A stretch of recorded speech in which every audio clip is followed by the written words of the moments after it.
Chapter 170. 3 days later, the manufacturing of the monolith began.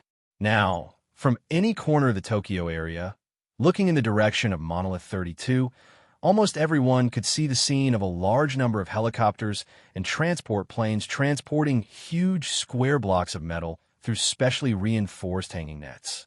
The method of manufacturing the monolith was actually quite simple.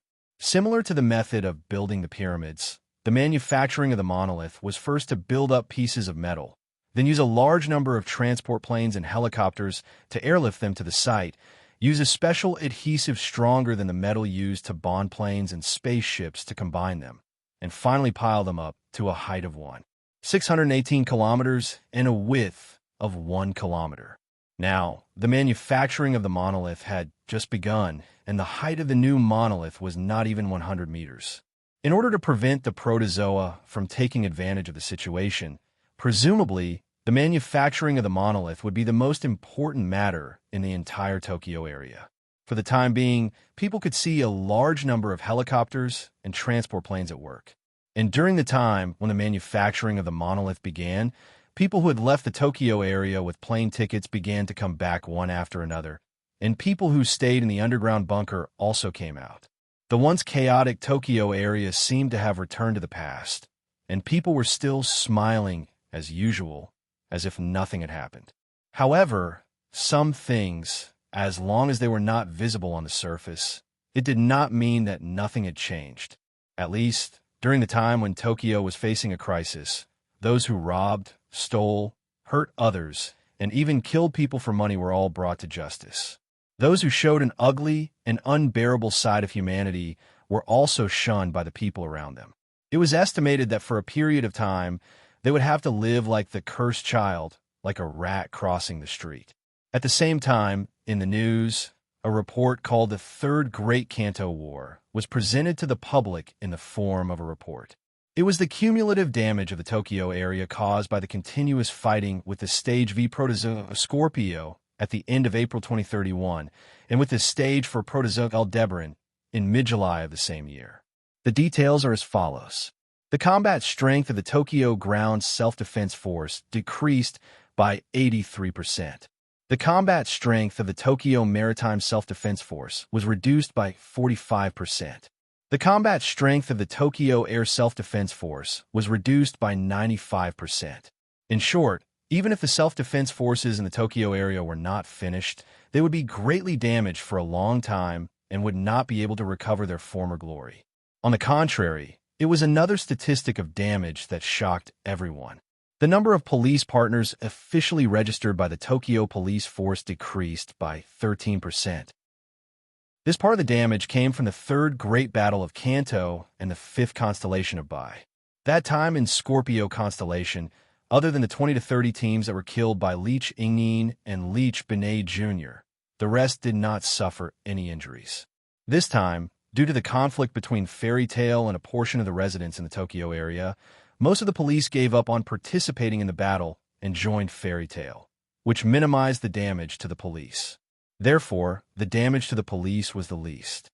Of course, if it wasn't for the fact that Captain Nakamura repelled the fifth constellation of Bai at the cost of one of his legs, the entire police auxiliary force would have been wiped out on the battlefield. Therefore, now that the self-defense forces were in a state of great damage, the Tokyo area would probably use the activity of the police as the theme for a long time. Finally, this report ended with the following sentence. It was said that the Tokyo area was the first in the world to avoid the fate of extinction after the monolith collapse disaster in the past 10 years. And the name of the person who saved the entire Tokyo area and made this unprecedented case was deeply engraved in the hearts of the residents of the entire Tokyo area. The president of Fairy Tail, Noah Doria. In the hall, Xiaoshi was watching the TV in front of him with a tray in his hand. On the television, with Seiko leading the way, Rintaro, Yinju, Nagasaki, Morning Xia, and the rest of the police officers who had performed outstandingly in the Third Kanto War were giving a celebratory speech and being interviewed by the reporters. Even Mugung and Hina were among them. At this time, Seiko was apologizing to the guests and reporters present. It wasn't because Song Tianzi had done something wrong. Instead, it was because a certain hero who had saved the Tokyo region had skipped the celebration and wasn't present. Song Tianzi was representing this hero to apologize to everyone present. Seiko calmly answered one question after another while being interviewed by the reporters with a faint, helpless look. Xiashi turned his head and cast his gaze on the culprit who was sitting on the sofa reading a document. President, this celebration ceremony was held for you. You skipped it without saying a word. Is it really okay? What does it matter? Noah looked at the document in his hand seriously, but he seemed to be a little indifferent to Xiaoshi's words. And it doesn't count as skipping it. I asked Hina to go in my place, right? But people in the Tokyo area want to see the hero who saved them, not a substitute. Xiaoshi shook his head. If the president doesn't come, a lot of people will be disappointed. You're wrong. Noah glanced at Xiaoshi and curled his lips. If I go, more people will be disappointed. At that time, in front of the entire Tokyo area, Noah made a declaration that he wouldn't participate in the war. At that time, many people didn't think they were wrong, because these people didn't think that a small fairy tale could save the entire Tokyo area. Unfortunately, now, Noah saved the Tokyo area, which was equivalent to slapping those ugly people in the face and telling them who saved them. So, today, there should be a lot of people who are very unhappy with this celebration ceremony held for Noah. And even if Noah didn't come, these people's faces weren't very good. After all, just a moment ago, led by Seiko, Rintaro, Mugung, and other police representatives from the Tokyo area, had collectively criticized the Tokyo area residents for spreading rumors and causing trouble. The Tokyo area residents who went to Fairy Tale to ask for Noah's help had also expressed extreme indignation during the reporter's interview. Even the police chief had righteously reprimanded them for what they had done. After today's celebration ceremony, it is believed that many Tokyo area residents who woke up from their hot-headed state will regret what they did, and those who didn't repent will be more jealous of Noah and the fairy tale. However, their jealousy will soon be completely used by Noah. It didn't take long for Noah, who was looking at the documents in his hand, to show a smile, but the smile was a little cold. Taking out his mobile phone, Noah dialed a number. After waiting for a while in the busy tone of the phone was picked up by the owner on the other end of the phone. Without waiting for the other party to speak, Noah spoke directly. The time is right. The plan we talked about before can now be carried out. Hearing this sentence, on the other end of the phone, a deliberately suppressed silence lasted for a while. After a while, a slightly happy and charming voice sounded and passed into Noah's ears. Understand. I will let my people get ready. We owe you a favor, little Noah. Noah put the phone to his ear and held the document in his hand. The smile on his face was unusually cold. Chapter 171. The next day, when the residents of the Tokyo area were still feeling the lingering fear of surviving a disaster, a document was suddenly leaked from various channels. The records in the document also began to spread like wildfire, spreading throughout the Tokyo area in just a day. And when this news was confirmed to be correct, the people of the entire Tokyo area were furious, causing the Tokyo area to once again become chaotic. It was a record of the information related to the number 32 monolith, which caused the attack of the Protozoa army in the past, causing the entire Tokyo area to fall into a crisis of extinction. Nowadays, in order to prevent corruption or binding of public projects, the public bidding system was adopted for public projects. However, in this way, the process would become relatively complicated. The construction of the monolith was a project that needed to be time-sensitive. Therefore, the construction of the monolith project was generally handed over to the construction contractor directly under the command of the Ministry of Transportation and Transport. In other words, in other projects, the embezzlement of the project startup funds may be prevented because of measures to prevent corruption. But in the construction of the monolith project, it was impossible to completely eliminate this possibility. This document that spread like wildfire recorded that a part of the construction funds of the number 32 monolith was misappropriated for no reason, and became the private property of the person in charge of the construction of the number 32 monolith. And at that time, the person in charge of the construction of the number 32 monolith was the Deputy Minister of the Ministry of Transportation and Transport of the Tokyo area, Tendo Mujino's elder brother of the same father, Tendo Kazuhiko. Once this piece of evidence was leaked, everyone who received the news immediately understood what was going on. They understood why the stage for Protozoa Aldebaran could attach to the monolith, and the reason why the number 32 monolith collapsed after injecting lithium corrosive liquid into the monolith. All of this was because Tiantong and light had mixed in other cheap materials during the construction of the monolith, thus embezzling a portion of the construction funds for the construction of monolith number 32. In other words, the reason number 32 monolith was able to be injected with a nightmare corrosive fluid by the stage for Aldebaran was entirely because there was a problem with the monolith itself. Tendo and Hikaru were the fuse that ignited the Third Great Kanto War, the culprits that plunged the entire Tokyo region into crisis. Suddenly, the residents of the Tokyo area were furious and began to parade or demonstrate in groups, making the entire Tokyo area restless. This was especially true for those who had angered Noah in front of the holy residents due to the incident in the Tokyo area. As a result, they were saved by Noah in the end and lost all their face. They were even more shocked and angry.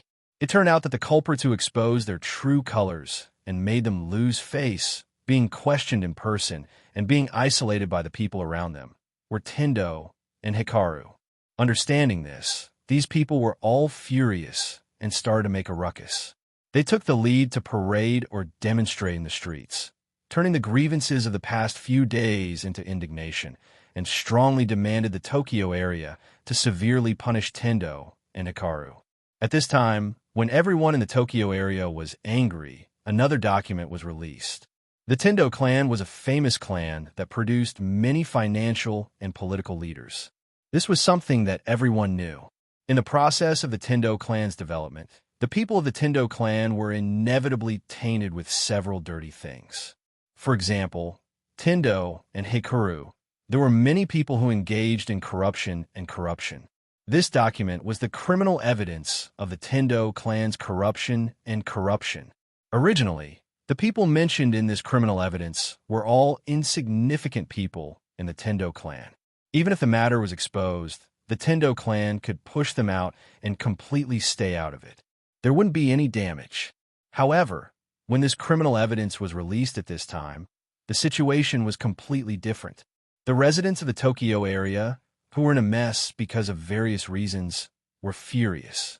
Under the influence of various emotions, they were hot-headed and pointed the spearhead at the entire Tendo clan.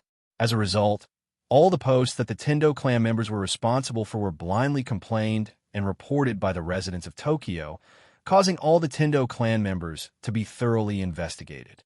With this investigation, all kinds of dirty things were exposed. Many of the Tendo clan's big shots were either betrayed by their partners who had always been in cahoots with them in order to protect themselves, or they had to temporarily leave their posts to avoid the limelight because of the residents of the Tokyo area. As a result, it naturally caused the entire Tokyo area to be in chaos. After all, many posts in the Tokyo area were indispensable for the Tendo clan members. If the Tendo clan were to be punished, the Tokyo area would definitely not be able to survive. It was also because of this that the Holy Son of Heaven couldn't do anything to the Tendo Chrysanthemum Prime Minister and could only let him do whatever he wanted. The Tendo clan also relied on this and didn't pay much attention to this incident. They didn't expect that the real disaster had completely fallen on the Tendo clan. Almost at the same time, when the Tendo clan's big shots left their posts for various reasons, as if it was arranged in advance, everyone's posts were replaced by others the next day. Everything was carried out in an orderly manner. This time, the Tendo clan members were completely dumbfounded. Whether guilty or innocent, all the posts of the Tendo clan members were replaced by others. Even those who were fine after the incident were destined not to return to their original posts. Even the position of the Tendo Chrysanthemum Prime Minister's assistant was revoked because of public opinion. That was to say, everyone in the Tendo clan was forced to be laid off. The Tendo clan was completely finished. The Tendo clan was a first-class mansion located in the first district of the Tokyo area. The huge Western-style building was not so much a mansion, but more like a cottage in the countryside. Due to the invasion of Gastralia, the people of the country were already suffering from the land problem. But the Tendo clan's main gate was more than 100 meters away from the entrance of the mansion. The structure of the mansion was under the care of a gardener. The trees in the courtyard were trimmed very neatly, forming a complete left and right symmetry. The fountain that imitated the shape of a bathing angel was also inlaid with shell-like decorations everywhere. With the stupefied Mugung and Rintaro, Noah walked into the Tendo clan's mansion, pushed open the door of a room, and walked in. This was a pure Japanese-style room. In the center of the room, the Tendo Chrysanthemum Prime Minister sat there with his eyes closed. As usual, he was full of majesty. However, they didn't know if it was a psychological effect, but Mugung and Rintaro felt that today, the Tendo Chrysanthemum Prime Minister seemed to have a different temperament. It was like the sorrowful aura of a hero past his prime. As if he had been waiting for Noah's group to arrive, the Tendo Chrysanthemum Prime Minister slowly opened his eyes and stared at Noah with a sharp gaze. Noah calmly walked in and came in front of the Tendo Chrysanthemum Prime Minister. However, he didn't sit down, but stood in front of the Tendo Chrysanthemum Prime Minister, looking down at him and indifferently said, "Your Excellency Tendo, how have you been?"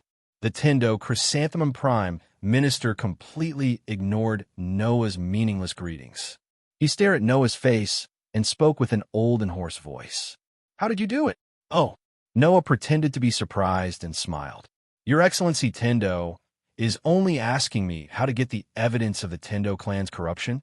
There are many ways to get the evidence of those nobodies. We have never spent the effort to clean up their deeds." The Tendo Chrysanthemum coldly said, "If it wasn't for you leaking the evidence of Kazuhito's crimes, even if you released the evidence, it wouldn't have affected us. No, in fact, its influence is that great." Noah mockingly said, "Your Excellency Tendo, haven't you already understood its influence?" The Tendo Chrysanthemum Prime Minister's expression sank. Chapter 172. Even if it was a small thing, it could play an unexpected role when used reasonably in necessary situations. Everyone understood the meaning of this sentence, and everyone had even heard of it before, let alone someone like the celestial child Chrysanthemum Prime who had lived for who knew how many years.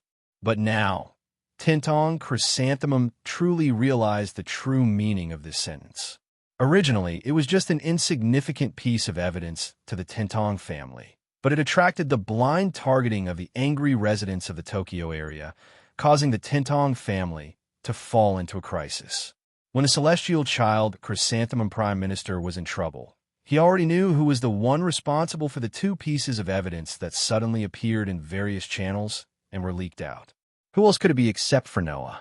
Tentong Chrysanthemum did not expect that Noah's means were so brilliant.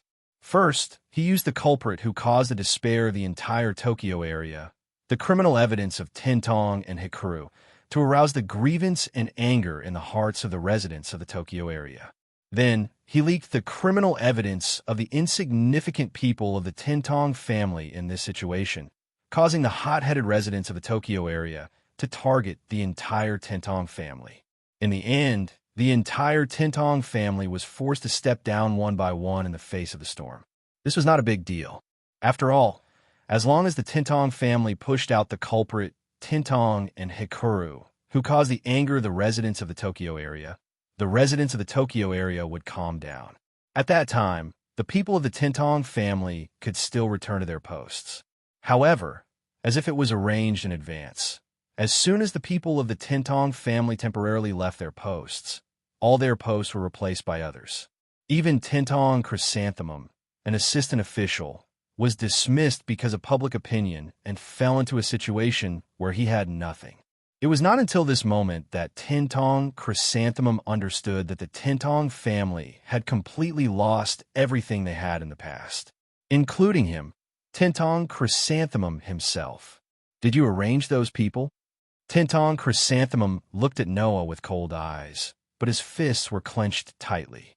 Where did you find so many people who have the ability to replace my Tintong family? Not everyone would be able to climb up the ranks smoothly.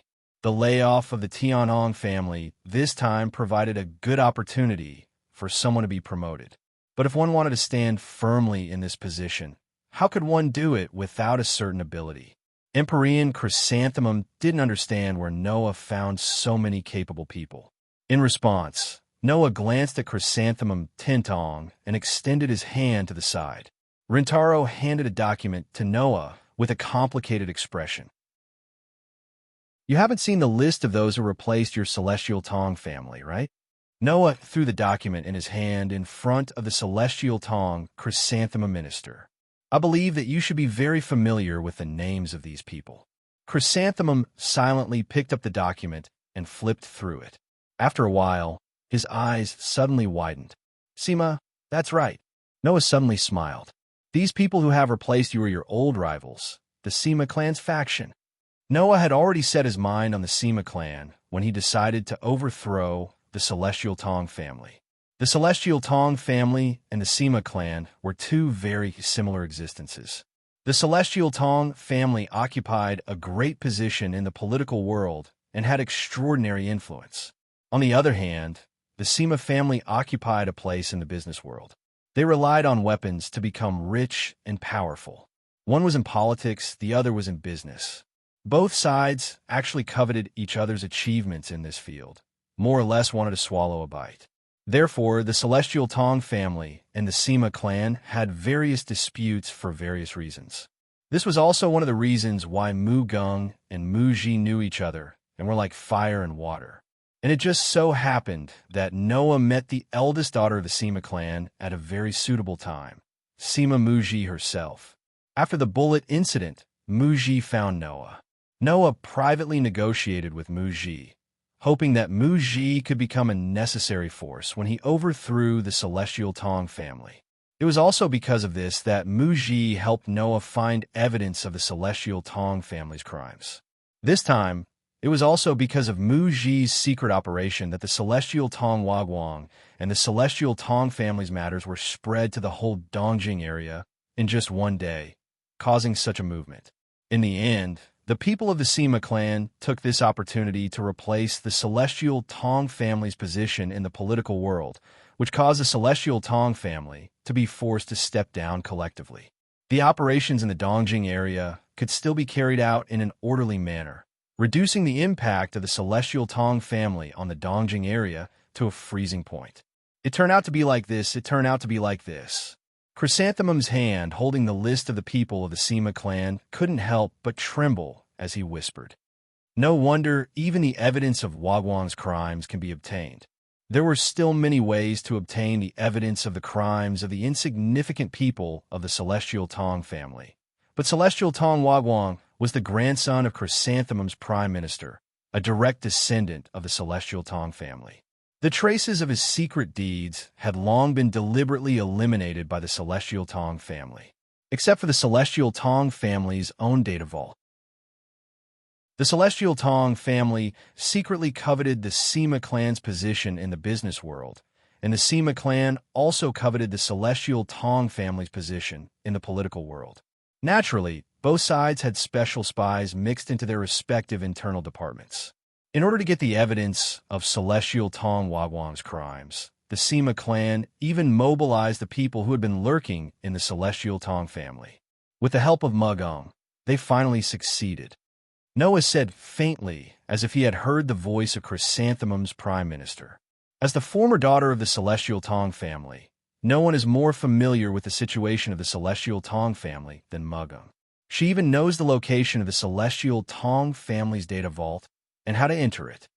Chrysanthemum's prime minister immediately shot his emotional gaze to Mu Geng, then suddenly realized something.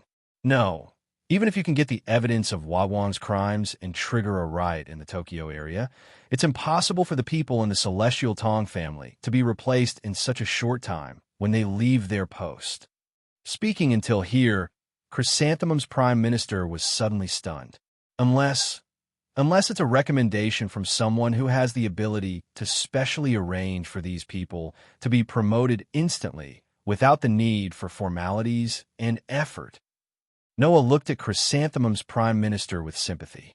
That's something that only someone with more influence and authority than you, the Celestial Tong family's patriarch and the Holy Son of Heaven's prime minister, can do. Hearing until here, the list in Chrysanthemum's prime minister's hand fell to the ground. After being stunned for a while, he seemed to have aged a lot all of a sudden. He finally bent his straight back and sighed. So that's how it is. Even the Holy Son of Heaven is involved in the operation of this matter. For that peace-loving princess, Chrysanthemum's prime minister's prime minister's prime minister without hesitation, and your existence as the cradle of the corrupt Celestial Tong family, is an indispensable force to protect the Tokyo area, but also an invisible threat that can make the Tokyo area cease to exist. Noah turned around, his voice drilled into Chrysanthemum's ears. I believe that the Celestial Tong family, who has lost their status, will soon send specialized investigators to conduct a thorough investigation here. With Mugung here, the Celestial Tong family's data vault won't be able to stop anyone. All the dirty things that the Celestial Tong family has done will be exposed to everyone's eyes. The Celestial Tong family is completely finished. Leaving this sentence, Noah lifted his feet and walked out of the door without looking back. Ryudera looked at the aged Chrysanthemum's prime minister with a complicated expression, then finally sighed, followed behind Noah, and left the scene. Only Mugung raised his slightly gloomy face, looked at Chrysanthemum's prime minister, then slowly raised his hand holding the long sword, and put it on the long sword. Chrysanthemum's prime minister also raised his head. His cloudy eyes met Mugung's face. Are you going to kill me? Your crime is enough to be sentenced to death, Mugung said in a low voice. Noah has already negotiated with the Holy Son of Heaven. I will be the one to execute your death sentence. Is that so? Chrysanthemum's prime minister said sarcastically. I didn't expect that in the end, you, a vengeful ghost who crawled back from hell, would actually succeed in your revenge. That's why I am very grateful to the person who helped me achieve my goal. Mugung slowly pulled out his sword. His eyes flashed with deadly hatred and murderous intent. It's over. Chrysanthemum's prime minister. After saying that, the cold light of the sword flashed in the dark room. Poochie.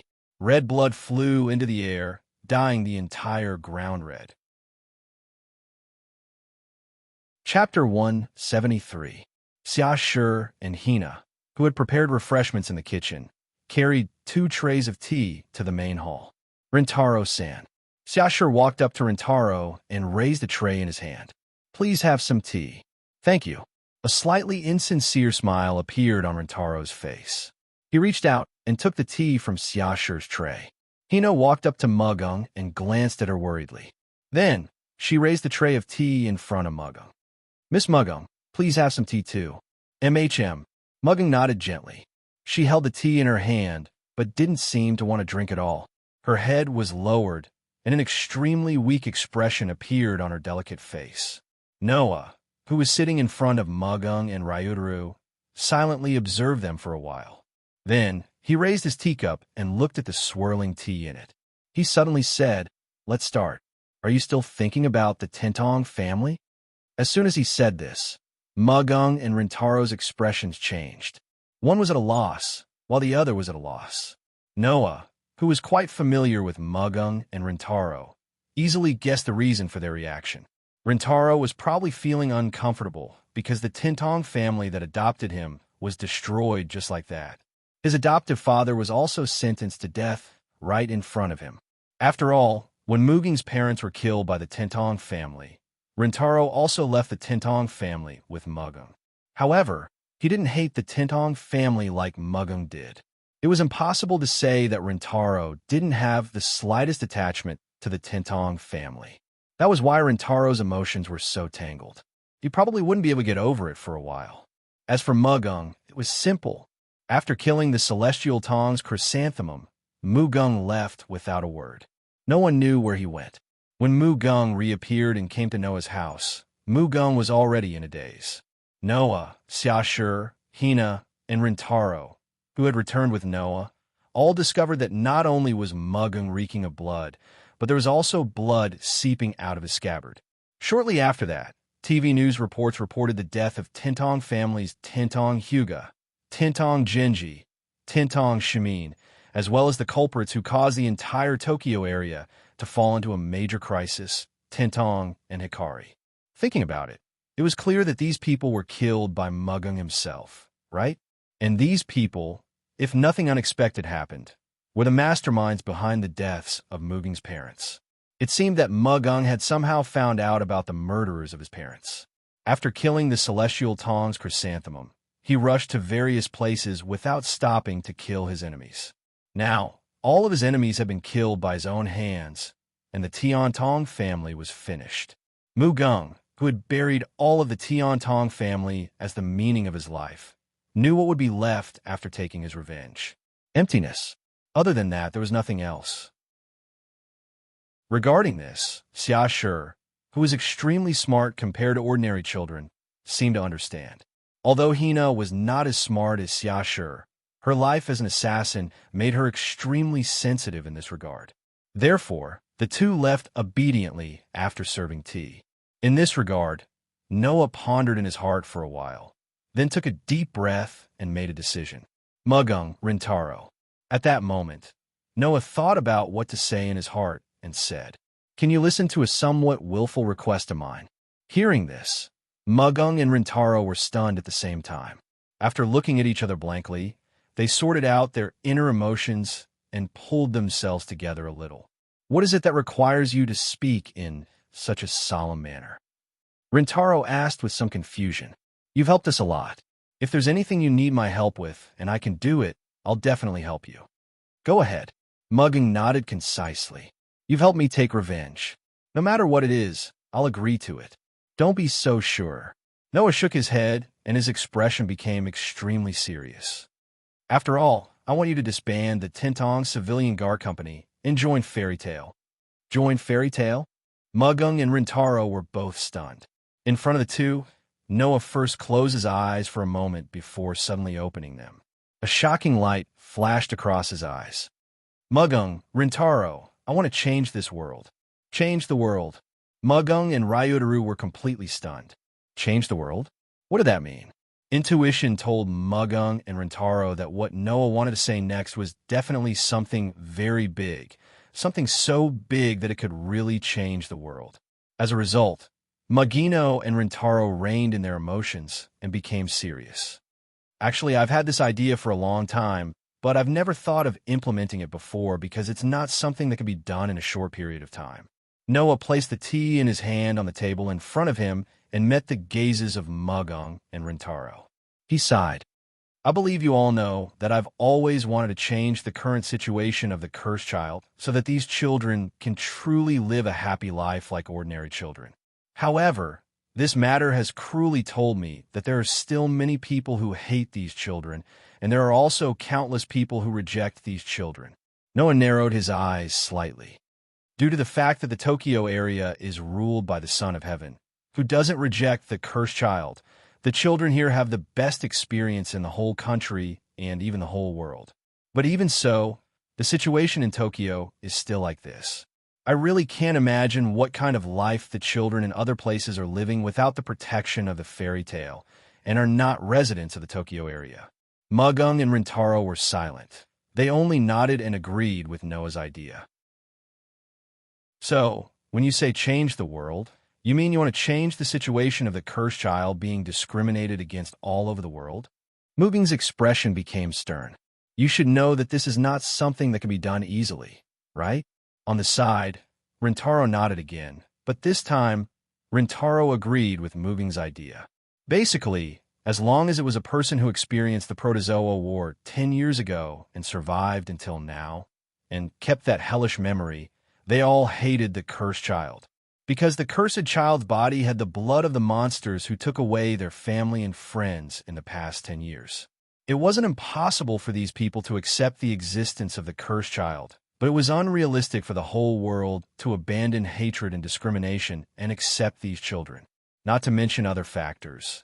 Even if the two factors of hatred and discrimination were excluded, the most primitive human fear was a difficult problem to solve. The cursed child's body had the protozoa virus in it. Once the protozoa virus's invasion rate of the body exceeded 50%, these innocent and cute children would turn into real monsters. No one wanted to have a person who could turn into a man-eating monster at any time by their side, even if it was a child. Therefore, the possibility of turning into a monster at any time meant that these children would not be able to integrate into the world of ordinary people. Unless Noah could come up with a solution to the possibility of these children turning into protozoa. Otherwise, this idea could only be said to be nonsense. Of course, Noah understood this problem and showed a hesitant expression, but after a while he slightly relaxed, looked at Mugung and Rintaro, and said a shocking fact. Actually, in the fairy tale, there is already a way to completely suppress the protozoa virus in the cursed child's body and to stop the invasion rate from increasing. What did you say? Even Mugung and Rintaro couldn't help but lose their voice when they suddenly heard this news. Noah glanced at the two of them, who were shocked. He stood up and said to the two of them, "You two come with me." Chapter 174. Tap, tap, tap, tap. In the cold corridor, the sound of footsteps lingered in the air. It was only after a long time that it stopped and was replaced by new footsteps. Under Noah's lead, Mugino and Rintaro's expressions were tense. They followed Noah forward while quietly observing their surroundings. This was the underground area under the main building of Fairy Tale. Here, the surrounding walls are all made of metal that doesn't seem to be cheap. Some wires and instruments are faintly installed inside the walls. At first glance, it looks like the interior of a spaceship. It's full of sci-fi vibes. Mugung and Rintaro really didn't expect that there would be such a place under Fairy Tale. Since entering this place, they haven't seen a fourth person. Judging from this situation, they believe that even the people in Fairy Tale didn't know about the existence of such a place. In fact, this was indeed the case. In the entire fairy tale, except for Noah, only a few people knew about the existence of this place. Noah led Mugung and Rintaro through a long corridor. After an unknown amount of time, they arrived at the end of the corridor. Mugung and Rintaro immediately raised their heads and looked at the end of the corridor. Then, the two saw a very sci-fi moving door. Next to the moving door, there was a sophisticated scanner sitting there. Noah came in front of the scanner and put his hand on the scanner under the watchful eyes of Mugung and Rintaro. Thump! The scanner immediately made a sound as if a light was turned on. A ray of light swept across Noah's hand. Then between the two dim lights at the top, one red and one green, the green light lit up. Only then did Mugung and Rintaro realize that it was actually a scanner to confirm palm prints and fingerprints. The scanner confirmed the palm prints and fingerprints of the visitor.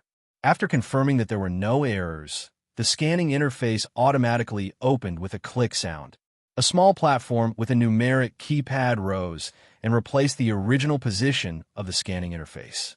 Noah was very familiar with the numeric keypad. He quickly pressed at least 5 keys per second. After continuously pressing more than 30 numbers, the green light that had just dimmed lit up again. Gotcha! With the mechanical sound of the door opening, the moving door finally slid to the side, revealing everything inside to Mugung and Rintaro. Originally, Mugung and Rintaro thought that the inside of the door would be a very impressive place. Unfortunately, when the door slid open, what appeared in front of Mugung and Rintaro was just a space about the size of an ordinary room. The floor, walls, and ceiling were all made of metal. It looked very cold. Rather than a room, it was more like a prison. In the room, other than the wires all over the floor, there was only a device that looked like a culture tank. In the device, a culture tank the size of a beaker was indeed connected to it. Inside, it was an unknown red liquid. It looked like it was boiling, with bubbles rising from it. Mugung and Rintaro could see it clearly. Looking at the culture tank in front of them, Mugung and Rintaro couldn't help but look at it. After a while, they looked at each other and looked at Noah. Noah, The impatient Rentaro hesitated for a moment before calling out, "Noah, you said that the method to suppress the protozoan virus in the cursed child's body without increasing the rate of infection is this thing?" Noah shrugged and brought Mugung and Rentaro into the room. When he arrived in front of the culture tank, he looked at the liquid inside and said softly, "The liquid inside is the blood that once flowed in my body." Blood! Mugung and Rentaro widened their eyes at the same time. Noah ignored their shocked expressions and nodded. Then, he looked at Rentaro. "Rentaro, you're a product of a new human creation plan. Your right hand is a prosthetic arm made from super mecha. Not only does it have powerful attack power, but can also increase the power of the hidden ammo. That's an incredible power. Is that so?" Rentaro smiled bitterly. "But didn't you easily block my attack and defeat me?" "That's right." Noah shrugged.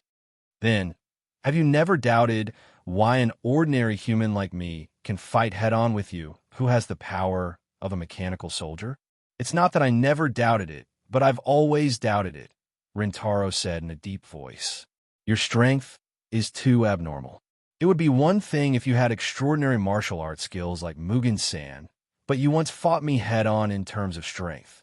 That's not something a normal human body can have." "You're right." This time, it was Noah's turn to smile bitterly. "That's why I'm starting to doubt if I'm even human."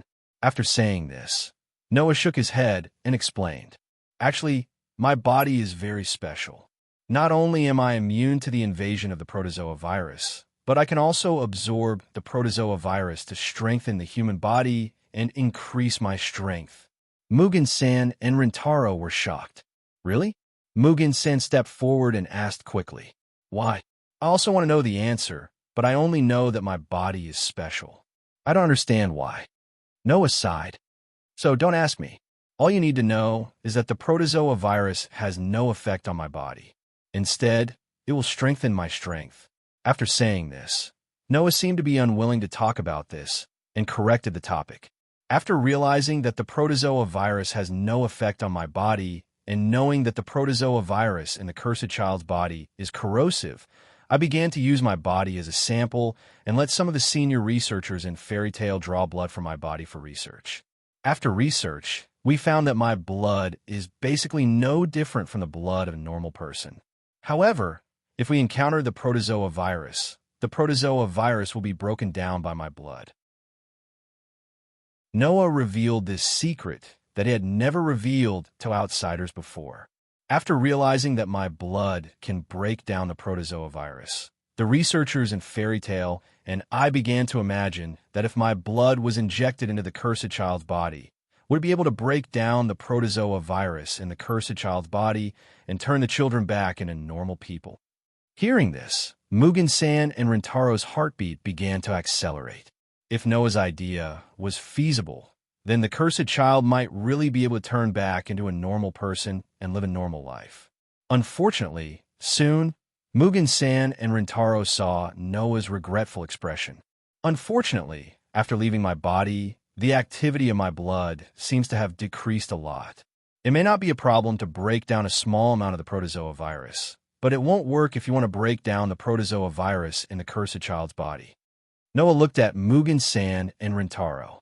"However, although I can't break down the protozoan virus in the cursed child's body, if the cursed child is injected with my blood, the invasion rate of the protozoan virus in the cursed child's body will be greatly reduced.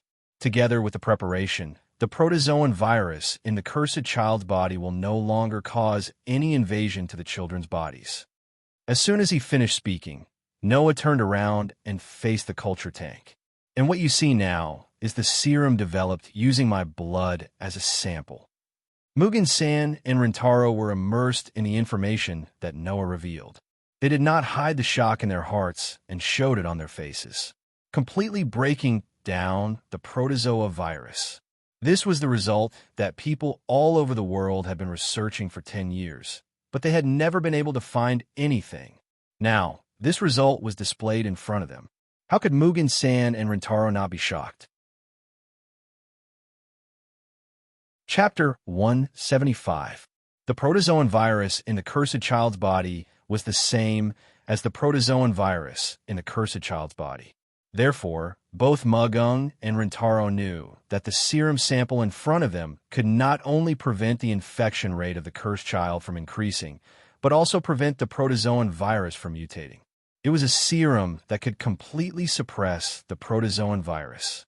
If used well, the serum sample before them could even be made into a biochemical weapon specifically used against protozoans.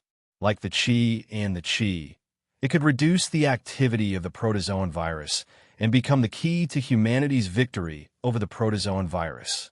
In addition, if the serum was provided to humans who were injected with body fluids by protozoans and were in danger of mutating into protozoans, then if used in time, it might be able to eliminate the protozoan virus that had not completely spread out in the human body, saving humans from the danger of mutating into protozoans. It was precisely because of such important reasons that humans have been researching ways to suppress the protozoan virus for the past 10 years. But until now, they had not succeeded. Perhaps no one knew that the protozoan virus serum that could drive humans all over the world crazy was right under this little fairy tale. Phew! After a while, Magung and Rintaro heaved a heavy sigh of relief, as if they had digested all the information that Noah had revealed. With this, Yinzhu, Xiashi, and Hina won't be in danger of mutating into protozoans anymore, right? Rintaro realized that his voice was trembling. Also, humans won't be in danger of mutating into protozoans anymore, right? That has nothing to do with me, Noah replied coldly. I'm researching the serum for the children, not for the selfish and ugly people in this world. Although Noah already knew that not all humans in this world had a dirty side, most people still could not escape from the dark side of humanity. Therefore, Noah still did not have a good impression of the people in this world. Rintaro understood this and immediately shut up. But Magung looked at Noah and asked bluntly, "What does this have to do with you wanting us to join Fairy Tale?" Hearing this, Noah reached out his hand and gently stroked the surface of the culture tank, staring at the liquid inside. After a while, he said with shocking words, "I want to hand this over to you, and I also want to hand Fairy Tale over to you to manage." "What did you say?" Both Magung and Ryotaro gasped at the same time. "Here, Magung, Rintaro." Before the two of them had time to react, Noah's dark pupils flashed with a strange light as he spoke. "I want Tokyo's fairy tale to become the world's fairy tale." This short sentence not only jolted Magung and Rintaro out of their stupor, it also instantly made them understand Noah's plan. He wants Tokyo's fairy tale to become the world's fairy tale. In short, Noah wants Fairy Tale to become the world's cursed child's shelter. If this is really the case, Noah's change the world can definitely be achieved. In this world where protogut animals wreaked havoc, humans relied on weapons to barely obtain the ability to protect themselves from the protogut animals. However, it was limited. Sooner or later, the Qi in this world will be depleted. When that time comes, what will humans do? They can only rely on the cursed child's power that surpasses that of humans to fight against the protogut animals. But if all the cursed children in the world were to join the fairy tale, then what would the fairy tale become? It's very simple. When that time comes, Fairy Tale will become the only organization in the world with an initiator. If the police all over the world wanted a suitable partner, they would also join Fairy Tale one after another, making Fairy Tale an unprecedented, huge police organization that could influence the whole world. If the humans who had lost all of their cursed children still wanted to deal with the primitive animals, they could only bow down to the Fairy Tale. The status of the cursed children in Fairy Tale will soar to the sky. Not only will they be able to get rid of the status of a street rat, but they can even ride on the heads of the humans in this world, because humans can only rely on them. Such a whimsical plan to control the needs of the humans in the world by owning all the cursed children. If it was proposed by another person, it would definitely have a tragic end. However, Fairy Tale is different. As long as there was a serum that could completely suppress the protozoan virus in a cursed child's body, which cursed child wouldn't want to join the Fairy Tale? The serum sample here is the mother. You can use the value-added device to obtain the serum for the cursed children. As long as the mother of the serum sample is not lost, even if someone else obtains the value-added serum, there is no way to replicate it. Noah suddenly smiled. After all, there's only one serum that can be developed using my blood, and there's only one mother that can be used to increase the value of the serum. Magino and Rintaro were completely speechless. It was not that they were making a fuss, but the plan that Noah proposed was too big, to the point that they could not help but be afraid. Once the rulers of those countries realize that something is wrong with the large-scale adoption of the cursed child, it won't be something that can be resolved with just a few words. Rintaro's voice was a little hoarse. It was obvious that he was too shocked. Then it's very likely that fairy tale will become the public enemy of the entire world. Is that okay? However, the person who refuted Rintaro was none other than Magino himself. Riki-kun. Magino bitterly smiled and shook his head. Who would want to be the enemy of an organization that has gathered a large number of cursed children? Rintaro was suddenly speechless. If Noah's plan was to be carried out, then, if they could only rely on the cursed children to deal with primitive animals, how could the humans possibly overestimate themselves and deal with a fairy tale that had a large number of cursed children? It was not that they did not want to deal with it, but that they could not. It was such a simple and crude logic. Only when humans realize the preciousness of the cursed children will they understand who is the weak side. Noah's somewhat cruel words echoed. In this chaotic world, only those with power have the right to speak, and humans are weak. I will use facts to tell them that they have no right to look down on humans. Do you want to become my sword again? Noah first looked at Magino and smiled. However, this time, you will not live for revenge, but for me, for those children. This will be the meaning of your life. My meaning of life. Magino's delicate body trembled violently, and a pair of eyes that had originally dimmed due to the end of her revenge suddenly lit up. What about you? At this time, Noah looked at Rintaro again, as if he had seen through the weakness in his heart, and looked directly into Rintaro's eyes.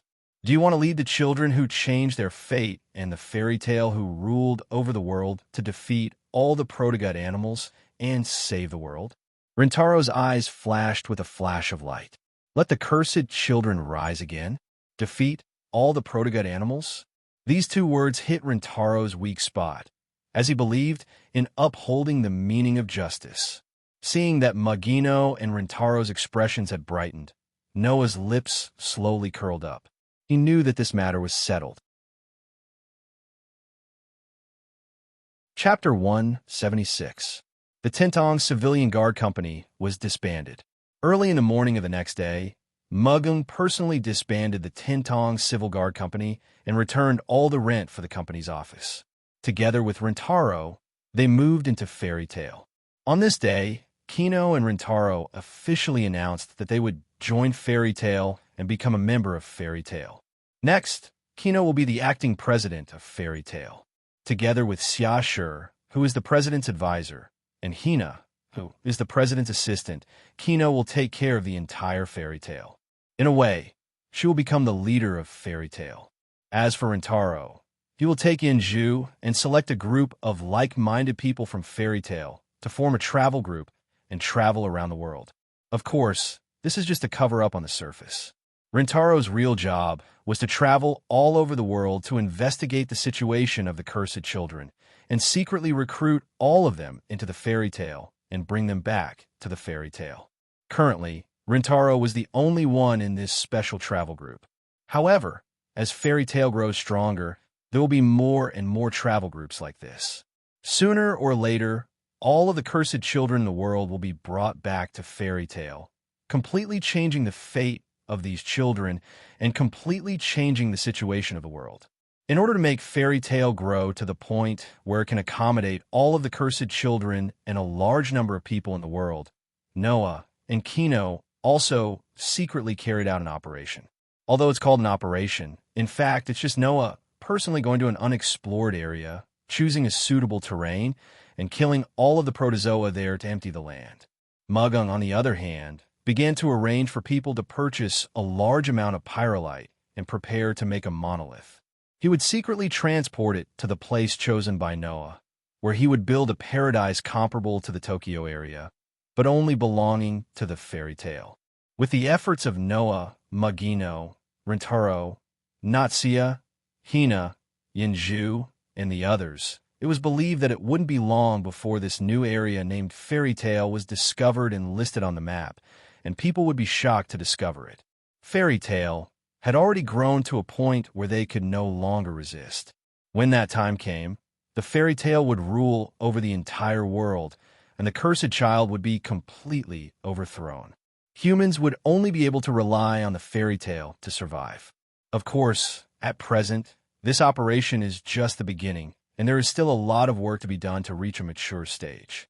These work, Noah is very assured to let Kino, Rintaro, Xiashur, Hina, Yinju, and the others handle it, while he quietly hid behind the scenes and began to withdraw from management.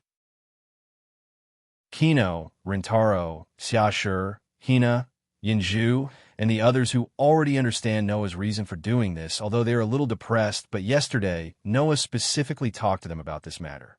So, even if they're a little sad, Kino and the others still understand Noah's reason, and put all of their attention into their work, and do their best for their own ideals.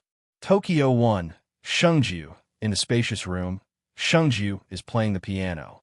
Originally, Shung Tianzi used the piano in his room as a piece of furniture to decorate the room, rather than to play a musical instrument. But ever since he learned the piano from Noah, Shungju would play the piano whenever he is free. Over time, the piano has already become Shungju's daily pastime. But today, Shungju has been absent-minded while playing the piano, and from time to time he makes mistakes, as if his soul has left his body. Every time Shungju plays the piano, a figure will appear in his mind. When that person is strong and domineering. When that person is gentle and considerate. He recalled the time when that person was furious. When that person shoots with a gun. And so on. And this phenomenon, since the first time that person who has been appearing in Shungju's mind met Shungju, he has been rude to Shungju. As the ruler of the Tokyo area, Shungju not only has the necessary political skills, but also the appearance, heart, character, and conduct are impeccable. Who would have the guts and heart to speak sarcastically to such a perfect young lady who had the looks, temperament, status, and wealth? Who would have the guts and heart to speak sarcastically to her? And not only did that person do it, but he also completely disregarded Shungju's face, leaving and coming as he pleased, and has always been very strong. Since the first time that person treated Shungju like this, Shungju has begun to care about him. Not for other reasons, but because no one has ever treated Shungju like this. Later, that person also showed all kinds of performance in front of Shungju. Strong side, domineering side, gentle side, considerate side. Even for his family and companions, he was angry and became the enemy of the entire Tokyo area. The Elysian Emperor saw all of this. Unconsciously, this little care began to grow, and Shungju couldn't help but start to pay attention to him. When that person stood up for him, argued with Qi Wu Zhongshuan, and forced Qi Wu Zhongshuan to retreat, Shungju would feel a trace of joy. When that person did not hesitate to ignore his persuasion and refused his invitation, Shungju would feel lost and sad. When that person, for his family and companions, made a declaration of hostility in front of the entire Tokyo area, Shungju would feel particularly anxious. When that person skipped the celebration and left him to deal with the aftermath, Shungju would feel helpless and angry. Especially when that person, in order to teach him piano, got close to him and blew hot air in his ear, Shungju's heartbeat would speed up a lot, and his heart would be very nervous. In this way, Shungju became more and more concerned about that person. And when that person, in front of all the police and the public, faced the entire army of primitive intestine animals alone, and used an unknown method to instantly kill all the primitive intestine animals, Shungju's figure bathed in sacred light deeply penetrated into Shungju's heart. What was that method? Shungju didn't know, and neither did others. When Shungju asked the other party said that it was just a weapon that was accidentally obtained like bullets, which was a half-believed, half-perfunctory answer, leaving behind a mysterious side. It was this mystery that had caused the Elysian prince to be so uneasy. Until now, Shengju realized that he really didn't know that man at all. This also made Shengju have strong emotions, and he couldn't help but want to get in touch with him. Unfortunately, after the defeat of the Tintong family, the other party never contacted the Holy Son of Heaven again. This was also the reason why Shengju was uneasy. Of course, the reason why Shengju was uneasy was not only because there was no news of the other party, but also because of a sudden and inexplicable impulse. An impulse to see the other party. Shengju didn't know why, but he had this feeling. If he couldn't see the other party now, perhaps it would be difficult to see him again in the future. Driven by this feeling, Shengju became more and more uneasy, and he sighed. He glanced at the sky outside and thought about what he should do next. When he realized that he still had some free time, he began to hesitate. In fact, as long as he made a phone call, Shengju could hear the other party's voice.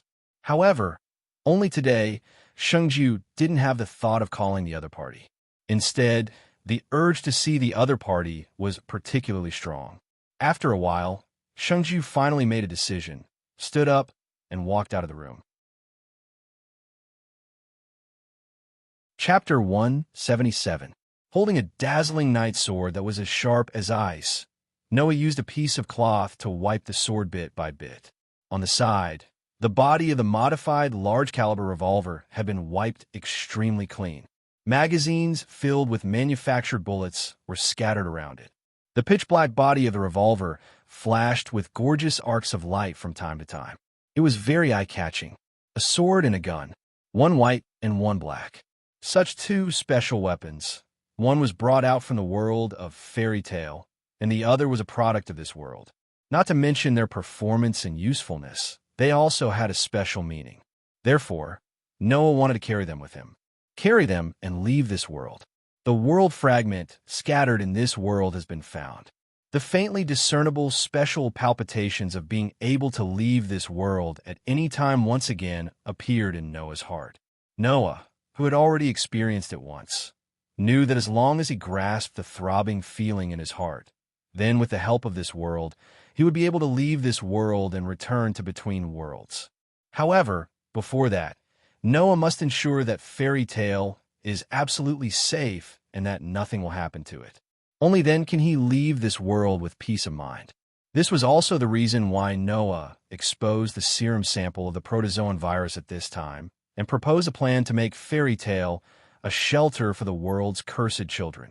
Similarly, this was also the reason why Noah let Mugung and Rintaro join fairy tale and handed over fairy tale to Mugung, Xiashi, Hina, and others to manage fairy tale.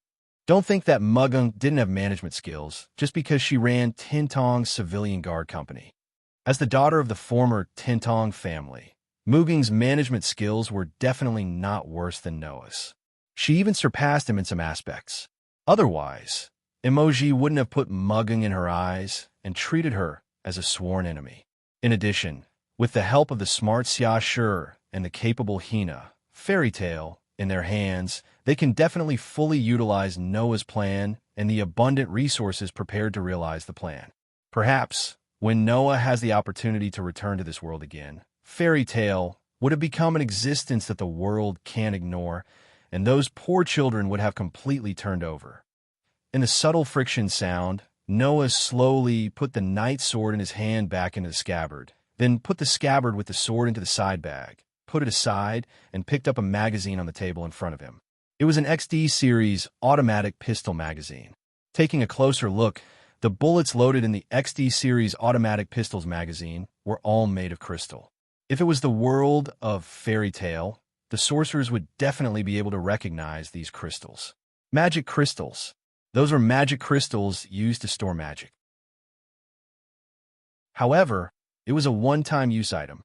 These magic crystals were forced into Noah's luggage by Lee Santa when he left Fairy Tale. Originally, there was some very convenient magic stored inside, such as magic that allowed one to breathe in water, magic that allowed one to automatically find their way, magic that allowed one to emit light and heat, and even magic that allowed one to isolate themselves from the heat of magma and move about freely like swimming. Now, All the magic inside had been cleared out by Noah and stored in his shatter magic and made into 12 bullets. Due to the fact that the magic crystals themselves did not contain much magic, the power of the shatter magic stored in the magic crystal bullets was much weaker than that of Noah's own magic. However, it was still enough to deal with a Stage V protozoan. After all, no matter how strong a Stage V protozoan was, or how hard its skin was, as long as it was hit by the shatter magic, there was only one outcome to be crushed. Therefore, unless the opponent had a terrifying level of regeneration that allowed them to recover even if their bones were crushed, these magic crystal bullets were no match for them. Carrying the magazine, Noah put his gun and magazine into the holster, then put on his waist. After covering them with his jacket, he picked up the side bag and walked to the door.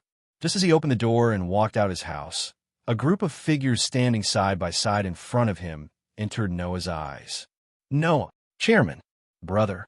Seeing Noah walk out of his house, the group of people standing side by side could not help but call out to him. The group was led by Mugung, Xiashi, Hina, Yinzhu, Rintaro, and the others. Chairman, Yinzhu said with a face full of reluctance. Are you really leaving? Noah's gaze swept across the faces of Yinzhu, Xiashi, Hina, Mugung, Rintaro, and the others. After discovering that there was more or less a hint of reluctance in their eyes, he smiled bitterly, stepped forward, and reached out his hand to pat Yinzhu and Hina's little heads. Didn't I already tell you yesterday? You still can't accept it today? But, as expected, Yinzhu and Tina were still unable to let go of their emotions. Even Xiashi was staring intently at Noah with an uncontrollable sense of despondency in his eyes. There was nothing Noah could do about this. All he could do was comfort the three children while looking at Mugung and Rintaro.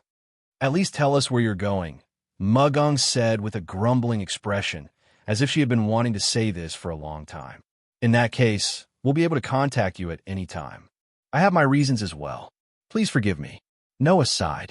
Then he took out the magazine containing the magic crystal bullets and tossed it to Rintaro.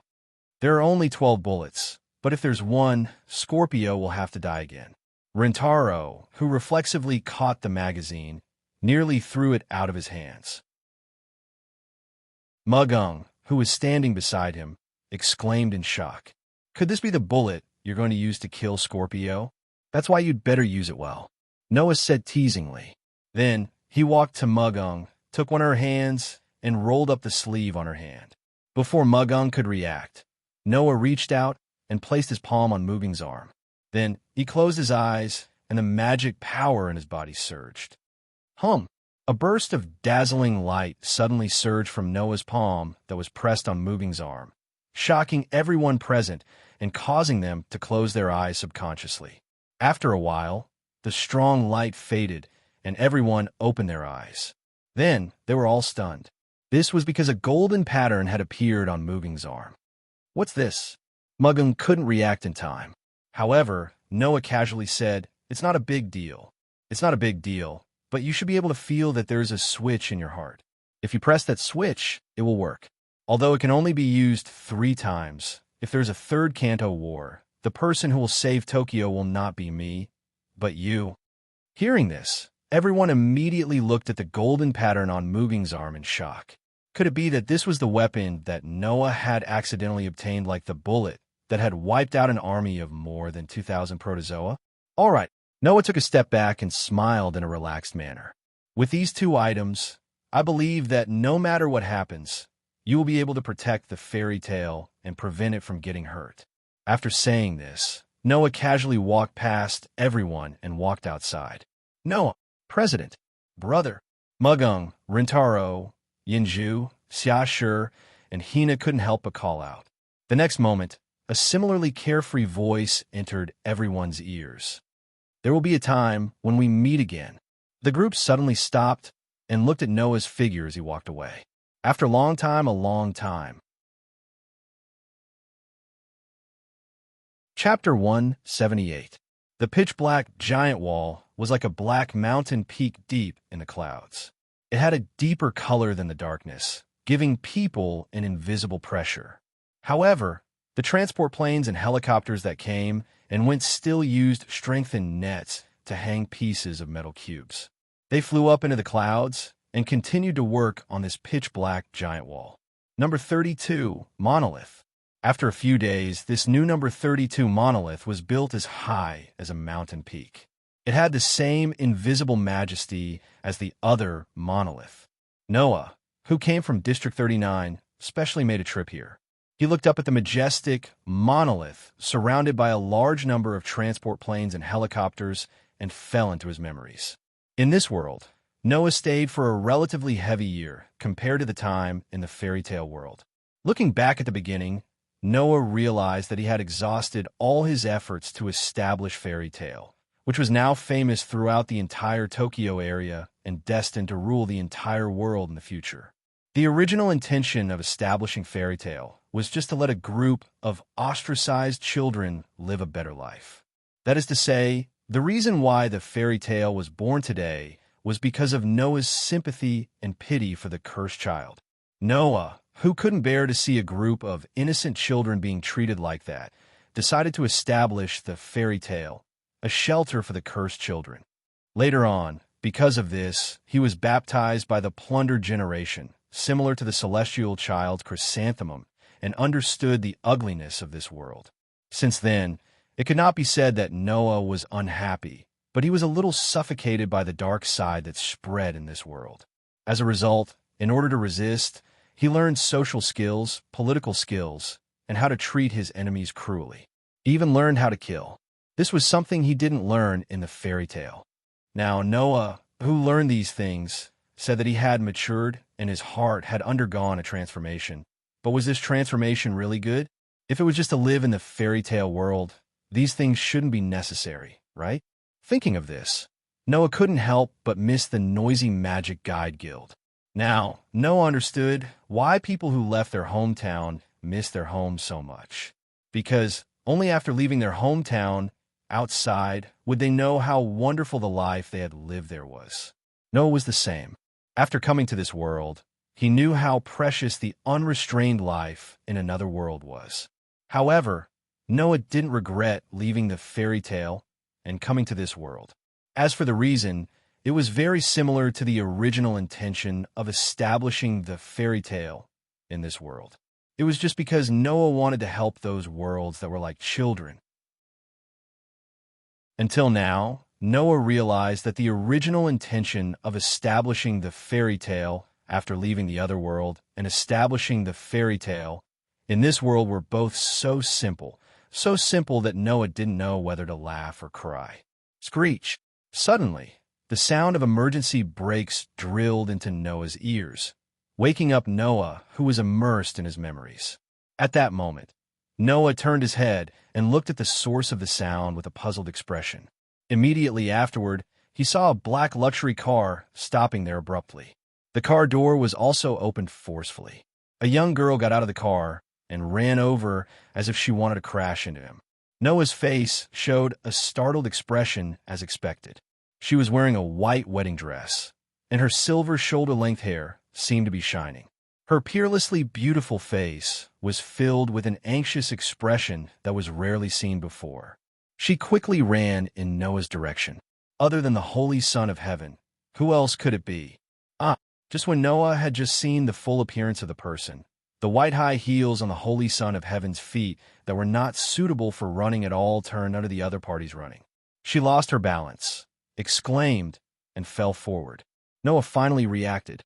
He quickly jumped forward and hugged the falling Holy Son of Heaven, so that the dignified head of state would not fall down disgracefully. "What are you doing?" Noah just wanted to scold her, but the next moment, when he saw the expression on the face of the Holy Son of Heaven who raised her head, all the words he wanted to say were forgotten completely, and he was speechless. He saw that the Holy Son of Heaven seemed to be enduring something. She pursed her lips and unconsciously held Noah's hand tightly with her slender hands wearing smooth white lace gloves. A pair of beautiful eyes were full of anxiety. "President Noah, is it true that you're going to leave the Yodo area?" Hearing this, Noah was startled and asked in surprise, "How do you know?" "I just went to Fairy Tale." The president of Tianong told me about this and told me the direction you left in. The Holy Son of Heaven couldn't help but hold Noah's hand tightly, and she also looked at Noah's eyes tightly. She didn't seem to realize that she was infinitely close to Noah, nor did she realize that she was doing something very intimate. Her expression became sad. That is to say, President Noah, it is true that you're going to leave the Yodo area, right? Looking at the sad look on the Holy Son of Heaven's face, Noah panicked for a while. What's going on? Why did she show such an expression? Could it be that this princess is also reluctant to let me leave? Impossible, right? My relationship with her doesn't seem to be that good. Is it because of the residents of the Yodo area who reject fairy tale? So you want to leave the Yodo area? The Holy Son of Heaven's seemingly pale lips were tighter and tighter. Indeed, what those people did was a bit too much, but that was also because of the persecution of animals. I believe that one day, they will also wake up to what they have done and let go of the hatred in their hearts. So, President Noah, please don't blame those residents. Hearing this sentence, even Noah couldn't help but admire the Holy Son of Heaven.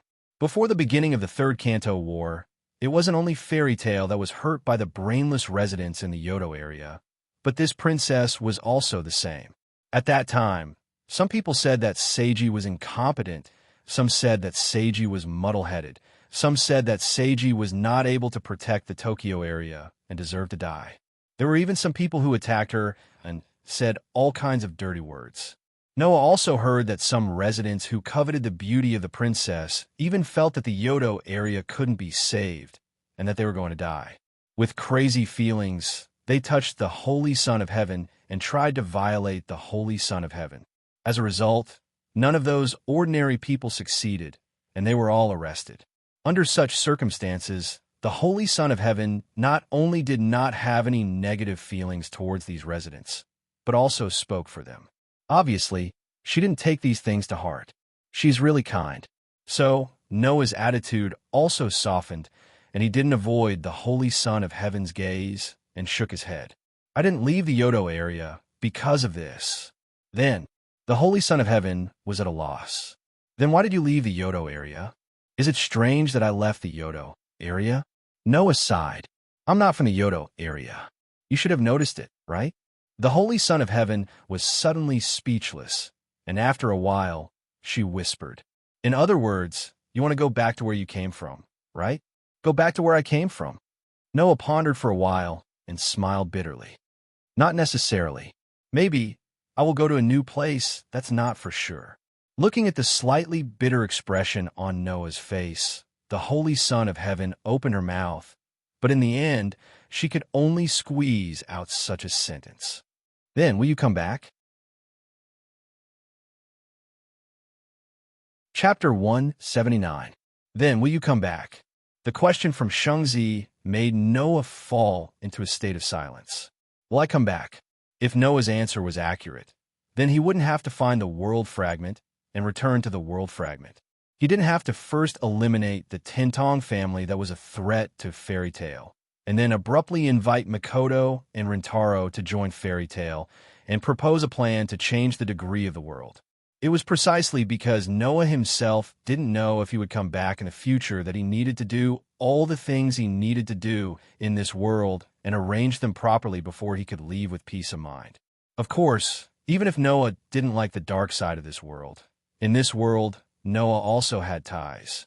If possible, he certainly didn't want to abandon these ties. Whether it was Fairy Tail or this world, both worlds had Noah's ties. Could Noah choose a world and never leave? That was already an impossible matter. Therefore, Noah could only choose to believe that he would come back in the future. However, seeing Noah fall into silence, Shengzi, who didn't get a definite answer, thought that Noah would never come back. His heart seemed to be empty in an instant, leaving nothing behind. From a young age, the people around the Holy Son, from the family tutor to the celestial chrysanthemum minister, were all respectful to the Holy Son. Because of this, when Noah appeared beside the Elysian Emperor naturally took notice of such an anomaly. The Elysian Emperor didn't have the slightest respect for the Elysian Emperor and would even act extremely domineering in front of the Elysian Emperor. After that, Noah also brought Shengzi a lot of experiences, letting Shengzi experience a variety of experiences and emotions that he couldn't experience from others in the past.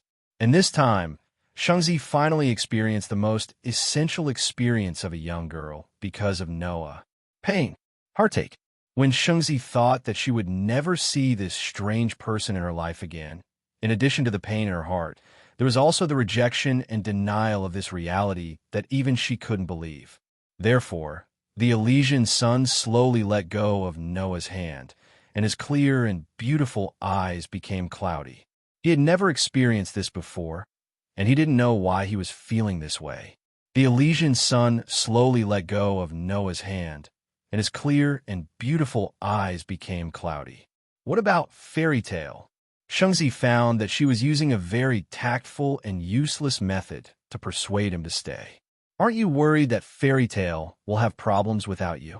If I wasn't worried, I wouldn't have stayed until now. Noah closed his eyes, turned around, and turned his back to Shengzi.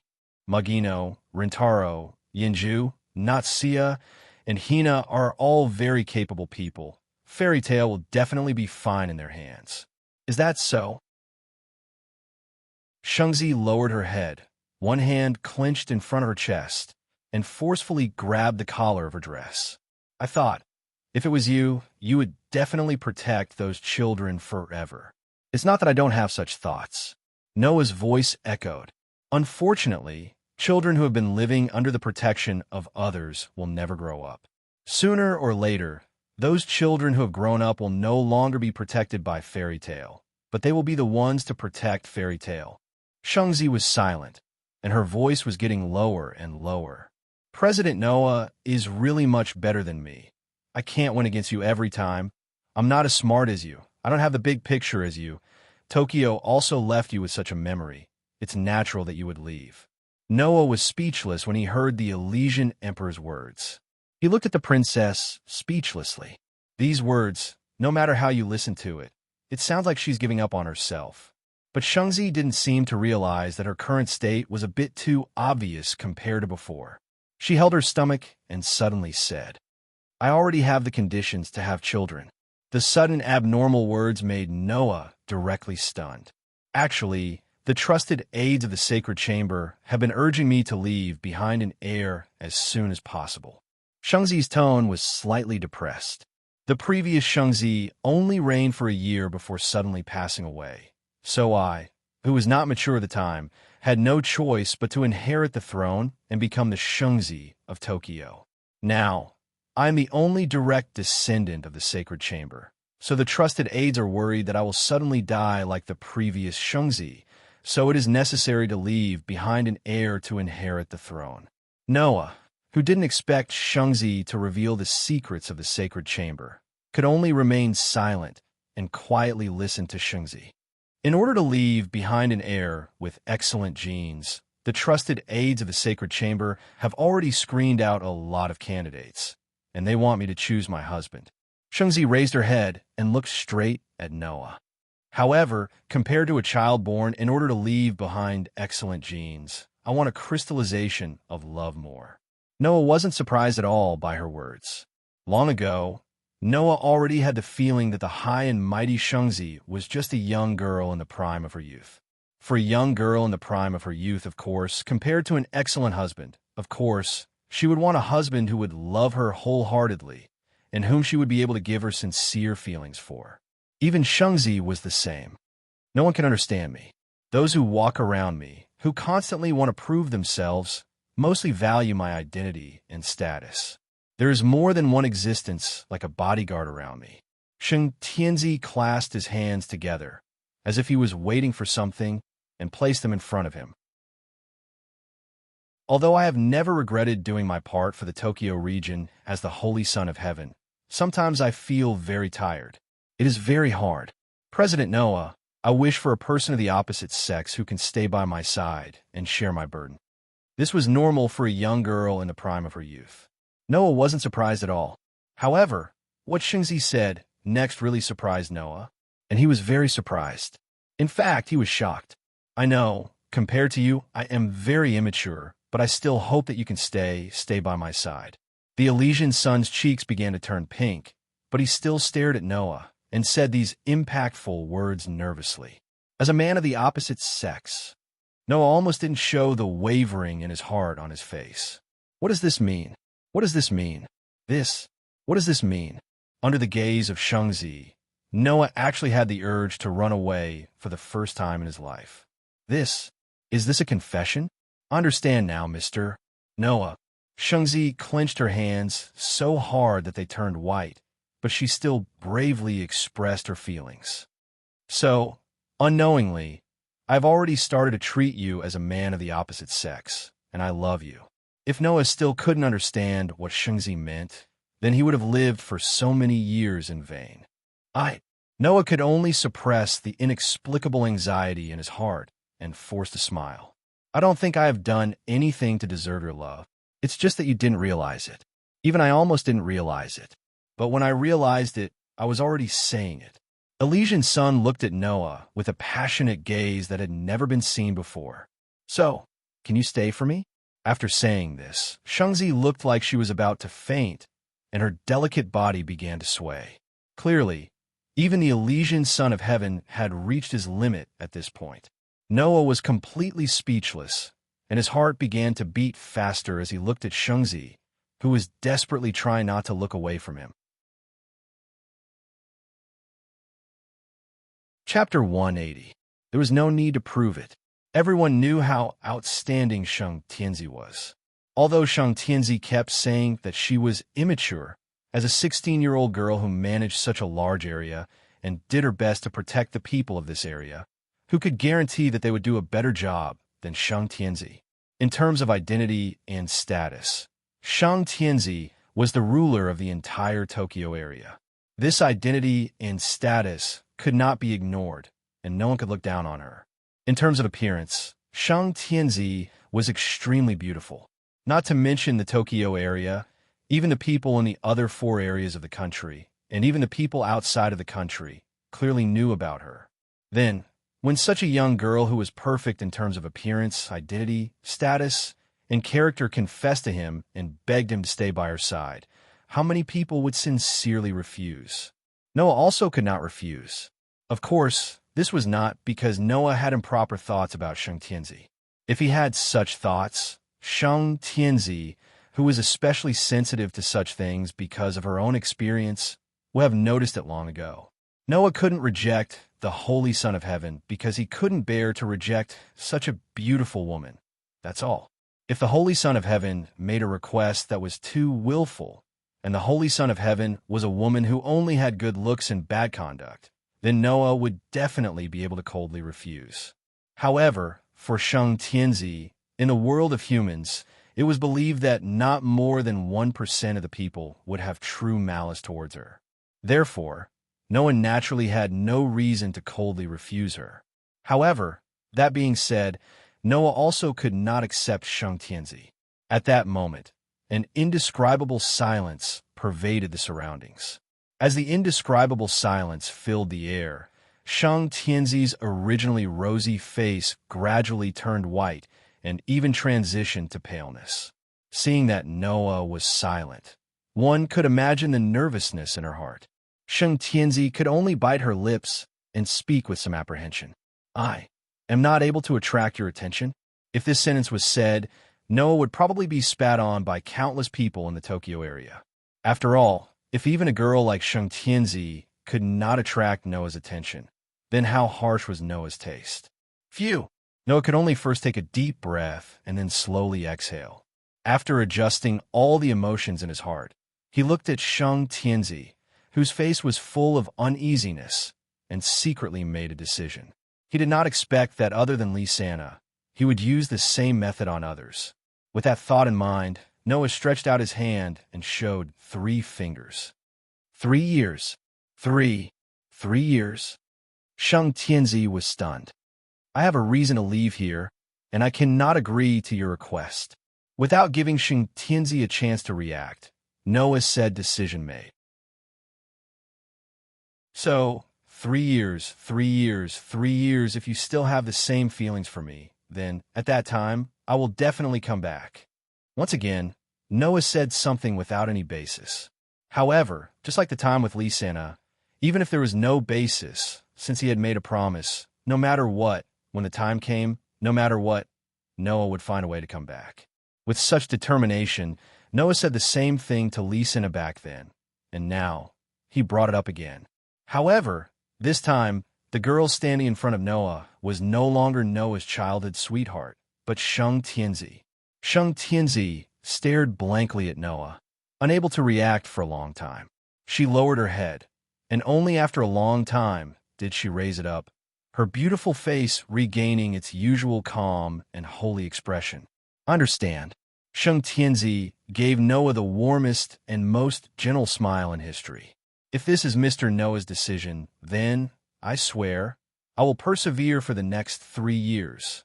It seemed that this kind-hearted girl did not have the slightest idea that Noah was just brushing her off. Instead, she treated it as a test that Noah had left for her.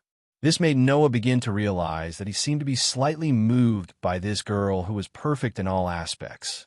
He hurriedly shook his head to get rid of those meaningless thoughts. Noah took a deep breath, picked up his shoulder bag, and turned away, no longer looking at Sheng Tianzi. If you have any difficulties, look for Mugong. She can solve any problems that Chrysanthemum of the Celestial Child can solve for you. After saying this, Noah seemed to be afraid that he would be reluctant to part with her. He lifted his feet and walked towards the unexplored territory without looking back. Sheng Tianzi kept looking at Noah's back, as if praying for him. She clasped her hands together in front of her forehead and closed her eyes. I wish you all the best in the desolate forest.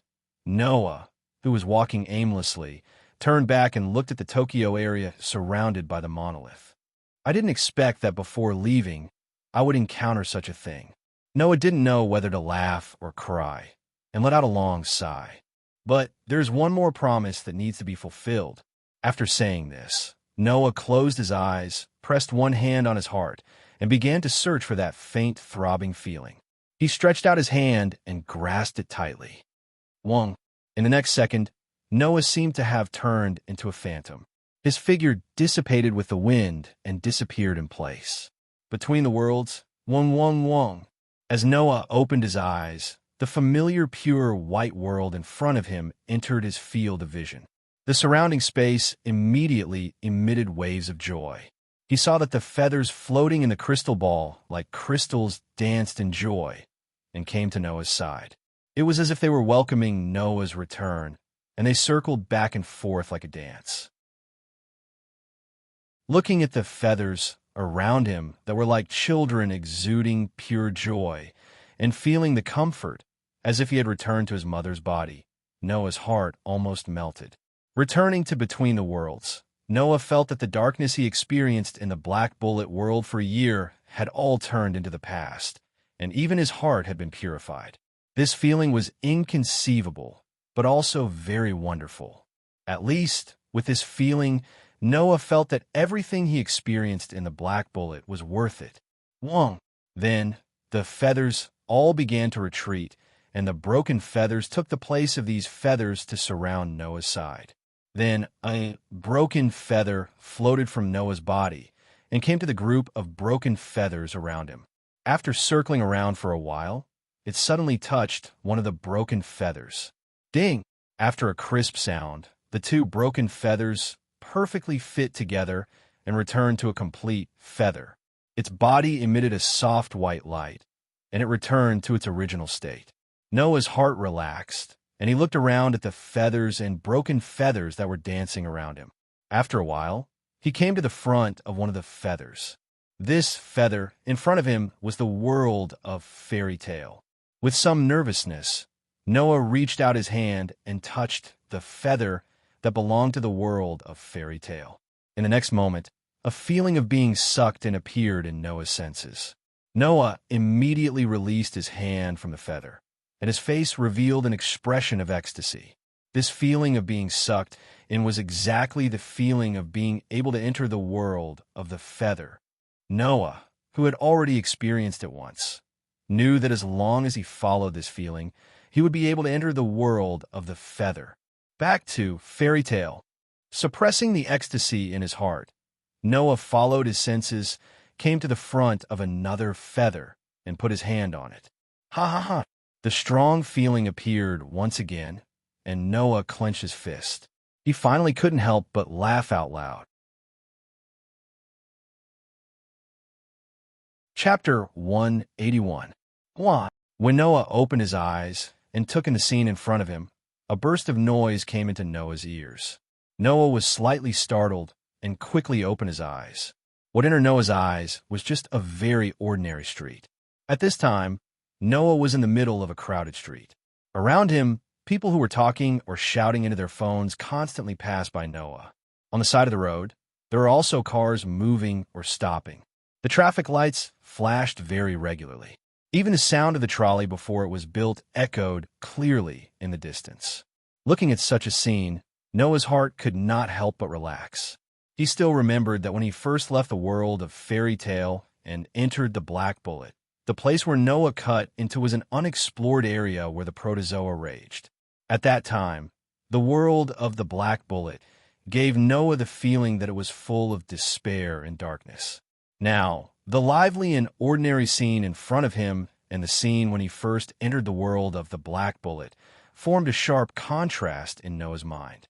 Naturally, Noah could not help but breathe a sigh of relief. It seemed that the world he entered this time was not like the world of the Black Bullet, which was biased toward the negative. Of course, it was also possible that the scene in front of him was just a superficial phenomenon. In the dark of this world, there might be a dark side that ordinary people did not know. In any case, for Noah, this world was just a new and unfamiliar world. After confirming that he could return to the worlds of fairy tale and the Black Bullet at any time in between worlds, Noah no longer had any worries. He could enter other worlds with peace of mind and carry out the world fragment recovery. With a relieved mentality, Noah chose to enter this world. On the surface, this seemed to be a world that was close to the culture of the world of the Black Bullet. The evidence was that the language spoken by the people who constantly passed by Noah was Japanese, which Noah was familiar with. This was another piece of good news. After all, a language barrier would cause quite a lot of trouble. Noah had already experienced this when he entered the world of the Black Bullet. Therefore, the first knowledge that Noah crazily absorbed in the world of the Black Bullet was language. He also relied on his extraordinary memory and understanding to master all the languages in the world of the Black Bullet. Now, this approach could be regarded as a preliminary benefit. It allowed Noah to not be like the first time he entered another world, where he did not know anything and broke into the police station to find someone to practice his way of speaking. Since the culture of this world is more or less the same as that of the previous world, that means if I want to move around in this world, I must first prepare an identity. Noah touched his chin. Yes, I must first prepare an identity and a household register. If necessary, I must also prepare an identity card, otherwise it will be difficult to move around. With this thought in mind, Noah left the scene under the gazes of many people under the slightly eye-catching situation. By the way, the reason why he attracted so much attention was very simple. It was only because Noah had been carrying the side cloth bag with the knight's sword on one shoulder. Under the extremely rhythmic tapping of the keyboard, Noah sat in a private room in an internet cafe. He quickly operated the computer in front of him, causing the computer screen to flash one after another. The scene of a 17 or 18-year-old youth in a private room in an internet cafe, quickly tapping the keyboard, gave people the feeling that he was a game expert, performing operations that others could not compare to. Therefore, no one would have thought that this 17 or 18-year-old youth in front of them was using the internet cafe's computer to hack into the country's personal data storage database. When he was still in the world of the Black Bullet, Noah had already learned this skill. The situation of the cursed child in the world of the Black Bullet was not very good. This was something that everyone knew. In some areas, the cursed child was not even allowed to have a household register. In other areas, there were some extreme people among the high-ranking officials who advocated stripping the cursed child of their household register. Just in case he needed it one day, Noah had learned some decent hacking skills under the guidance of an expert hacker in the Black Bullet. Using this skill, he helped many of the cursed child who had encountered difficulties in obtaining a household register. Noah didn't expect that there would be a time when this technology would be used on him. After spending a considerable amount of time, Noah finally succeeded in hacking into the country's database. In the personal data storage database, he left his own information without leaving a trace. Now, there's no problem. As long as he left his own information in the country's household register, then using the excuse of lost or reported loss, it would be relatively easy to obtain the household register and ID card. After solving this problem, Noah began to browse the country's secret information. Of course, Noah wasn't interested in national secrets at all. He browsed through the information just to see if there were any secrets about this world that were unknown to the public so that he could carry out his plan. If this was a normal world where there were only ordinary people in all aspects, then Noah could act with less scruples. On the other hand, there were more things to consider. Using the internet cafe's computer to hack was not a safe thing to do, nor was it a rational thing to do. Therefore, Noah also took the time to browse some information.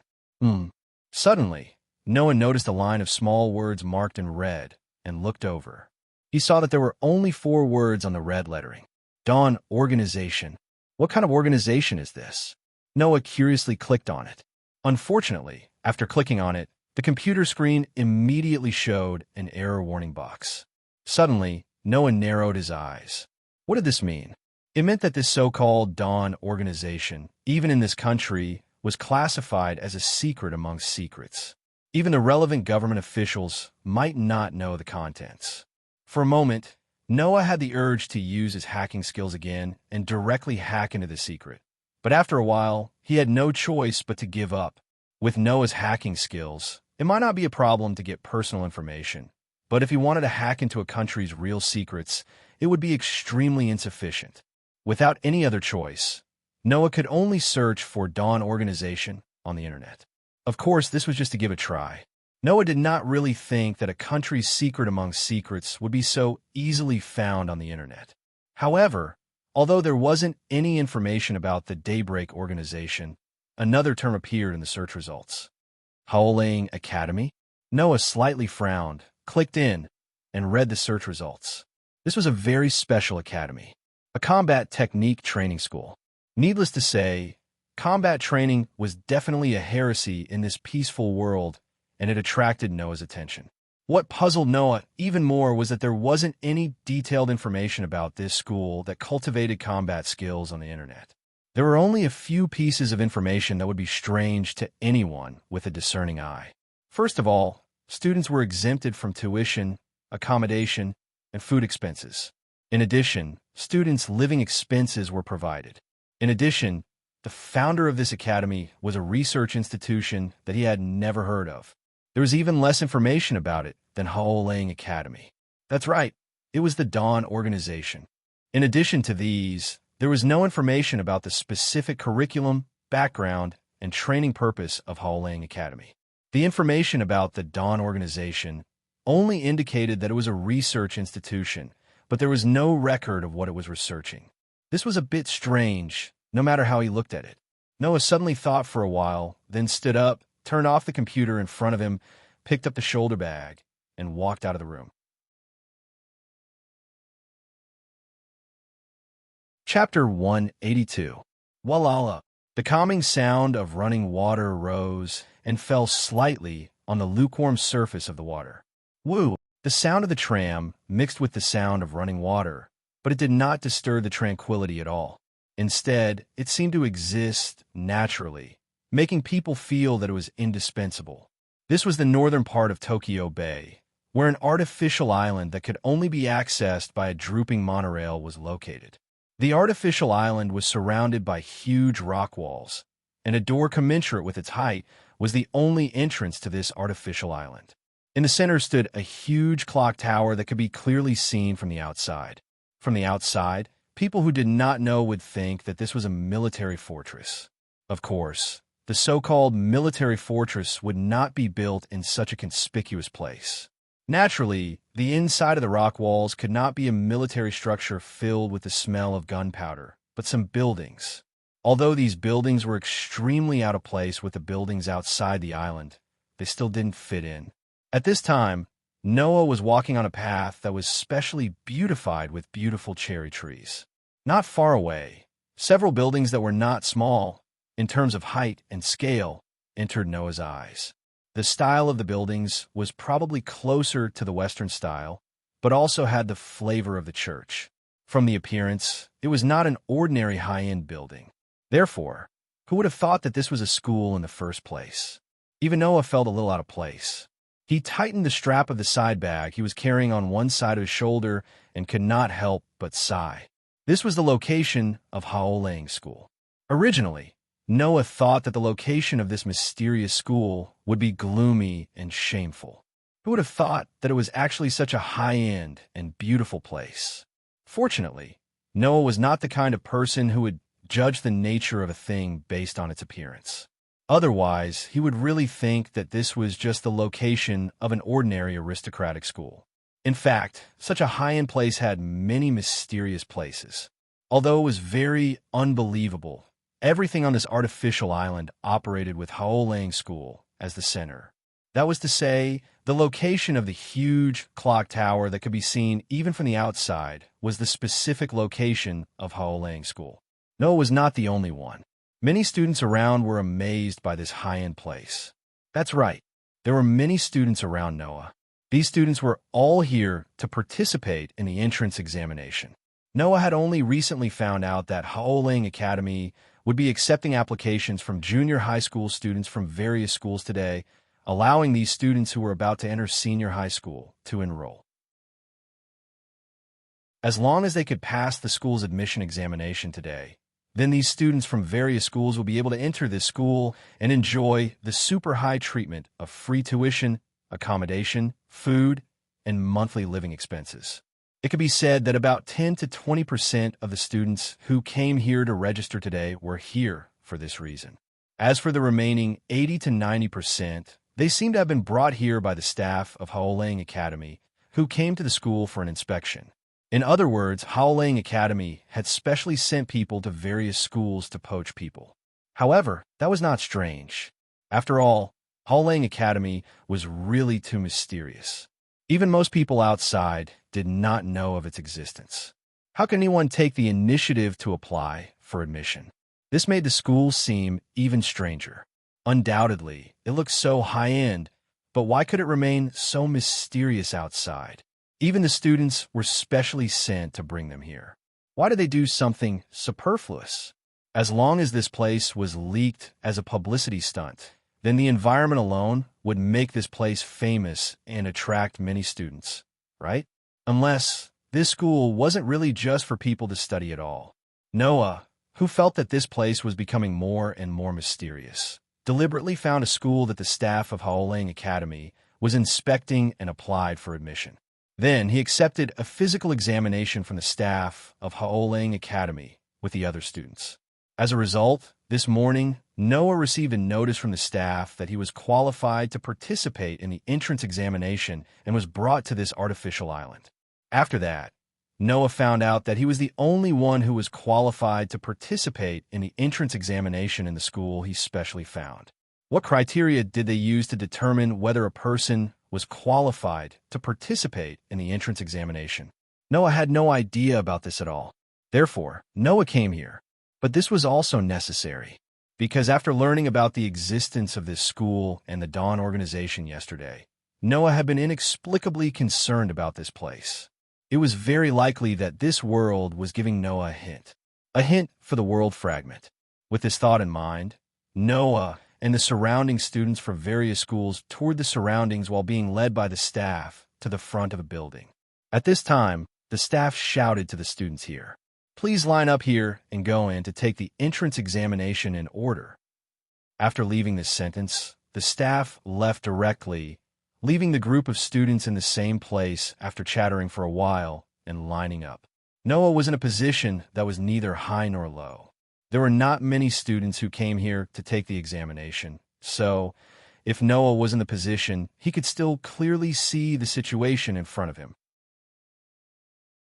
Looking at the first student in line being led into the building by a person who looked like a doctor in a white coat, Noah scratched his cheek and unconsciously turned his body. Ouch! As a result, in the next second, Noah felt that the end of the side cloth bag on his right shoulder seemed to have touched the person behind him as he turned his body sideways. The other person also let out a slight cry of pain. Noah hurriedly turned his head and looked behind him. Then he was stunned. He saw a young girl with bright brown waist-length hair tied into a ponytail that hung behind her waist. She had a pretty face that was both cute and beautiful, and she was gradually transforming from a young girl into an adult. She was standing behind Noah and holding her head. She seemed to be in pain with one eye open and the other closed. Noah, who did not expect to have such a cute and beautiful girl standing behind him, was subconsciously stunned. When he saw the other person holding her head, he realized that the person his side cloth bag touched was this girl. "Sorry, I didn't mean to." Noah touched his head, slightly bent down, and apologized. "Are you okay?" I'm fine." The girl held her head with one hand, while the other hand hurriedly waved, revealing a cheerful smile to Noah. "It's just a touch. It's not that painful. It's my fault for moving my head closer, otherwise I wouldn't have touched it." Moving closer? Noah tilted his head in confusion, and with some suspicion, took off the side cloth bag on his right shoulder, holding it in his hand, and raised it in front of the girl. Moving closer to this? The girl's pretty face stiffened, and soon after, as if her prank was discovered, she became embarrassed. "Sorry, because I was very concerned about the things inside, I unknowingly moved closer." Speaking until here, the girl simply put her hands behind her back, leaned forward, and put her pretty face in front of Noah, meeting Noah's eyes. There should be something like a bamboo sword inside, right? Hearing this, Noah was a bit surprised. Although it was not a bamboo sword, a night sword was still a sword, so the answer was quite close. The girl seemed to think that she had guessed correctly, so she closed her eyes and laughed lightly. "Because I have also learned a bit of the way of the sword, and like you, I always carried a cloth bag with a bamboo sword. So I followed behind you out of curiosity. You don't mind, right?" Hearing this, Noah did not know whether to laugh or cry. So it was because of this that she was behind him? Noah thought that it was purely a coincidence. "Right, introduce yourself." The girl seemed to have just thought of something and smiled, as if she was very familiar with him, and said this sentence. "My name is Youngsong Ivanley. Please enlighten me." "Miss Youngsong?" Noah also smiled. "I'm Noah Dole. Please enlighten me." Chapter 183. "Hey, Noah." The girl named Youngsong Ivanley put her hands behind her back, turned around, and looked at the shoulder bag in Noah's hand, and asked curiously, "Have you also learned Kendo?" "Yes." Noah pondered for a moment, and after finding that there was nothing to hide, he nodded. "Not just Kendo. I have learned fighting, boxing, Aikido, Judo, martial arts, and spear techniques." "Wow!" Ivanley suddenly exclaimed in admiration. "I didn't expect you to have learned so many martial arts. Then wouldn't it be advantageous for you to enter this school?" "Advantageous?" Noah was startled for a moment before reacting. "Oh, right, I almost forgot that this is a school to cultivate combat skills." Since it was to cultivate combat skills, then for some students who already had some foundation, it was indeed advantageous. However, Ivanley looked at Noah with some surprise. "It's not just this, right?" "Not just this." This time, Noah was slightly surprised. "Then what is the advantage?" Ivanley asked with some confusion. "Don't tell me. The people who brought you here didn't tell you anything?" "No," Noah admitted without hesitation. "After I participated in the physical examination at school yesterday, I received a notice to come here this morning. Other than knowing that if I pass the entrance examination, I can enter this school, I basically don't know anything else." "Isn't that very irresponsible?" Ivanley shook his head helplessly. "If that's the case, then you don't know what the entrance examination is about, right?" Noah nodded without hesitation, making Ivanley smile in confusion. Then his expression became cheerful. "Then let me tell you about this school. You're here to tell me about this school? Noah was surprised. In other words, you know about this school? Although I don't know what happened to the people who received the notice of passing the physical examination in the original school like you, but I was directly contacted by the people from the Dawn organization and brought here. Ivan straightened his back and smiled. So before I came here, I was already told a lot about this school. Noah's heart suddenly became lively. Originally, he thought that he would have to go through a lot of trouble before he could find out the true face of this school. He didn't expect that the truth would come so suddenly. But soon, Noah frowned again. But, are you sure you'll be fine telling me these things? Ivan didn't expect Noah to say that. He was stunned for a moment, then smiled gently. Noah is really gentle. Noah put on a slightly speechless expression.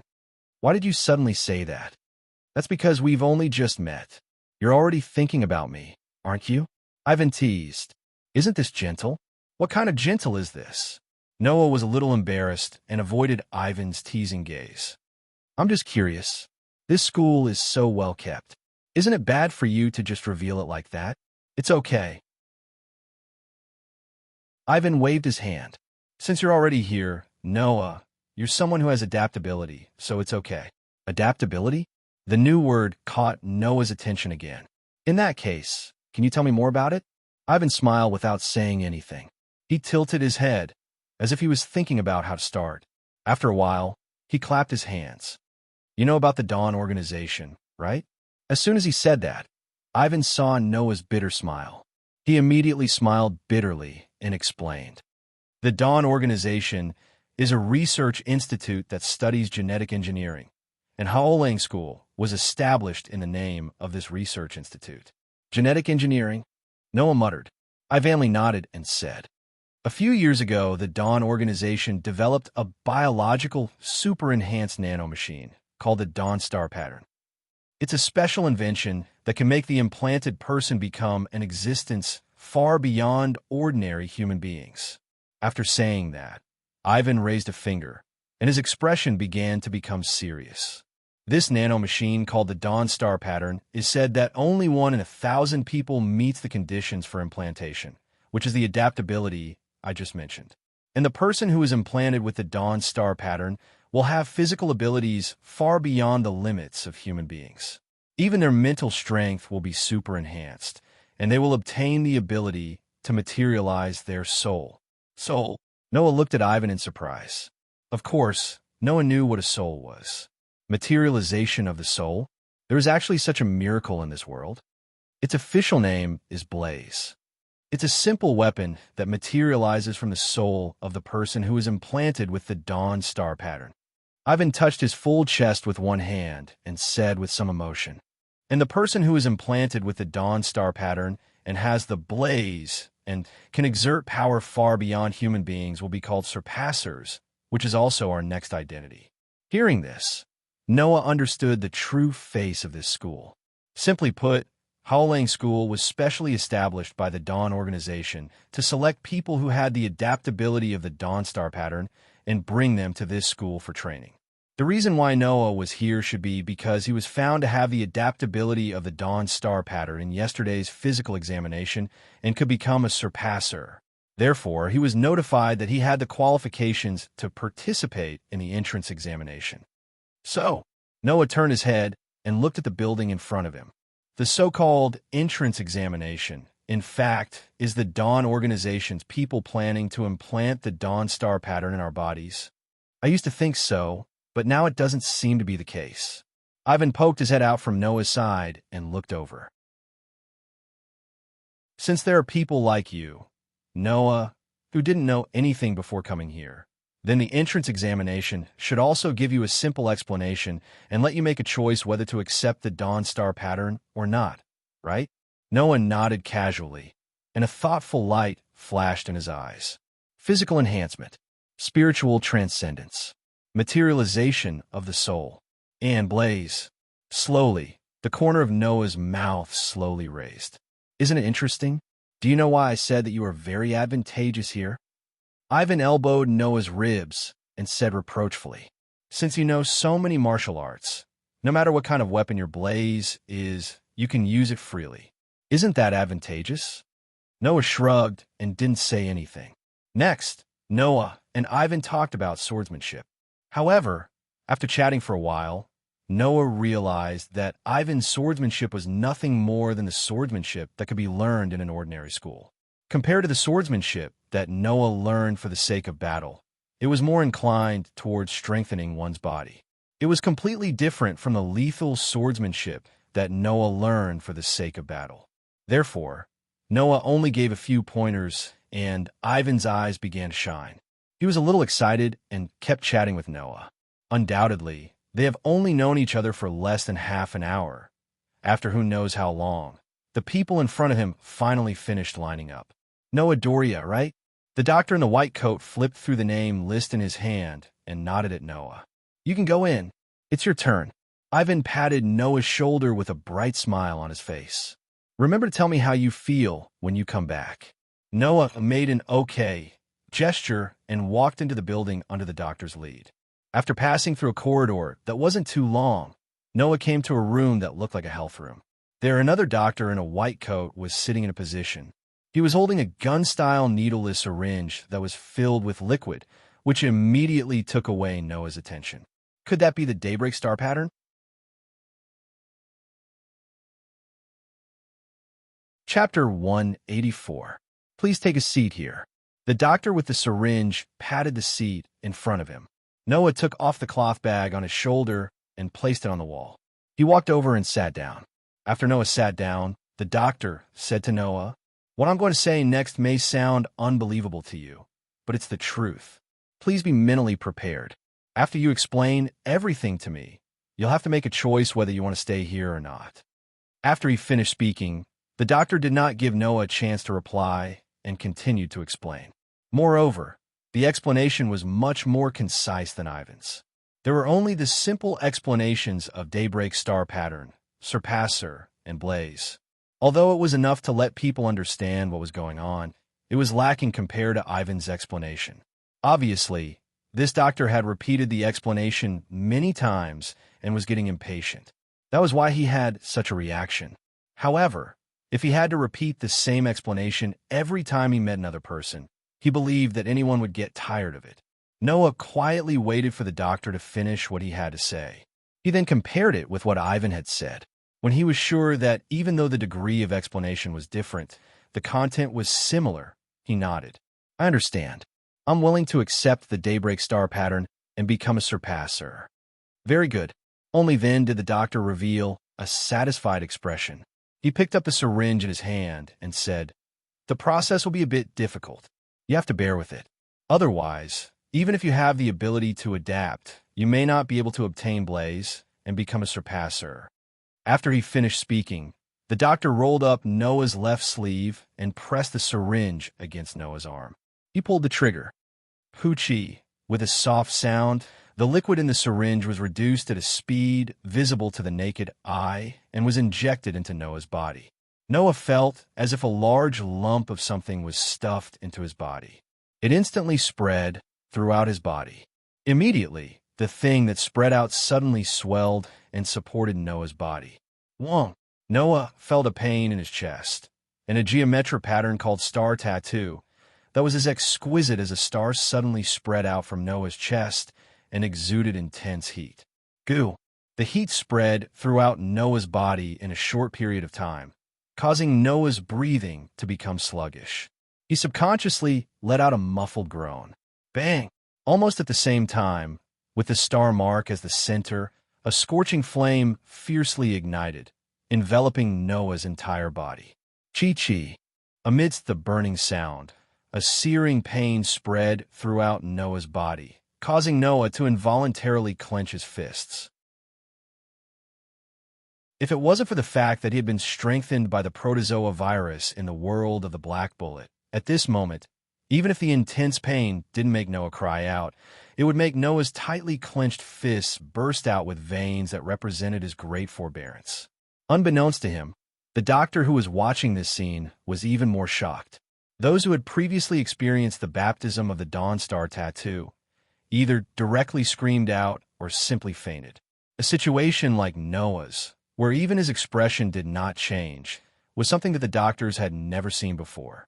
Not to mention this time, even in the previous implantation of the Daybreak Star tattoo, the doctors had never seen such a case. On the other side, Noah, who was under the baptism of the Dawn Star tattoo, clearly felt the changes in his body. First of all, the changes in his physical strength were minimal. Obviously, even the Dawn Star tattoo, which claimed to be able to make a person become a surpasser and possess a physical strength that far exceeded the limits of a human, had no way to make Noah's body, which had been tempered thousands of times and strengthened to an inhuman level by the protozoa virus, have any obvious strengthening. However, the Dawn Star tattoo could not only strengthen a person's body, it could also strengthen a person's spirit. This was something that even the protozoa virus couldn't do. Therefore, Noah clearly felt it. The vast magic power that was sleeping in his body seemed to have been awakened, boiling all of a sudden. Under Noah's perception, it rapidly rose by a large margin. This made Noah's heart startled at first, but then it was followed by joy. He didn't expect that the strengthening of his mental strength would also affect his magic power, causing his magic power to increase. That wasn't strange. Magic was also the power of the heart. If one's mental strength was sufficiently strengthened, one's willpower and thoughts would also become more tenacious. Therefore, once the mental strength was strengthened, the magic power that was directly linked to the heart would also naturally grow, and the magic power would also become stronger. This meant that even though Noah's physical strength didn't increase by much, the Dawn Star tattoo allowed Noah's magic to increase. This was an unexpected gain. However, Noah's gain wasn't over yet. This was because, through the strengthening of his mental strength, his soul could also obtain the ability to materialize, becoming a surpasser's weapon. Unfortunately, Noah was destined to not be able to enjoy the treatment of obtaining a new weapon. Bang! Just like that, the flames burning on Noah's body suddenly rose sharply, expanding more than 10 times in an instant, enveloping half of the entire infirmary. Wah! The doctor, who was watching the show from the side, was almost pounced on by the sudden expansion of the scorching flames. His face heated up, he cried out in alarm, and hurriedly jumped away. In the center of the flames, Noah clutched the Dawn Star tattoo on his chest, somewhat dejectedly bending his body, his eyes suddenly widening. Only Noah knew what had happened to his body. Originally, the surpasser's mental strength seemed to have awakened Noah's soul, attempting to materialize Noah's soul. However, in that instant, the Dawn Star tattoo that should have awakened his soul seemed to have encountered an iron wall, completely unable to affect Noah's soul. In other words, with the power of the Dawn Star tattoo, it was simply not enough to allow Noah's soul to materialize. Noah's soul was unexpectedly strong. Moreover, it was strong to an inconceivable extent. At that moment, in order to awaken Noah's soul, the Dawn Star tattoo seemed to want to break through the iron wall that was obstructing it, causing a strong impact on Noah's body. As a result, the flames burning around Noah's body also skyrocketed. Chi. The hot flames were still constantly rolling, telling others how much effort the Dawn Star tattoo had put into Noah's body. Unfortunately, it still had no way to awaken Noah's soul. Over time, the physical strengthening and mental strengthening effects released from the Dawn Star tattoo were instead absorbed by Noah's special constitution. All the power that entered Noah's body would be absorbed by Noah himself. Now, the Dawn Star tattoo had encountered the same situation.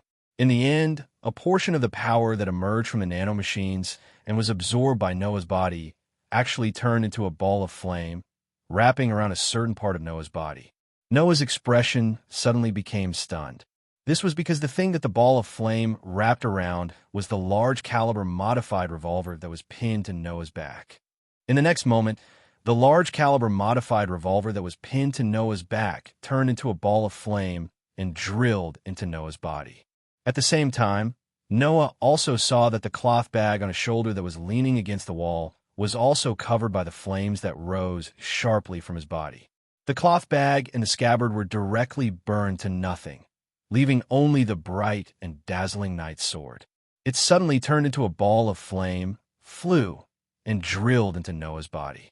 The White Knight's sword, the black revolver, the two weapons, under the inexplicable chemical reaction of the Dawnstar tattoo and Noah's constitution, turned into flames and drilled into Noah's body, becoming a part of Noah's soul. In other words, the knight's sword and the revolver replaced Noah's powerful soul that could not be awakened and became Noah's blaze. The flames gradually subsided, and in the end, all of them drilled into the star tattoo and disappeared together with the star tattoo from Noah's body. Noah touched his chest and was speechless for a long time.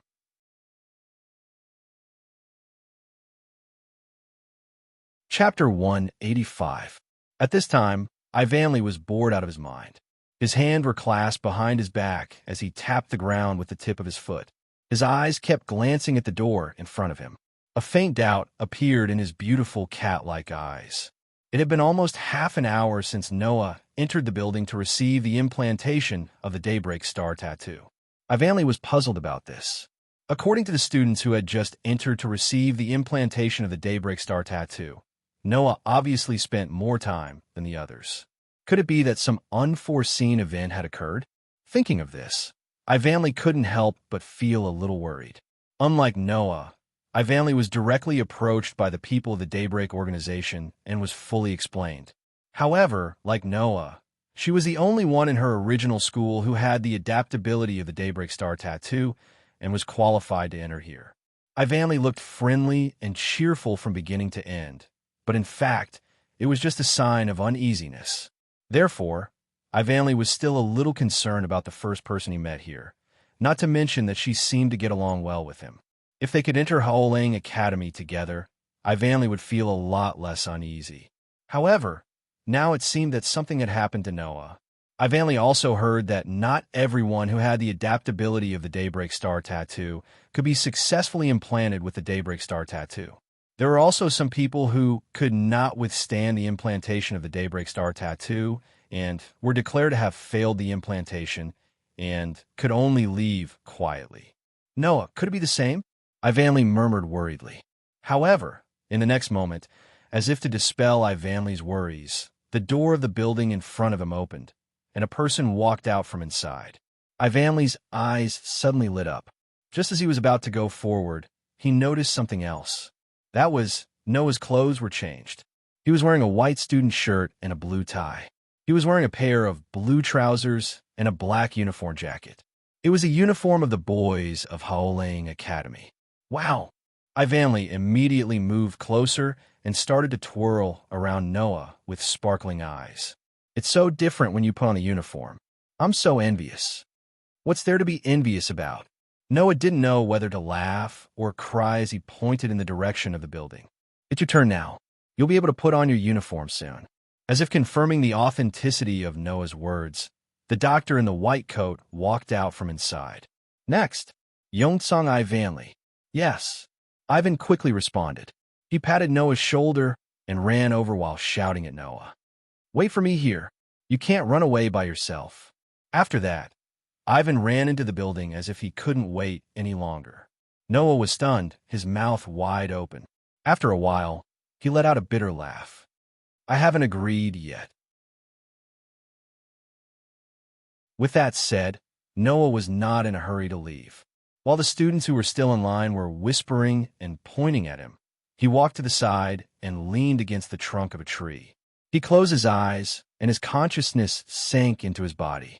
Under the cover of Noah's excellent sensing ability, Noah could feel that there were many extremely small, floating objects swimming back and forth inside his body. These extremely small floating objects that human eyes could not capture were the biological, super-enhanced nanomachines that Ivanli mentioned, the Dawnstar pattern. This time, the implantation of the Dawnstar pattern brought Noah a lot of benefits. In addition to the minimal physical enhancement, Noah also gained 3 other benefits. 1. Super-enhanced mental power. 2. Due to the influence of the super-enhanced mental power, it indirectly led to the appearance of enhanced magic power. 3. Although the soul was not awakened, the knight's sword and revolver also became his blaze under the effect of the dawn star pattern and Noah's own physical constitution. Noah also did not expect that his physical constitution that could absorb all the power that entered his body would actually produce a chemical reaction with the dawn star pattern, resulting in the result of his two personal weapons becoming part of his soul. However, Noah could roughly guess the reason for such a change. The so-called surpasser referred to an individual who had been implanted with the dawn star pattern and had a physical ability and mental power that far exceeded that of a human. They also obtained the ability to materialize their soul into a weapon, thus obtaining the ability Blaze. The dawn star pattern that was implanted into people's bodies was a biological, super-enhanced nanomachines that were so small that they could not be seen. Noah's physical constitution that could absorb all the power that entered his body was correct. However, this constitution could not absorb solid power. Could it be that if a sword pierced Noah's body could also absorb the sword that entered his body? That was naturally impossible, and the nanomachines were clearly within the range of solid power, so Noah's constitution naturally could not be effective against them. However, just because it could not be effective against the nanomachines themselves, it did not mean that it could not be effective against the nanomachines themselves. The dawn star pattern explained clearly that it used these nanomachines to strengthen a person's physical body, super-enhance their mental power, and let a person's soul obtain the ability to materialize. Once the dawn star pattern was removed, all the nanomachines in the body would be expelled from the body, and the surpasser would once again become an ordinary person. However, Noah's constitution tyrannically absorbed all the nanomachines that entered his body and produced super-enhanced effects.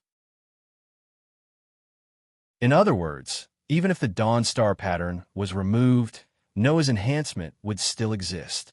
These nanomachines were no longer able to affect Noah. Therefore, in the process of Noah's constitution tyrannically seizing the effects of the dawn star pattern, the nanomachines were still producing effects. In addition, it seemed that there was no way for Noah's overly powerful soul to materialize, resulting in some conflicts and unexpected changes. The specific manifestation of this change was the effect of materializing the soul into a weapon had been reversed, and it became the effect of the weapon being spiritualized. The knight's sword and revolver thus became Noah's blaze. Therefore, in addition to strengthening his body, mental power, and magical power, Noah also obtained two abilities from the dawn star pattern. One was to materialize the blaze that had become part of Noah's soul.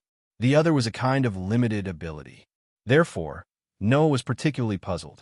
The reason why the knight's sword and revolver became the blaze was because the ability to materialize the soul was reversed. This was excusable. But where did this inexplicable limited ability come from? Noah.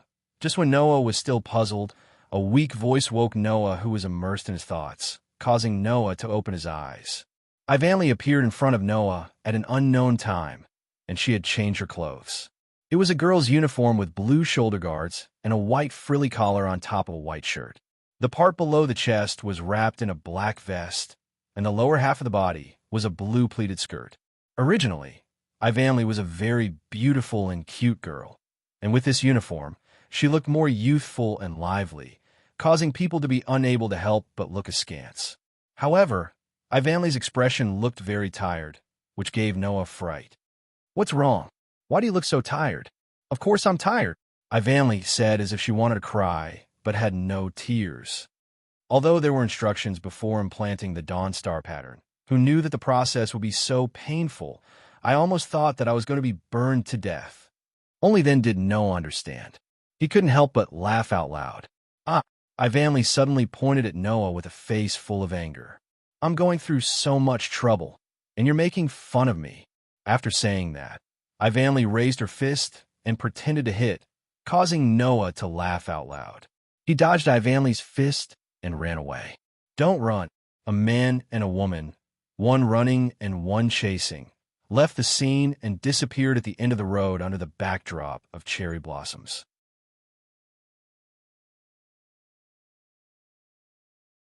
Chapter 186. As everyone knew, the organization that founded Haolang Academy was the Genetic Engineering Research Organization that developed the Dawnstar Rune, the Dawn Organization.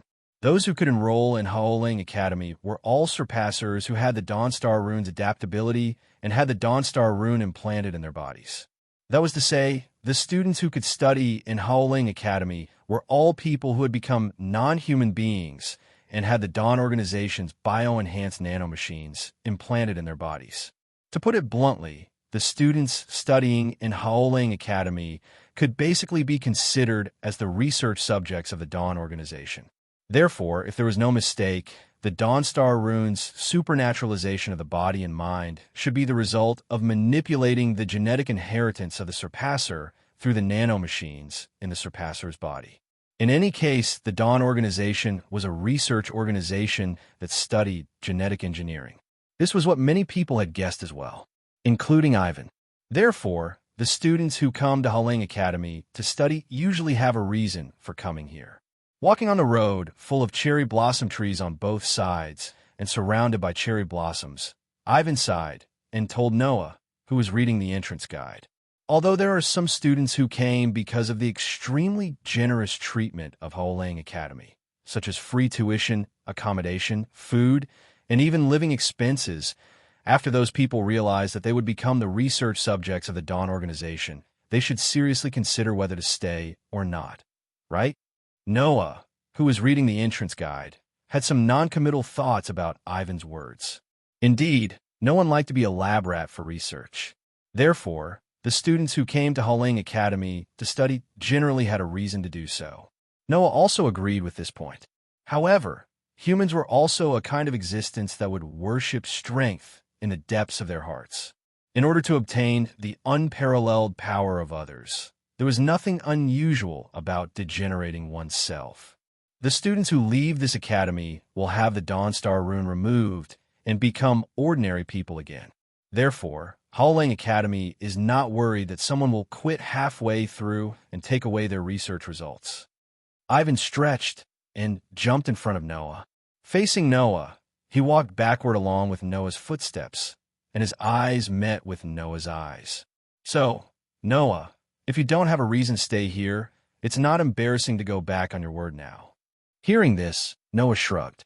Indeed, Noah did not have a reason to stay in Haolang Academy. The only reason Noah came to Haolang Academy was because he relied on his incomparably trusted intuition. He felt that if he came here, he would be able to get closer to the world fragment that was lost in this world. He came here with the mentality of giving it a try. Although Noah trusted his intuition very much, if it was necessary, he would not stay here no matter what. At most, he would look for other ways to obtain the world fragment. Of course, Noah was not worried that he would become some experimental animal.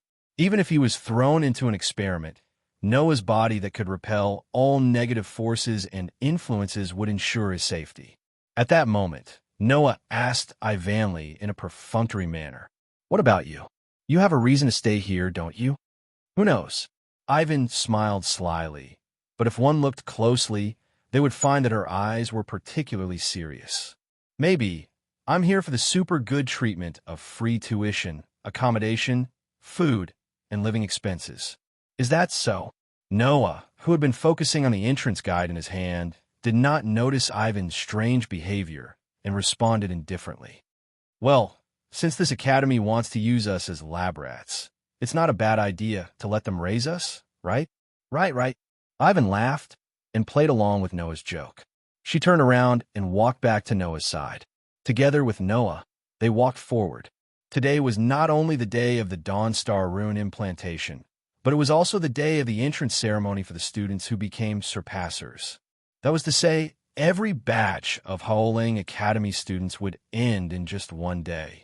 Then, the official classes would begin tomorrow. Following the entrance guide, Noah and Ivan found the place where the entrance ceremony was held. They entered the place that was much more luxurious than an ordinary school's auditorium. They found 2 seats and sat down. As soon as he sat down, Ivan looked around and saw the students sitting in their seats.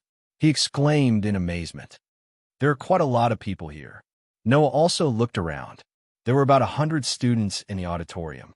For such a luxurious school's entrance ceremony, it was a bit unreasonable to say that there were a lot of people. However, if one thought about it carefully, 100 people was actually a lot. There was only one person who could use the Dawnstar rune in 1,000 people. In other words, the 100 people here had to be chosen from at least 100,000 students to reach such a number. If there were more than 100 people under such a probability, it was indeed a lot. Ding-ling. At this time, from the direction of the entrance, a crisp sound of a bell echoed, attracting the attention of many people. When the people who heard the sound looked in the direction of the entrance, all the sounds in the auditorium receded like a tide and disappeared. Ivan also widened his eyes slightly, and even Noah subconsciously turned his gaze to the source of the sound, unable to speak. Because there is a girl who would never disappear from one's memory. She left a deep impression in everyone's mind as she slowly walked in from the entrance and entered everyone's sight. It was a petite girl with long silver hair that reached her waist. Her skin was abnormally fair, and her eyes were an extremely eye-catching deep red. It was as if she came from a foreign country. She looked to be around 13 or 14 years old, and her figure was rather petite. The girl had an appearance that seemed to only exist in a dream, but under the gazes of so many people present, there was nothing called expression on her face that still had a little bit of childishness. Her silver hair was tied with a hairband with bells on both sides, and accompanied by the sound of the bells swaying, she walked forward. Just like that, the silver-haired girl directly crossed the aisle, came to an empty seat, sat down, and then like a statue, she stopped moving. Only then did the silent atmosphere in the auditorium quietly disperse. Everyone began to discuss spiritedly as they looked in the direction of the silver-haired beauty. It was as if they were admiring the beauty of the young lady as they chatted. She's like a doll. Ivan also made the same exclamation. That child, is she from a foreign country? Noah didn't answer. He just stared in the direction of the silver-haired girl. Looking at the other party's expressionless face, he didn't move. Compared to the other party's beauty, Noah was more concerned about the other party's expressionless face. Of course, Noah's action, in Ivan's eyes, was as if he was absent-minded. At that moment, Ivan nudged Noah with his elbow in a teasing manner. Well, I can understand, but if you stare at her like that, it will give people the feeling of that's why boys are like this. What's with that? Noah didn't know whether to laugh or cry. He retracted his gaze and started to chat with the teasing Ivan, not knowing how much time had passed until the seats in the auditorium were almost full. On the podium in front, the sound of the loudspeaker was turned on. Hearing this sound, in the auditorium, all the sounds disappeared again, replaced by another sound. Tap, tap, tap, tap. That was the sound of high heels on the floor. Then, another figure, who once again stole the attention of the students, walked out from the curtains at the side of the auditorium and walked up to the podium. Everyone looked at each other in dismay. Some of them began to doubt their own eyes. The person who walked up to the podium had long black hair tied into two ponytails. Her body was wrapped in a pitch-black Gothic lowly dress. Her height was less than 1.5 meters, but on her doll-like face, there was a sense of intelligence and magic that others didn't have. That was a petite girl who didn't even look 10 years old.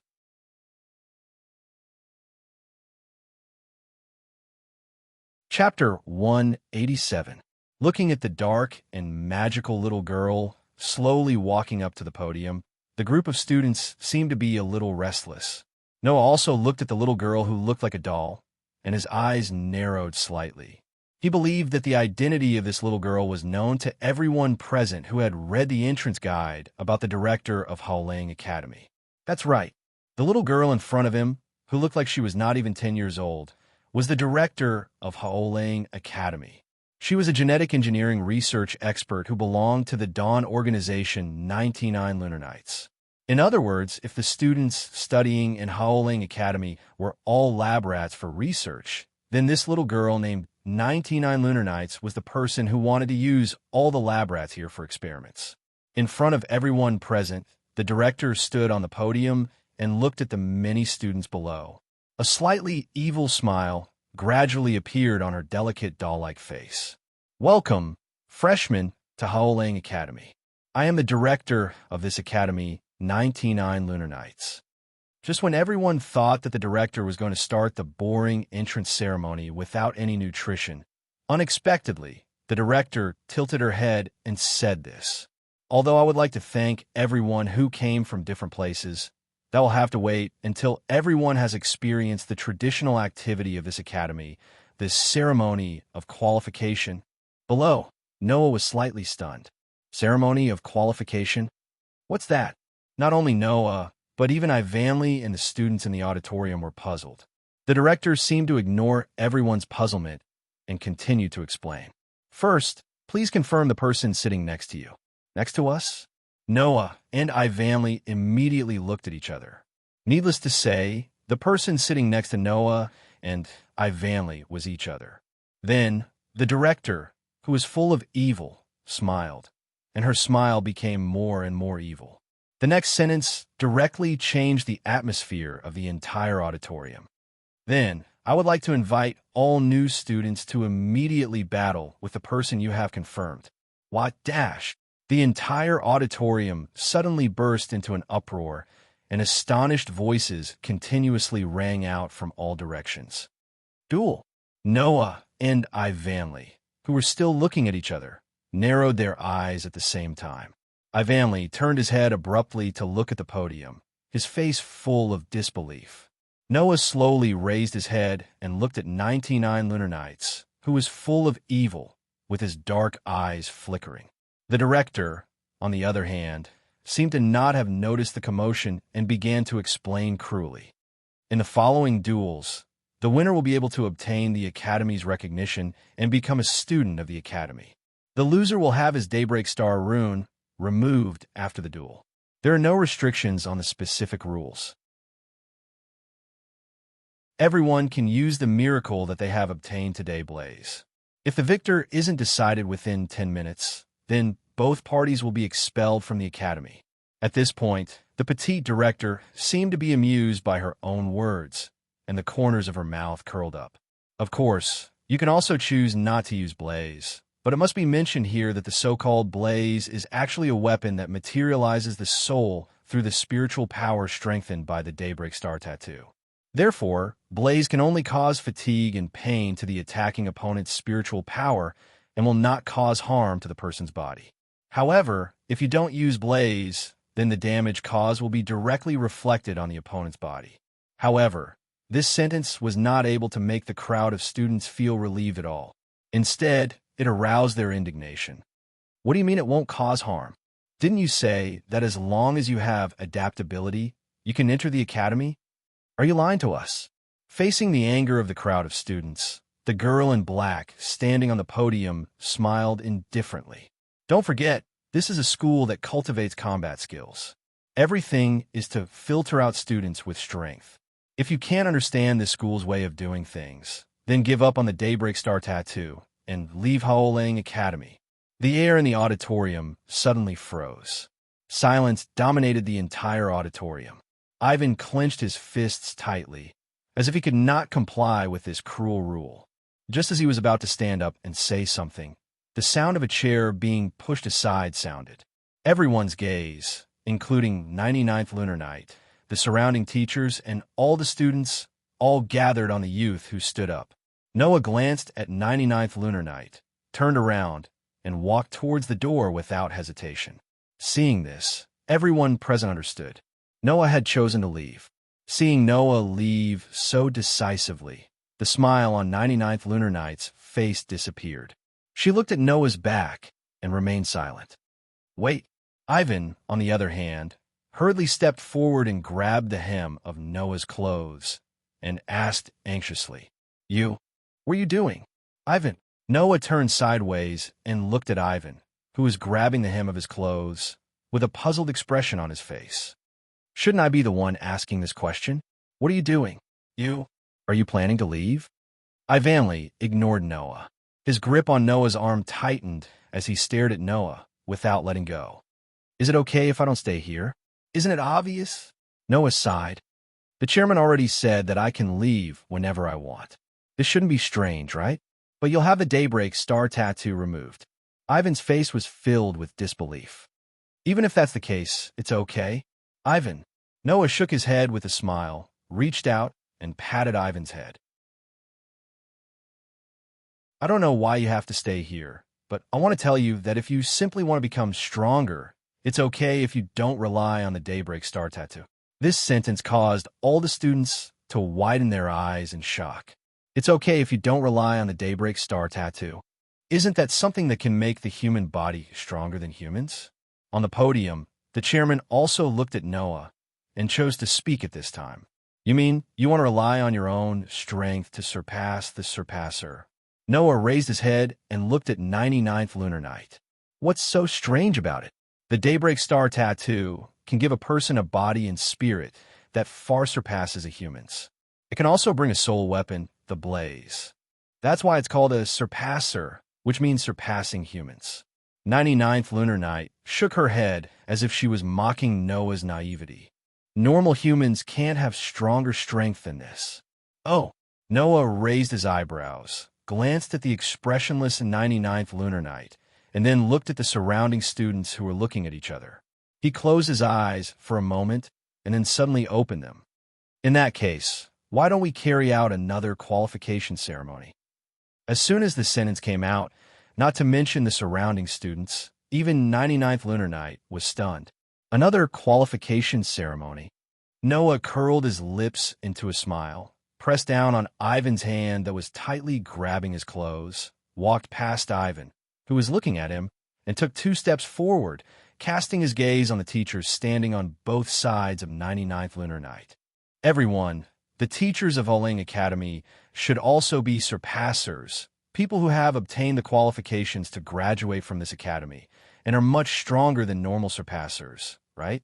The group of teachers who didn't understand what Noah meant had a strange expression on their faces.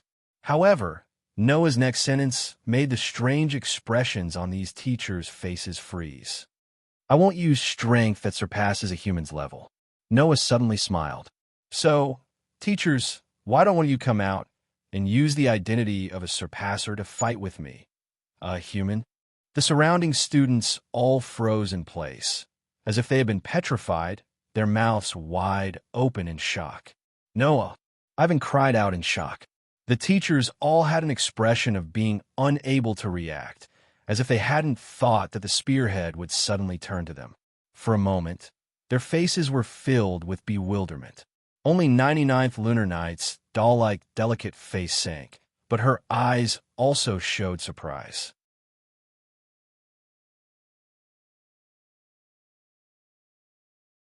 Chapter 188. Bearing the astonished gazes from all directions, Noah, who had a calm expression on his face, sighed in his heart. It was a pity. In fact, Noah was very curious about this school. Surpassers, the people hidden in this ordinary world.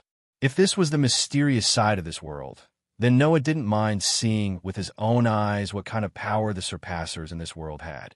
Unfortunately, 99 lunar nights' words dispelled Noah's idea. As mentioned before, although he felt that he could more or less get closer to the world fragment in Oling Academy, Noah had no reason to stay here. If it was another unknown student sitting next to him today, then not only would Noah not leave, but he would also be happy to see the power of these new surpassers. However, the person sitting next to Noah was not a stranger, but the first real friend he made in this world. Although they had only known each other for less than half a day, Ivan had a personality and charisma that others couldn't hate, which made Noah spend a rather pleasant time with him. Let Noah fight with Ivan? For such a dispensable reason like staying in Oling Academy? Then, if he won, Noah would be kicking away the first friend he made in this world. If he lost, with Ivan's personality, he would definitely feel guilty, and he would still have to leave. Since that was the case, why not just leave and have a good time? Anyway, Noah didn't have any reason to stay here, right? As for removing the daybreak star pattern, Noah didn't care at all. All the effects of the daybreak star pattern had been absorbed by Noah's special constitution. Even if the daybreak star pattern was removed from Noah's body, Noah's enhancement would still exist, and the blaze, and the limit ability would also not disappear. Therefore, even if the other party didn't remove the daybreak star pattern from his body, afterwards, Noah would definitely use magic to expel all the nanomachines in his body at the right time. Of course, before that, it didn't matter if he let these people who thought that they had the power to surpass human experience a little bit of true strength. The ability Noah obtained from the daybreak star pattern, in addition to the blaze, there was also an inexplicable limit that appeared. By using this ability, Noah could freely adjust the strength of his various aspects of power. At first glance, this ability seemed useless, but Noah found that it was like a spring. The tighter the restriction, the higher it would bounce. This limit ability could make Noah's restricted power self-increase bit by bit. Hence, on the way to the auditorium, Noah had already restricted all of his mana and allowed it to enter a state of automatic enhancement. Now, Noah activated the limit ability to limit his own strength. All of a sudden, Noah's strength, stamina, endurance, speed, agility, and other physical attributes began to decline at a clear rate. It didn't disappear. Instead, it was as if he was wearing a limit device and was forced to a standard.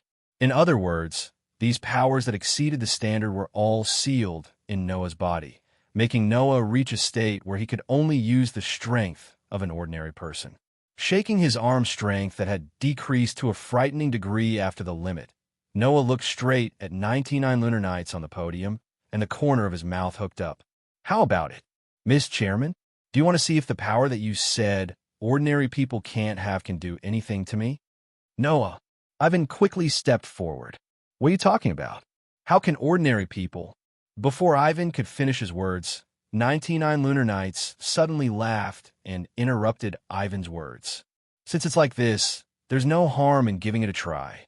After saying that, 99 Lunar Nights turned her head and looked at a middle-aged teacher. "Teacher Daisuke, can I trouble you?" "Understood, Chairman." The teacher named Daisuke nodded and walked towards Noah, arriving in front of Noah. First, he sized up Noah. Then his eyes showed an indifferent expression. "You really decided to only use the strength of an ordinary person to fight with me?" Noah raised his hand and stopped Ivan, who still wanted to say something. Ignoring Ivan's worried face, he took a step forward. "You also came from an ordinary person, right? You should be able to clearly distinguish whether or not I will use the strength of an ordinary person, right? Your opponent is not an ordinary surpasser, but an existence that can guide surpassers." On the podium, 99 Lunar Nights said, "It doesn't matter if you use the strength you obtained. You can also use Blaze. I can give you special permission." Noah didn't answer, but looked at Daisuke, silently expressing his disdain. Looking at Noah, who casually stood in front of him, Daisuke stretched out his hand and pressed his chest. "Blaze!" With the sound of the incantation to summon the soul, a gorgeous star pattern rotated from Daisuke's chest, bringing a hot flame, covering Daisuke's hands. After the flame dissipated, a pair of pitch-black iron weapons with lines on the surface appeared in Daisuke's hands. It was a simple weapon called Brass Knuckles. "I won't be merciful," Daisuke said indifferently. "What kind of power do surpassers have? Look carefully." After saying that, Daisuke fiercely clenched his fists, and the brass knuckles collided with each other. After a clang sound, Daisuke's feet stepped on the ground, and his body directly rushed toward Noah, clenching his fists, and the sharp part of the brass knuckles on his fists immediately flashed with some cold light. "Shio!" When he was only half a meter away from Noah, Daisuke's figure suddenly stopped, and his right hand drew a tricky angle, and in the sharp sound of the air exploding, he directly aimed at Noah's head. With that speed, with the speed of an ordinary person, it's absolutely impossible to avoid. Daisuke had such confidence. However, the careless Daisuke didn't notice that before he punched, Noah's body had already begun to move.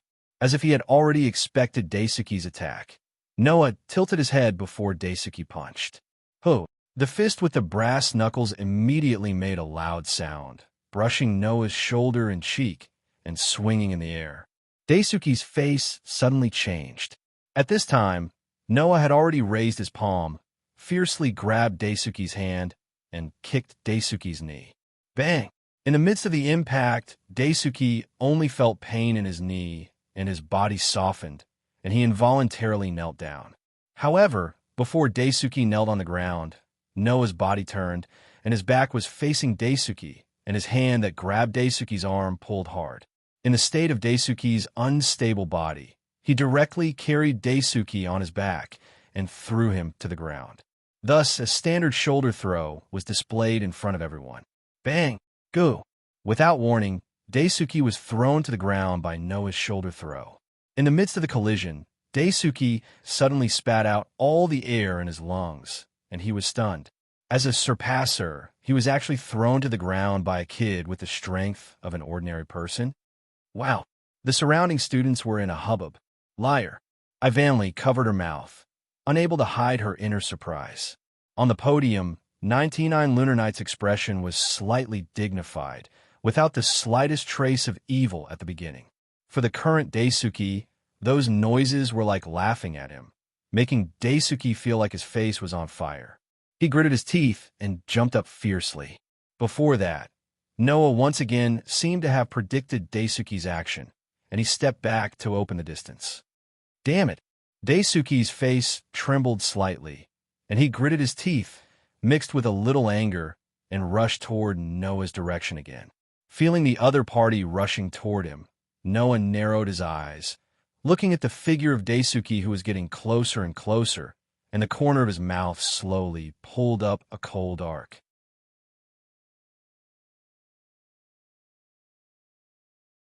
Chapter 189.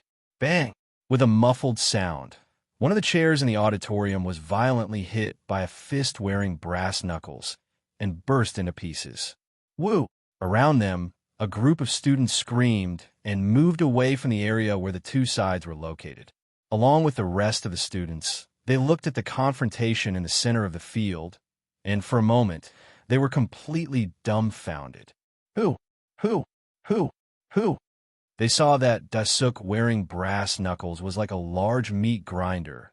While rushing forward, with an overwhelming momentum, he waved his fist like a storm, making the fist with brass knuckles carry bursts of wind, shrouding the front. Duh. In front of the storm-like attacks, Noah's eyes were tightly shut.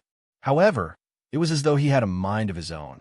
His footsteps were extremely nimble as he stepped left and right. Amidst a series of clear sounds, he actually dodged all of the fierce attacks that were coming at him one by one. If someone observed carefully, they would be able to notice it. Every time, before Daisuke waved his fist, Noah seemed to be able to predict it, and took the initiative to move his body, and dodged all the fierce attacks that were impossible to dodge with the speed and reaction of ordinary people.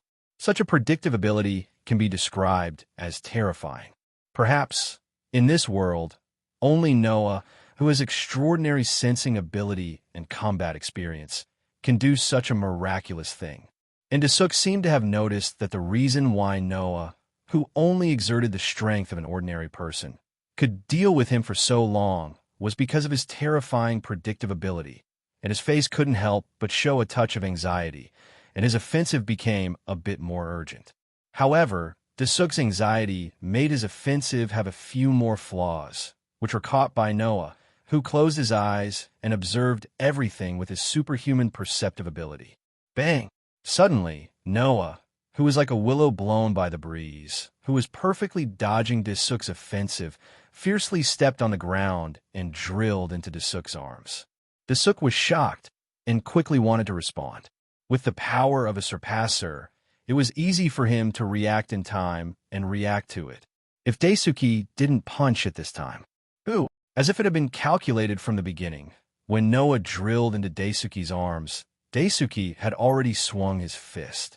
As a result, his fist fell into the air, and because he was leaning forward while swinging his fist, it was impossible for him to do anything else.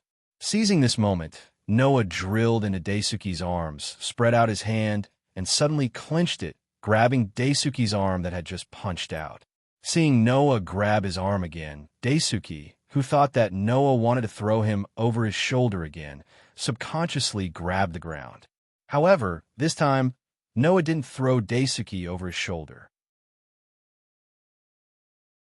Instead, he clasped Daisuke's arm with his fingers and twisted Daisuke's joints. In an instant, the fist that Daisuke had just swung seemed to want to return to where it came from. Following the trend of Noah's twisting joints, it bent and punched back at Daisuke's own chest. Bang! The fist with brass knuckles fell heavily on Daisuke's own chest. Goo! A huge force acted on Daisuke's chest, making Daisuke groan and retreat a few steps. His chest was in pain. It was different from the throw that Noah used just now. As a surpasser who had strengthened all aspects of physical fitness, even if he was hit by Noah's throw, Daisuke would only feel a little pain at most. His strengthened physical resistance would not let him be hurt by such an attack. However, it was different this time. It was Daisuke's own fist that hit him. That was equivalent to letting Daisuke eat the attack of a surpasser who had the same strength as him. Therefore, this time, the pain inflicted on Daisuke's chest really hurt him. He almost couldn't breathe, which made Daisuke angry. Do you only know how to play these little tricks? With a roar, Daisuke clenched his fists tightly and rushed forward. He raised his fist, and with a sharp wind-breaking force, he viciously smashed it down on Noah's shoulder with a muffled sound in the air. Could it be that you want me, a human, to go head-to-head with you, a surpasser? Noah sneered, but his body moved in advance again. He didn't retreat, but moved forward. He leaned his body and pushed up. As the target of Daisuke's attack, his shoulder suddenly jumped up from under Daisuke's body and slammed into him. Bang! Because of the punch, even if Daisuke reacted, his body couldn't keep up with the reaction. He was hit by Noah's shoulder. Of course, with the strength of an ordinary person, even if he was hit by Noah's attack, the damage that Noah could do to Daisuke was very limited.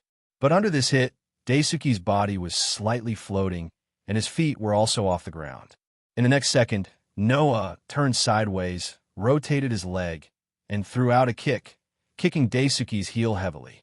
Daisuke, who was floating in the air, suddenly lost his balance. Ha! Thus, Daisuke fell to the ground and made a painful sound. Bastard!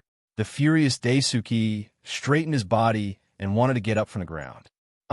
However, at this moment, the surrounding students suddenly exclaimed in unison. Before Daisuke realized what these exclamations meant, behind Daisuke, a hand bent up, revealing a slightly sharp elbow, and heavily hit Daisuke below. Bang! With a blunt sound, the elbow mercilessly fell on the back of Daisuke's neck. Daisuke's eyes bulged, and his body fell back to the ground again. His vision was all blurred, and even his consciousness was in chaos. Daisuke couldn't help but squeeze out a low groan, covering his neck, supporting his hazy consciousness, and turned his head with difficulty, looking at Noah.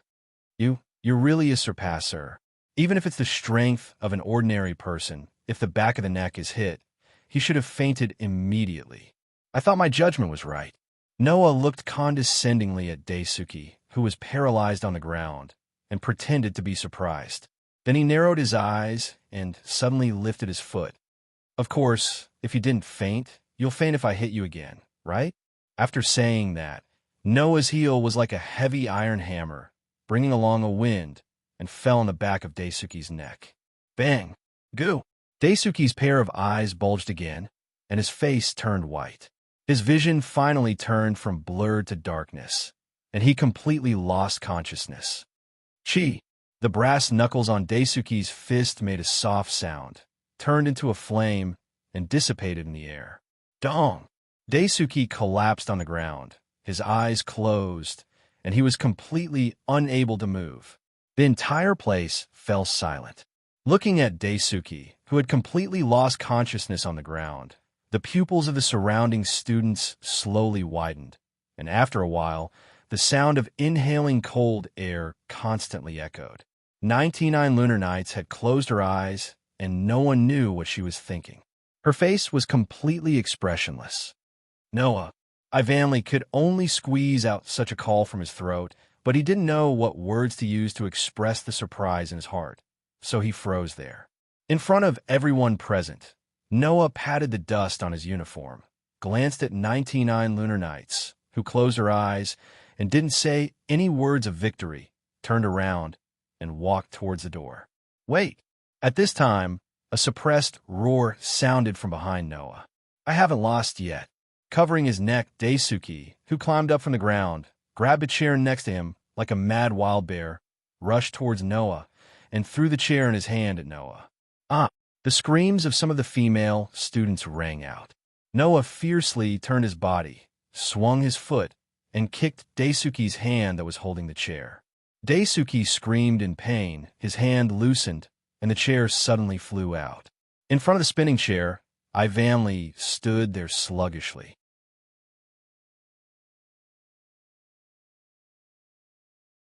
Chapter 190. Whoosh! As if falling from the sky, the heavy chair spun in the air and smashed towards Ivanley with a muffled sound. Ivanley, who was still immersed in the shock of Noah defeating a surpasser teacher with the power of a normal human, didn't have time to react. He could only stand there stupidly and watch the heavy chair smash towards him. Just as Ivanley was about to instinctively close his eyes, a sound like this echoed throughout the auditorium. Blaze! The gorgeous flame with the crimson light illuminated every corner of the auditorium. Bang! The next moment, a gunshot that the students could only hear on TV echoed in the auditorium. A pitch-black bullet pierced through the air, leaving a long trail of light behind it. It was like an extremely small meteor as it pierced through the atmosphere, bringing with it a sharp piercing sound as it flew towards Ivan's chair. Bang! The heavy chair suddenly exploded as if it had exploded. It scattered into pieces and dust and fell to the ground. Ivanley subconsciously raised his hand to block the shockwave caused by the chair's explosion. Then he opened his eyes and looked towards the direction of the gunshot, along with everyone in the auditorium. Immediately, everyone in the auditorium saw it. He saw a weapon in Noah's hand that shouldn't have appeared here. Perhaps because he was too eager to use it, the flames from the blaze were still on Noah's weapon. After a while, the flames dissipated with a burning sound, exposing the weapon in the flames to the air. It was actually a gun. It wasn't a spear used for close combat, but a handgun. The body of the gun was as long as an automatic pistol. It was 8 inches long and carried a cylinder at the back of the gun. It was obviously a modified large-caliber revolver. The pitch-black body of the gun was covered with white veins like tree roots. The blaze of the revolver was held tightly in Noah's hand as he aimed at the sky in front of Ivan. It was obvious who the person who had just saved Ivan from danger was. However, everyone had already forgotten about the chair. Even Ivan had forgotten about the danger he had just encountered. He was at a loss for words. Gun! It was no wonder that Ivanley and the surrounding students were so surprised. That was because the blaze, which was materialized from a soul, could not possibly be something like a handgun. Perhaps it was because the human soul itself was a very simple existence, but the blaze of the surpassers were also very simple weapons. For a weapon with an extremely complicated structure like a gun, it was very unlikely that it would appear in the list of blaze. Noah also knew this point. He put down his hand holding the gun and hid the revolver behind him as if he didn't want to attract attention. However, behind Noah, 99 lunar nights who was standing on the podium stared at the revolver in Noah's hand and said word by word. It seems that you are an exception. Exception. Exceeding the norm was an exception. Exceeding the norm was an exception. Possessing the blaze that was impossible to appear under normal circumstances. Therefore, Noah was an exception. Regarding this, Noah remained silent. The revolver in his hand turned into a flame and disappeared on the spot. Then, Noah didn't stay any longer. Under the silent atmosphere, he walked out of the auditorium step by step. Noah didn't notice it. Although everyone in the auditorium was watching him leave, there were 3 people whose eyes were different from the others. There was not only surprise, but also other extremely complicated emotions. One was 99 lunar nights who was standing on the podium. One was the brown-haired youth who was standing in the corner. The last one was the doll-like silver-haired girl who stole everyone's attention as soon as she entered the auditorium. Walking out of the auditorium, Noah came to the sky full of cherry blossoms. He raised his hand and looked at his hand, frowning deeply. 99 lunar nights said that the blaze was a weapon of the soul. It could only cause damage to the mind and not the body. However, Daisuke's brass knuckles could smash the chair into pieces. Noah's revolver could also shoot the chair. Both of them could destroy the chair. Since the blaze could destroy the chair, then it should be able to cause damage to the body, right? However, 99 lunar nights said that the blaze could only cause damage to the mind. That was obviously a lie, right? Thinking of this, Noah couldn't help but shake his head. Impossible. 99 lunar nights wouldn't lie so easily. After all, as long as the students in the auditorium fought according to the qualification ritual, then the lie would be instantly exposed. Therefore, Noah felt that what 99 lunar nights said shouldn't be a lie. However, the blaze should have other secrets. At the very least, Noah felt that the knight's sword and revolver that had become part of his soul seemed to have undergone some changes. As for the specific changes, Noah still didn't know. However, in terms of appearance, his revolver had some changes. On the body of the gun, there were more vein-like white lines. Moreover, Noah's revolver didn't need to be loaded with bullets. As long as he turned his mental power into bullets and filled the revolver formed by his soul, Noah's revolver would be able to shoot continuously. In other words, the weakness of Noah's revolver, having less bullets, was completely made up for. Of course, in addition to this, the revolver also had another weakness. Looking closely, Noah's raised hand was constantly trembling, which made Noah bitterly laugh. I almost forgot. Because of the power enhancement, the gun's weight and recoil have been increased. It requires a certain amount of arm strength to use it. It was because of this that Noah, who used an ordinary person's arm strength to fire the gun, almost broke the skin on his hand and dislocated his bones. Noah, who secretly cursed himself for being careless, was about to leave when an urgent voice sounded. "Wait!" In the auditorium, Ivan quickly ran out. When Noah turned around, he was already in front of Noah. Then he slowed down and met Noah's gaze. In the end, he couldn't say a word. "What's wrong?" Looking at Ivan's complicated expression, Noah helplessly smiled. "Don't we need to go through the qualification ceremony? The chairman said that as my opponent, you have already forfeited, so I am qualified." Ivan lowered his head and then raised it up with force. His beautiful eyes flashed with a stubborn expression. "You chose to give up because of me, right?"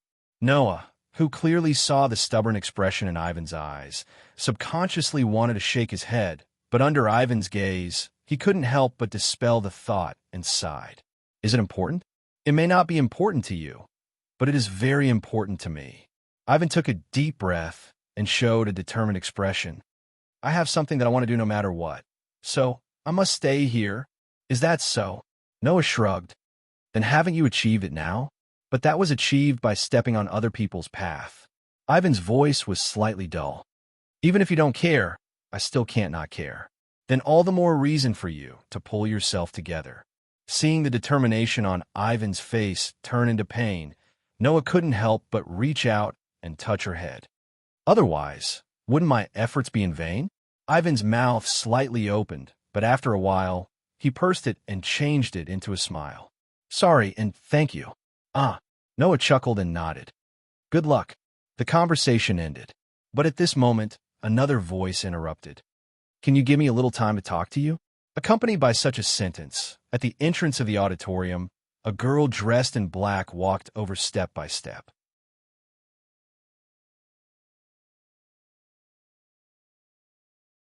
Chapter 191. Howling Academy, First Grade Classroom.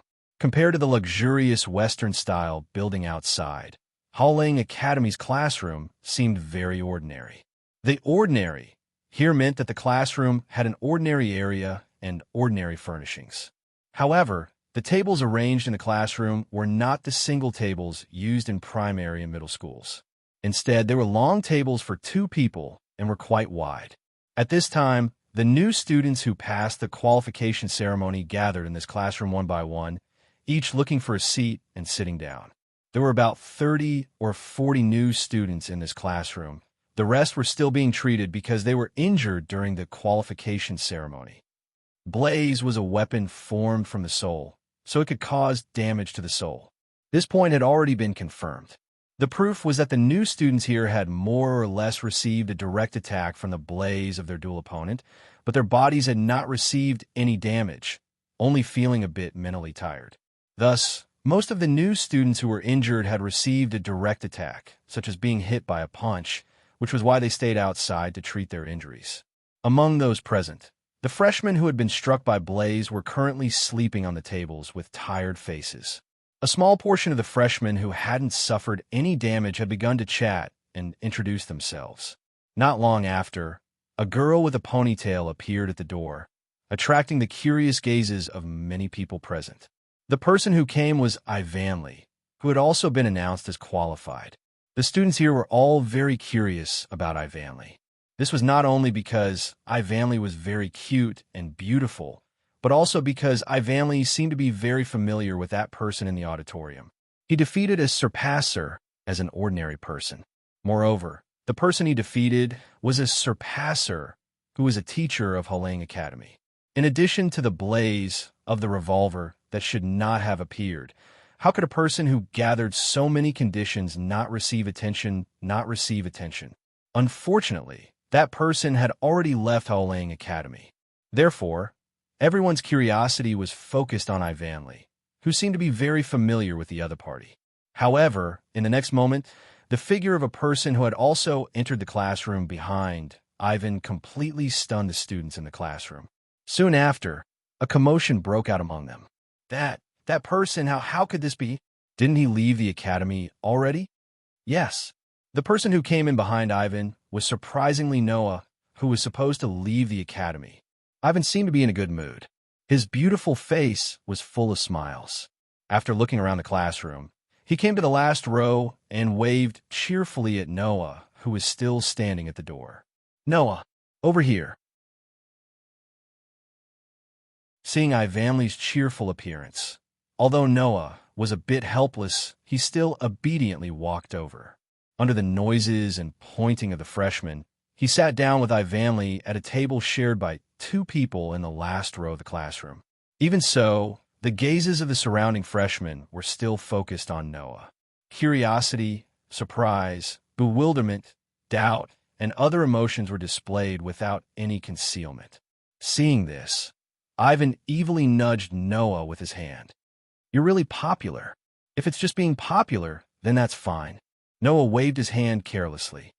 They're just curious as to why I'm here, right? That's true. At the mention of this, Ivan beamed with joy. Even I almost thought that I wouldn't have the chance to sit in the same classroom as you. But luckily, the chairman didn't let you go and recruited you again. Outside the auditorium, where the entrance ceremony was held, before Noah and Ivan could say goodbye, 99 Lunar Knights appeared in front of the 2 of them. The other party's intention was very simple. It was to let Noah continue to study in Holang Academy. According to the other party, with the strength of a normal person, he could defeat the best of the surpassers.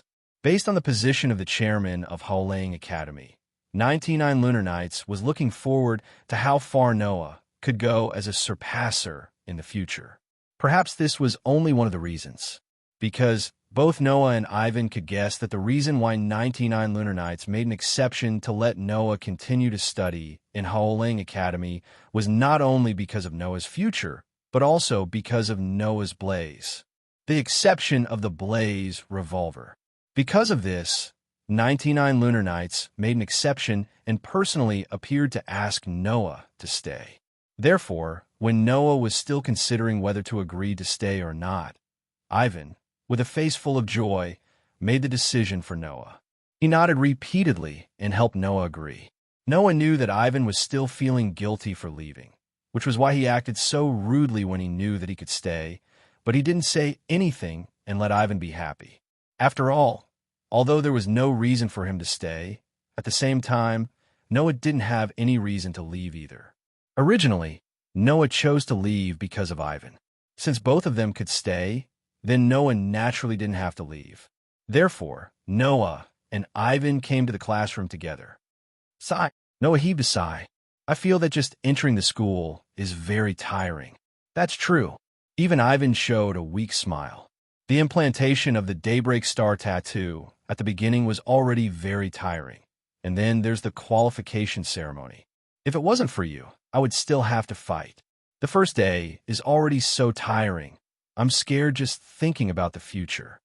Don't tell me something unexpected will happen later, Noah said with a smile that wasn't a smile. For example, between you and your desk mate, only the one with better final exam results can stay. The one with worse results has to drop out, or something like that. It can't be. Ivan's expression froze, and his smile became forced. No matter what, it can't be to that extent, right? As he said this, Ivan began to fidget, but in the next second, he saw Noah's smile and suddenly woke up. Are you trying to make fun of me? Ivan raised her fist angrily. Well, just kidding, just kidding. Noah laughed, then smiled at Ivan and said this very casually. Don't worry, if that kind of thing really happens again, I will still choose to let Ivan stay. Looking at the relaxed smile on Noah's face, listening to the seemingly casual words from Noah, Ivan's heartbeat suddenly sped up, his face blushed, and he quickly turned his head away. What's wrong? No, nothing. Really? But your face is so red. Then you're mistaken. Yeah, but you look wrong, right? La. Okay. I'm mistaken. Why are you so angry and hitting people? Just as Noah and Ivan were fooling around, at the door, a ding-ling sound entered everyone's ears. Then, the classroom suddenly became silent. When Noah and Ivan also looked at the direction of the door, the next moment, a beautiful figure was imprinted in everyone's eyes. Silver waist-length hair, deep red eyes, and hair with bells on both sides of her hair. Her figure was petite and as beautiful as a doll. It was the silver-haired girl with stunning looks. On the side, Ivan made a sound of surprise. Did that child also pass the qualification ceremony? It was natural that Ivan would be surprised. After all, such a soft and beautiful girl, no matter how you looked at it, did not look like she was good at fighting. Just like in the auditorium, she did not care about the gazes of the people around her. After entering the classroom, she looked around. In the next second, a pair of crimson eyes were fixed in a certain direction. In that direction, Noah's gaze just so happened to meet with that person's.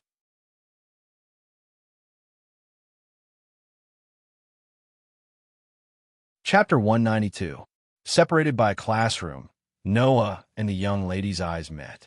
Just when Noah thought that she was about to shift her gaze away, who knew that the young lady would continue to stare at him. Noah was startled.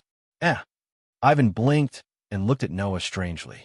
That child seems to be looking at you, right? Is that so? Although Noah had the same thought, he still replied with a question that he didn't mean. It should be a coincidence, right? It was a pity that the moment Noah said this, the silver-haired young lady strode forward. Ding ding. Her long silver hair that reached her waist swayed with its owner's footsteps. The young girl's expression did not change at all. Accompanied by the ringing of the bell, she walked to Noah's side. Then, she lowered her head slightly and bowed. Noah and Ivan looked at each other, then nodded and saluted with strange expressions. At this moment, the silver-haired young lady lifted her head and moved a chair from the seat beside her to the other side of Noah and sat down. Thus, with a beautiful girl with tea-colored hair on his left and a beautiful girl with silver-colored hair on his right, Noah received strange looks from all the students present in this situation, where it was as if he was hugging two girls in each arm. The corner of Noah's mouth twitched. Undoubtedly, there were a lot of empty seats around. Furthermore, he was already sitting with Ivan, so why did she purposely sit beside him? Furthermore, he wasn't sure if it was just Noah's imagination. Noah had a feeling that the other party was secretly observing him. On the side, Ivanli's eyes moved back and forth between Noah and the silver-haired girl's face. After a while, he looked at Noah with a subtle expression. Do you know this child? Huh. Noah laughed dryly and didn't answer. Do I look like I know her? But, Ivan whispered to Noah, no matter how you look at it, she looks like she's secretly looking at you, right? That seems to be the case. Noah could naturally sense that someone was looking at him. He immediately turned his head and looked over. The silver-haired young lady was startled, as if she was afraid that her secret observation of Noah would be discovered. She didn't even know that her attention had already been discovered and turned her head away. Noah's mouth twitched again. Ahem. It was as if Ivan was trying to smooth things over for Noah. With a kind smile on his face, he leaned over and faced the silver-haired girl. Hello, I'm Ivan Yonsong. The bell on the silver-haired young lady's head shook slightly, and, at the same time, she slowly turned her head and stole a glance at Noah before lowering her head to Ivan. My name is Julie Sigtuna. Please take care of me. Is her name Julie? The name is as cute as the person. Ivan seemed to have completely forgotten about Noah's existence, and his body slowly moved closer to the young lady named Julie. I'll call you Julie. Is that okay? Yeah. Julie expressionlessly moved her lips. That's fine. However, Ivan cared about another word from Julie's mouth. Yep, it means yes. Oh, you have a habit of saying things? So cute. Thank you for the compliment. You're also cute when you're expressionless and modest. Really? Ivan, who was chatting with Julie, didn't notice that because he unconsciously moved closer to Julie, Ivan's soft breasts under his uniform were tightly pressed against Noah's arm. Noah's expression had completely turned into a resentful expression.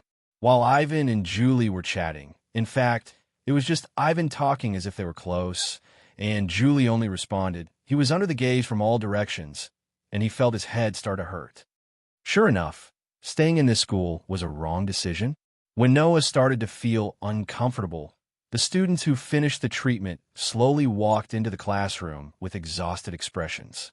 Almost at the same time, as if they had anticipated the arrival of all the freshmen, the window at the side suddenly opened with a creaking sound.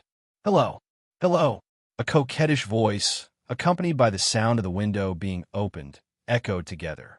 Immediately, a young girl suddenly appeared on the window. With a perfect somersault, she jumped from the window to the podium, entering everyone's sight. She was a girl who was cute in all aspects, but also strange in all aspects. The reason why she was cute was very simple, because she looked like she was only 17 or 18 years old, with a head of beautiful black hair and a delicate face. Coupled with her vitality, she was very cute no matter how you looked at her. The reason why she was strange was even simpler.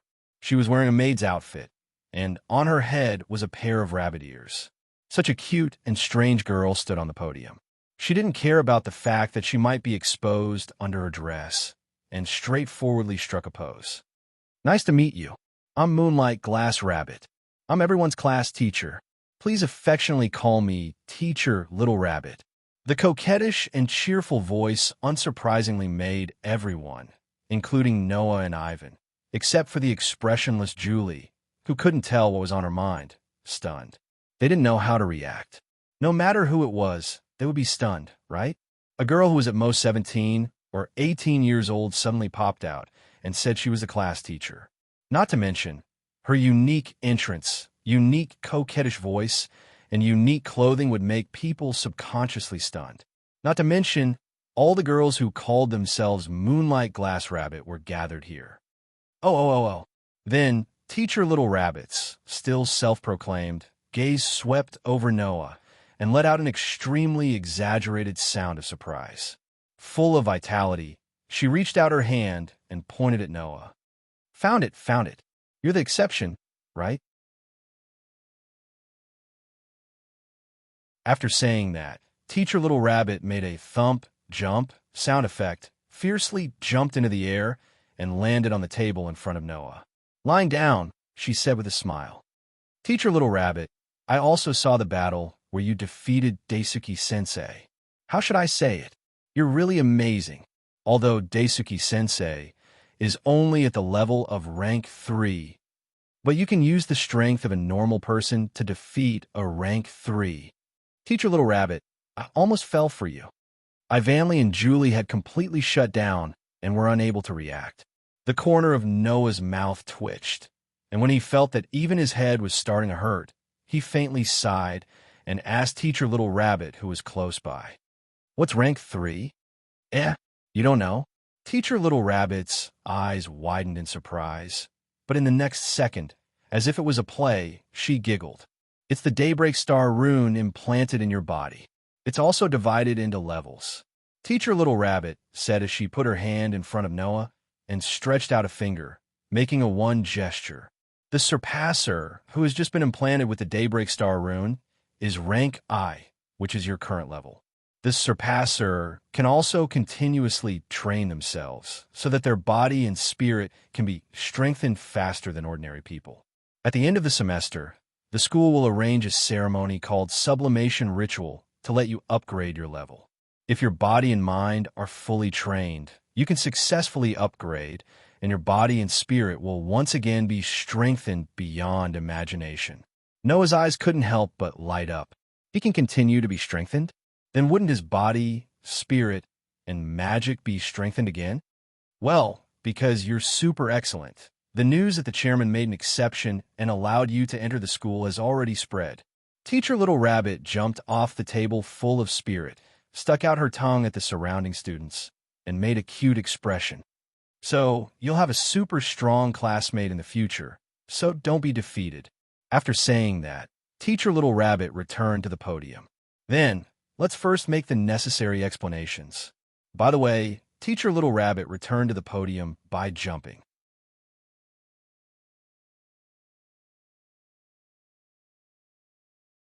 Chapter 193. Then, has everyone received it?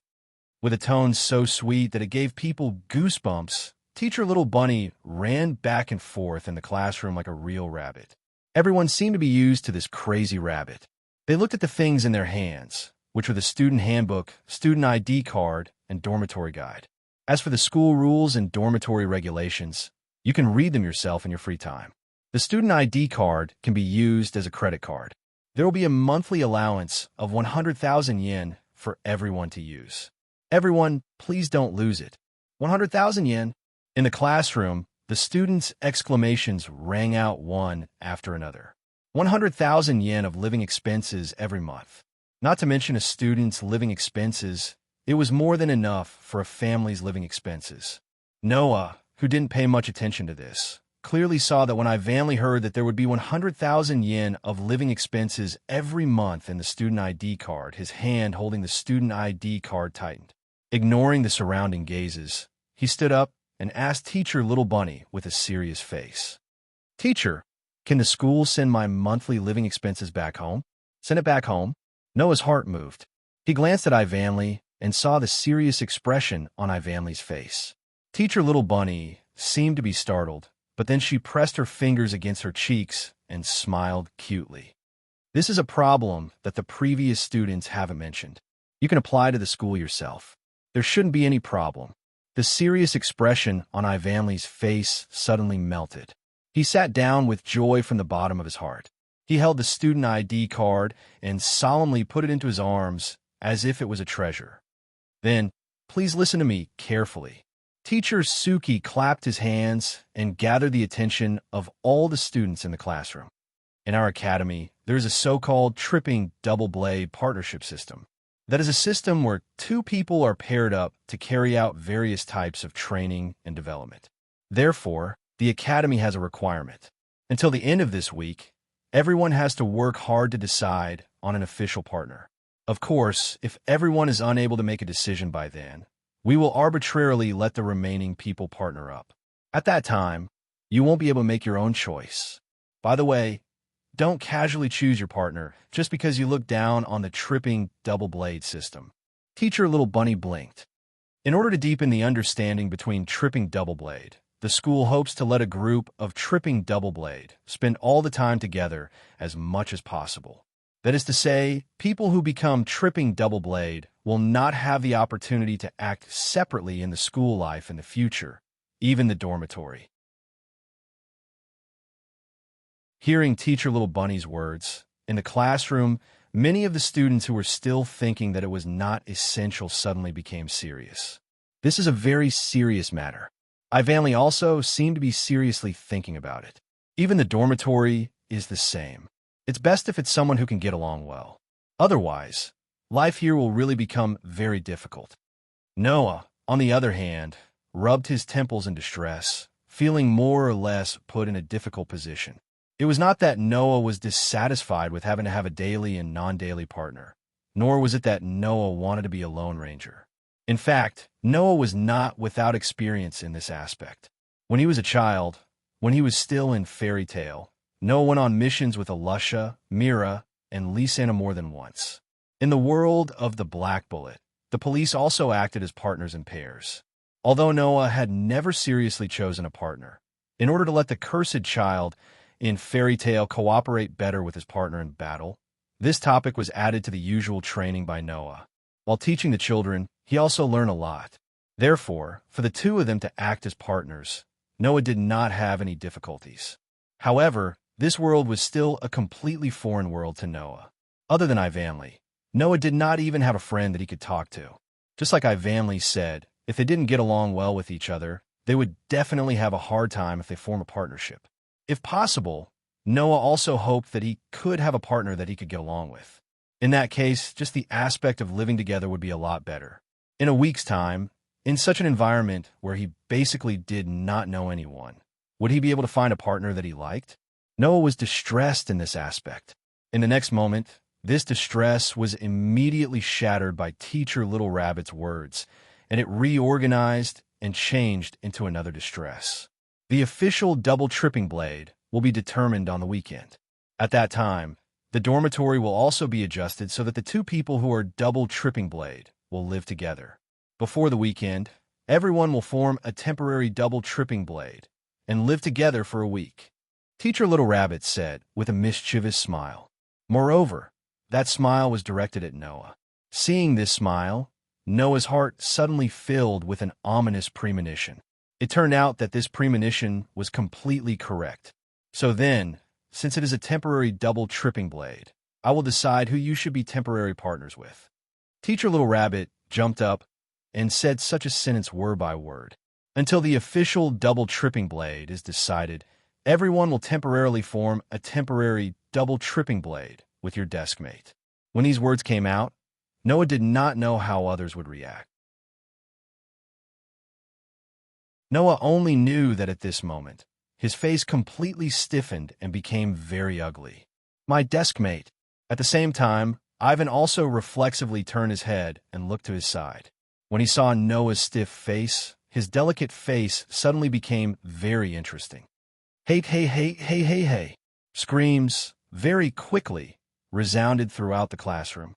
Ivan jumped up with a red face and shouted in Teacher Little Rabbit's direction. Wait, Teacher Little Rabbit, this is not right. Oh, hey, hey, hey, what's wrong? Teacher Little Rabbit still had a smile on her face. What's wrong? Isn't it obvious? Ivan's voice involuntarily increased, and his face became redder and redder. My desk mate is Noah. Do you want us to live together? That's great, isn't it? Teacher Little Rabbit spread out her hands with a "you're lucky" look. The guy living together is not only very handsome, but also very strong. If you cultivate a good relationship, then won't you feel very safe? Indeed, Noah is very handsome and very strong. He makes people feel very safe. Ivan wavered for a moment, but then immediately shook his head desperately. No, that's not the problem. Teacher, we have 3 people here. Noah was the first to regain his composure and stood up. Since the school's dormitory arrangement is based on the double tripping blade arrangement, then we should live in a dormitory with 2 people, right? Ivan immediately nodded, but in the end, it only made Teacher Little Rabbit laugh, as usual. It's okay. There's always a way. Anyway, it's only for a week. You guys can endure it, okay? You just wanted to enjoy it, right? Noah was so agitated that he raised his voice and then looked at Julie, who had been silent and secretly sizing him up. Julie, classmate, you think so too, right? Three people living together will cause all kinds of problems, right? Julie tilted her head, as if thinking about something, and after a while, she said with an expressionless face, "I'm fine with it." Noah and Ivan were petrified on the spot. Ha ha! Teacher Little Rabbit held her stomach and laughed out loud. Then it's decided. Noah, who did not want to see Ivan's current expression, covered his head and lowered it. Now, Noah was incomparably certain. Staying in this school was definitely a wrong decision.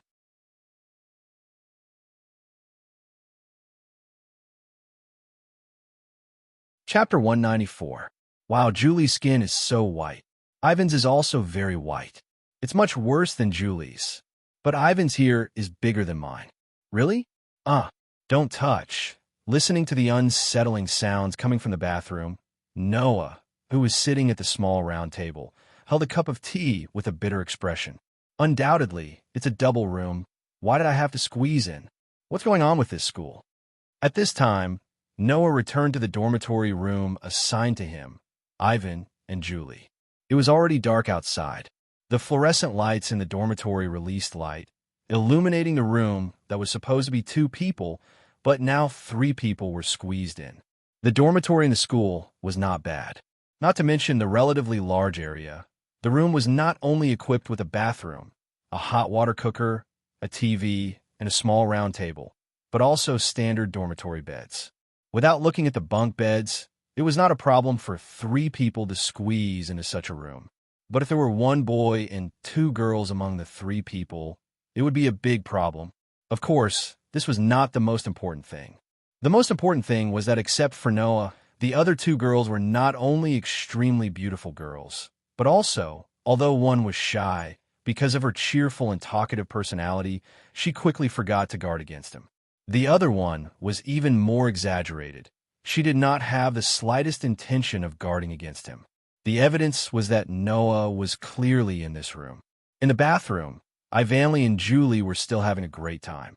Their voices that made one think of fluttering in the wind were not suppressed at all. It was obvious that they either did not care about what they heard, or had completely forgotten that they were also here. How am I going to spend this week? Noah could only sigh. He began to divert his attention and began to immerse his mind in the information revealed by Teacher Little Rabbit during the day.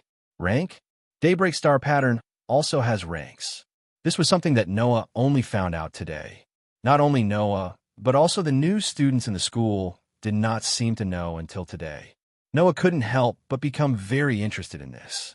If the Daybreak Star Pattern also had a level, and he was currently only at rank I, then if he had the opportunity to obtain the sublimation instrument to increase its level, wouldn't he be able to obtain a certain level of enhancement? Noah didn't care much about the strengthening of his body. After all, Noah's body had already been strengthened by the protozoan virus. In terms of his body, it was unlikely that the strengthening that Noah could obtain would increase his strength significantly. What Noah really cared about was the strengthening of his spirit. It was an enhancement that had never happened before, and now the Daybreak Star Pattern had such an effect. Not only did it strengthen Noah's spirit, but it also increased his magic power and magic power. That was a situation that couldn't get any better. I also have a general understanding of where the limit ability came from. The Daybreak Star Rune had the ability to level up. Just like how soul materialization turned into weapon soul form, the ability to level up also turned into downgrade. However, first of all, Noah's Daybreak Star Pattern was still at rank I, so it couldn't be downgraded. Second of all, even if it could be downgraded, Noah's physique that could eliminate all negative effects would also be immune to this negative effect on the owner. Thus, under these 2 contradictions, the limit ability that could allow Noah to downgrade on his own was derived. Moreover, the target of downgrade was no longer just rank, but Noah's various abilities. In addition, Noah's physique did not allow Noah to have abilities that would only have negative effects on him. Thus, the limit evolved again with the addition of the ability to allow the restricted ability to automatically strengthen itself, becoming an ability that was also beneficial to the owner. It passed through the exclusion range of Noah's physique and was possessed by Noah. Of course, without the mutation caused by the conflict between Noah's physique and the Daybreak Star rune, the downgrade ability would not have evolved into a limit ability. The Daybreak Star rune that was just implanted were all rank I. Noah recalled the various aspects of the enhancement he received when the Daybreak Star rune was implanted and activated the limit ability. Under the effect of the limit ability, Noah's physical, mental, and other aspects of his physique were all adjusted to rank I level. Magic power, a power that a surpasser could not possess, was all restricted, allowing these restricted powers to enter a state of automatic enhancement. In any case, these powers would not be used unless it was necessary. Thus, rather than being idle, it would be better to use the limit ability on them and let them automatically enhance themselves. Therefore, the limit ability was still very good, and it was also very helpful to Noah. After this limit ability, Noah was really only a rank I surpasser. Compared to the other rank I surpassers, Noah's physical, mental, and other external conditions were the same as the others. However, Noah's combat experience, combat skills, and perception ability, these internal conditions could not be limit ability. And Noah, who possessed all these, was destined to be someone that an ordinary level 1 surpasser couldn't compare to. Gotcha! At this time, the sound of the bathroom door being opened sounded. Wait, Julie. Then, Ivan's voice mixed with shock and anxiety also passed into Noah's ears. Noah subconsciously turned his head and looked in the direction of the bathroom. Then, the scene that entered his eyes almost made Noah, who had unknowingly brought the teacup to his mouth, directly spit out the tea in his mouth. The first thing that entered Noah's eyes was the slender and white, jade feet and thighs that seemed to be made of pearls. Then, Julie's full appearance that appeared in front of Noah was also exposed in front of Noah's eyes. Because she had just come out of the bath, Julie's thin clothes were tightly stuck to her skin, making her slender body's curves clearly visible. Even the buttons on her clothes were buttoned in the wrong place, causing Julie to reveal a lot of her white skin. And besides these, Julie's body did not have any other concealment. Yes, Julie was actually only wearing a shirt on her upper body. The rest of her body was not wearing anything. In this state, this beautiful girl who had caused the entire school's freshmen to exclaim in admiration appeared in front of Noah. How could Noah remain calm? Moreover, behind Julie's back, Ivan seemed to want to prevent Julie from appearing in front of Noah in this state. In the end, because he couldn't make it in time, he chased out of the bathroom with only a bath towel wrapped around his body. Looking at Julie's thin shirt, the skin of her thighs and shoulders were all exposed to the air, and Ivan wrapped in a bath towel. The appearance of his arms, thighs, and shoulders were even more thoroughly exposed. Noah's brain began to crash. Julie! Ivan glanced at Noah, whose brain had crashed, and pulled Julie with a red face. Idiot, idiot, idiot! How can you come out of the bathroom like this? Julie tilted her head with a puzzled face. Is there a problem with my pajamas? There's a big problem. Ivan pulled Julie, as if to avoid Noah's sight, and hurriedly walked towards the bathroom. Quickly go back and change your clothes. Wait! Being suddenly pulled by Ivan, Julie suddenly lost her balance and fell to the ground. In a panic, Julie's hand unconsciously pulled forward and pulled the bath towel on Ivan's body. Pa! The next second, Julie fell to the ground. A bath towel floated down and covered Julie's head. Time paused. Ivan, as if frozen on the spot, was frozen on the spot, his eyes open to the widest they had ever been. When Noah saw the large amount of white skin in front of his eyes, his heart stopped for a second or two. The whole world seemed to have lost the existence of sound at this moment, falling into an oppressive silence. After a long time, Noah stood up like a robot. His body was stiff as he walked past the fallen Julie and the petrified Ivan. He opened the door, walked out, and gently closed the door. Oh! Screams from inside the room resounded.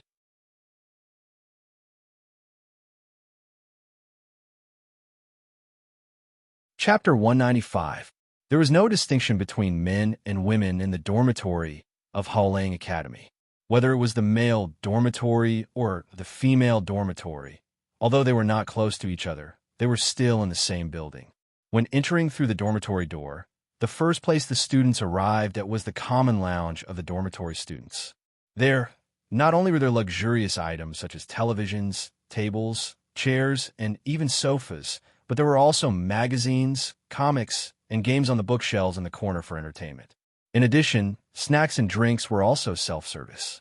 It was not an exaggeration to say that this was a place for people to enjoy themselves. Studying in this school could exempt one from tuition, lodging, and food expenses. There was also a place for people to rest and play. If one could continue to study in this school, they would be able to survive without having to do any work. The treatment was extremely good. Not to mention, the school also provided 100,000 yen for the students' living expenses every month. And under such extremely enjoyable treatment, in the lounge, Noah sat on the sofa and sighed, and said such a sentence in despair. I might as well just sleep outside tonight. That wasn't impossible. After all, Noah had lived in almost all kinds of deep mountains and forests in order to practice crush. At that time, if Noah felt that he would stay in this place for a long time, he would build a wooden house or something, and if he did not stay for long, he would simply find a tree and sleep directly on it. In any case, he could not return to the dormitory now. Otherwise, not to mention how Ivanley would react, Noah would definitely not be able to look at Ivanley directly. Thinking of this, Noah's mind could not help but recall the scene of Ivanley's seductive naked body and a pair of full breasts. His heartbeat suddenly accelerated, and he quickly shook his head. No, I have to calm down first. Noah, who was full of distress, did not notice that at the entrance of the dormitory, two girls were coming in together from the outside. As soon as they entered the dormitory, one of the two girls inadvertently saw Noah sitting on the sofa and stopped. Little Ba, what happened to you? The other girl widened her big, watery eyes and looked at her companion strangely.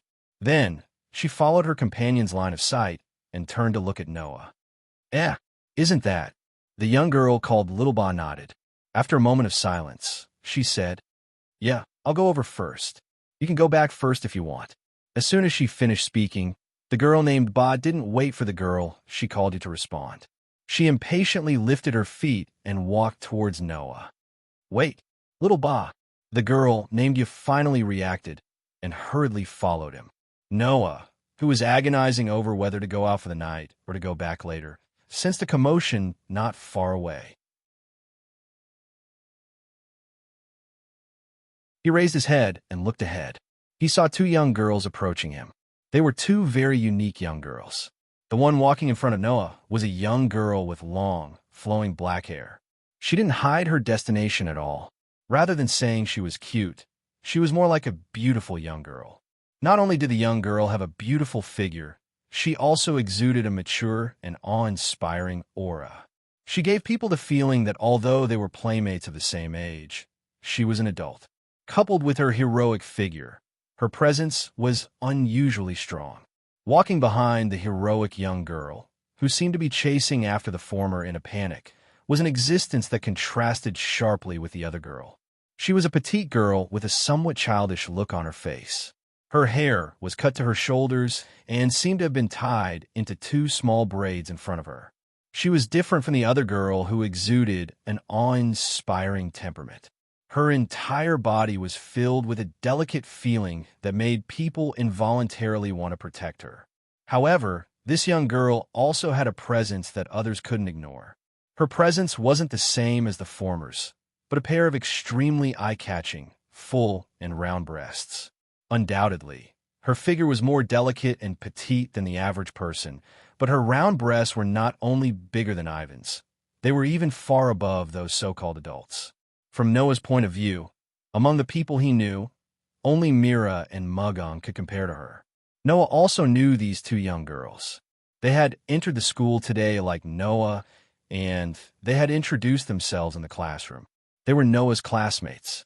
If he remembered correctly, the heroic young girl with long black hair was called Orange Bar, and the extremely delicate young girl with a great figure was called Sui Gaoya. Under Noah's gaze, Orange Bar and Sui Gaoya began to slow down and approach, as if they knew that Noah had noticed them approaching.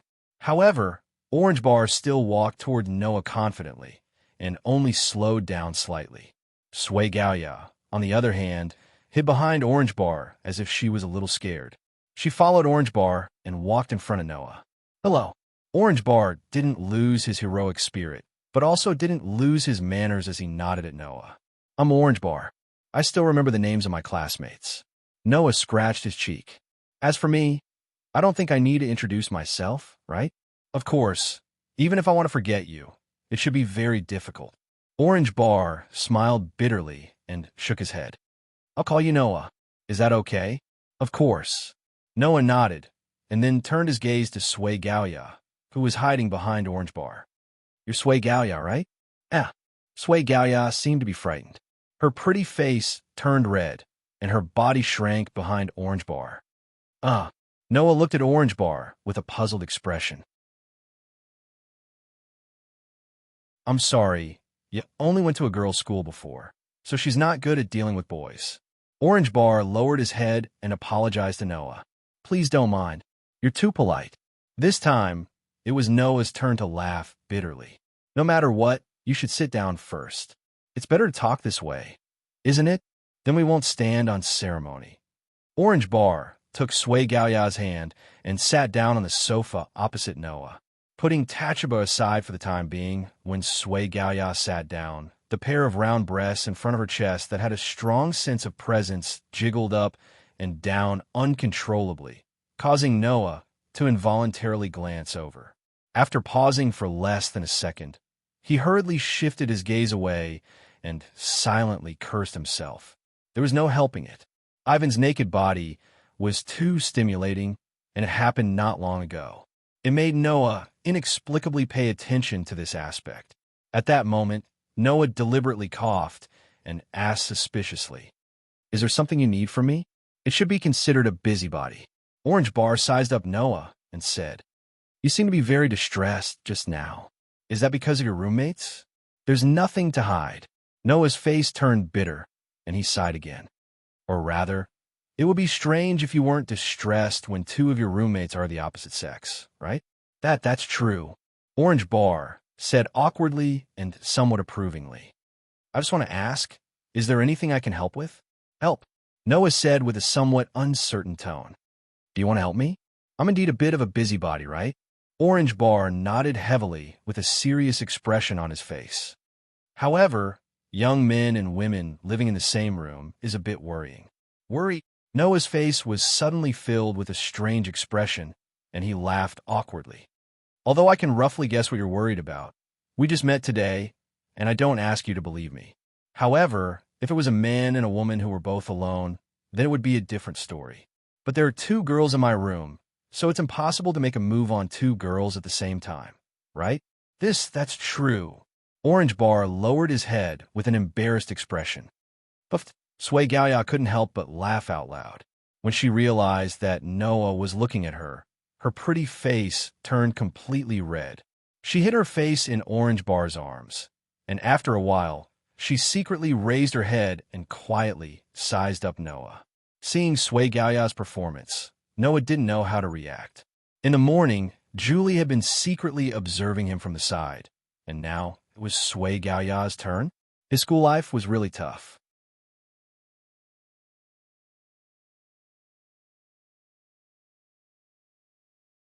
Chapter 196. Speaking of which, your strength is really strong. At this time, Orange Bar deliberately changed the topic as if to change the atmosphere. But when it came to this topic, his face couldn't help but be serious. His eyes stared at Noah, and he said in amazement, Teacher Bunny said that Daisuke-sensei is a level 3 surpasser, and he graduated from this school after 3 years of combat training. Compared to level I, who has just started and hasn't received any combat training, you can't compare at all. It's really hard to believe that you can defeat Daisuke-sensei with the strength of an ordinary person. Sui Gaoya raised her head from Orange Bar's embrace and also looked at Noah. Her eyes were filled with amazement and envy. It was no wonder that Orange Bar and Sui Gaoya were so surprised. If they really knew how strong a surpasser was, and how strong a level 3 was, then they wouldn't just be surprised, they would be in disbelief. The Daybreak Star rune strengthened the body and spirit of a surpasser differently according to the level. Specifically speaking, the strengthening through the Daybreak Star rune was actually something similar to multiplication. For example, a Daybreak Star rune could strengthen a person's index by 10, a level 2 would strengthen a person by 20, and a level 3 would strengthen a person by 30. Assuming that a normal person's strength is 1, then when this person becomes a surpasser and enters level 1, after being strengthened by 10, this person's strength will manifest as 10. And at level 2, this person's strength would naturally be 20. And at level 3, this person's strength would be 30. Noah's actions were equivalent to using the one of a normal person's strength to fight against a monster that had undergone many years of training. The monster's strength was definitely not just 1, but 4 or 5. The monster's strength had even reached 120 or 150 after being strengthened by the 30 of level 3. It was more than 100 times stronger than a normal person. After all, if a surpasser's body and mind were not trained to a certain level, it would be impossible for the Daybreak Star rune to evolve successfully. Therefore, Daisuke, who has successfully promoted to level 3, his strength level is not only 1, but also 4 and 5.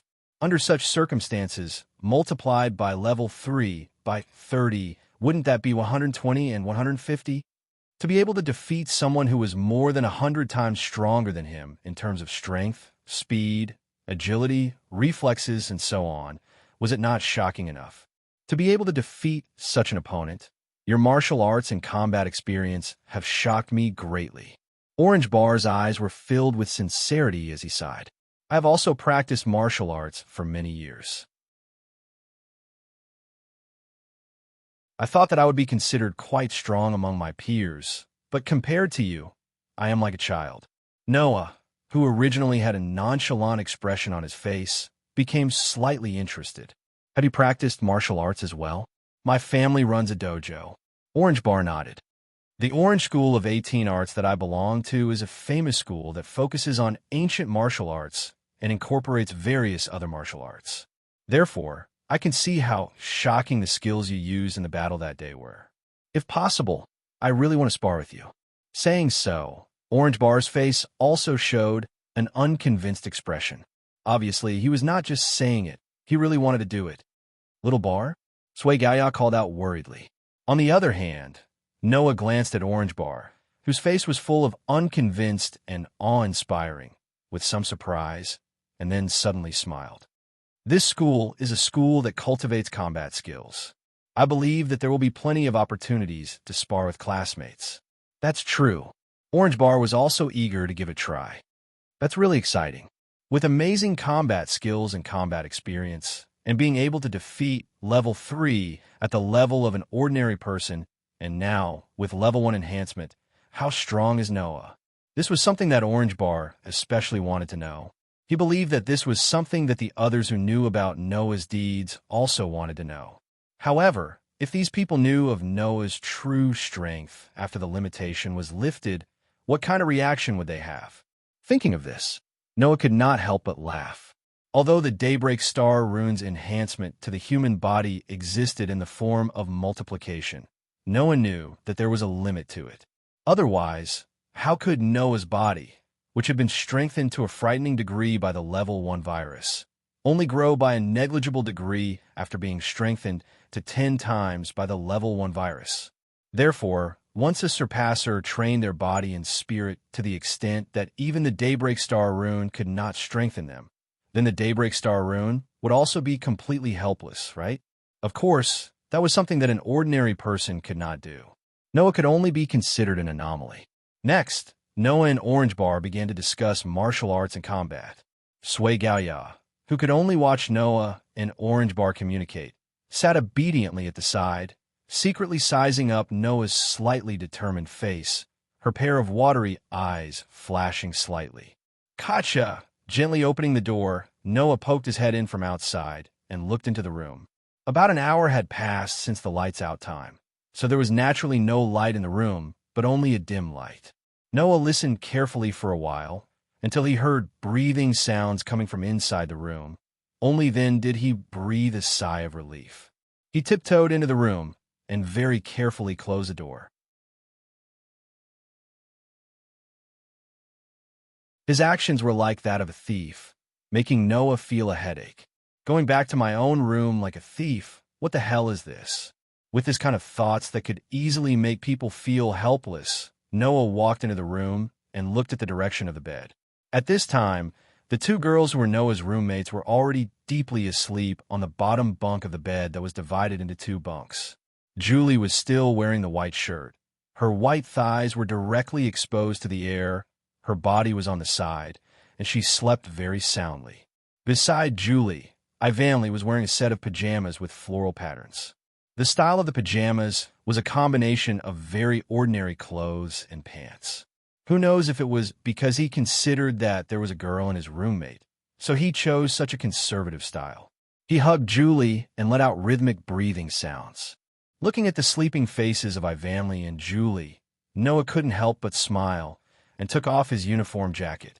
Just when Noah wanted to climb to the top bunk to sleep, a cold voice echoed in the extremely silent room. "Don't you plan to say something?" Noah's movement froze.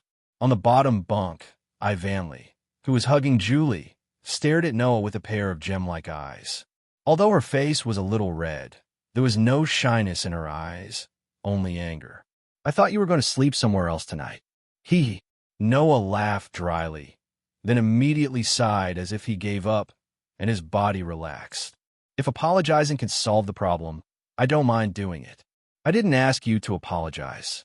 Ivanley also sighed, half squinted at Noah, and her tone was more or less filled with dissatisfaction. "That's not your fault.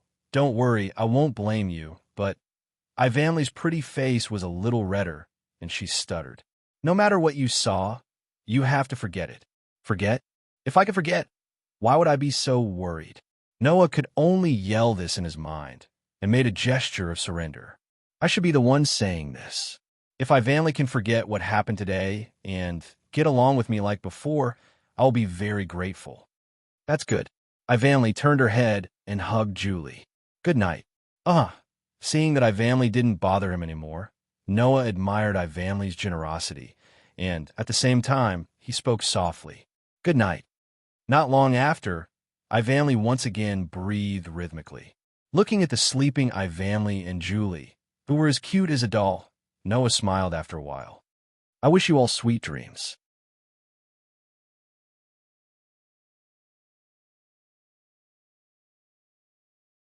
Chapter 197.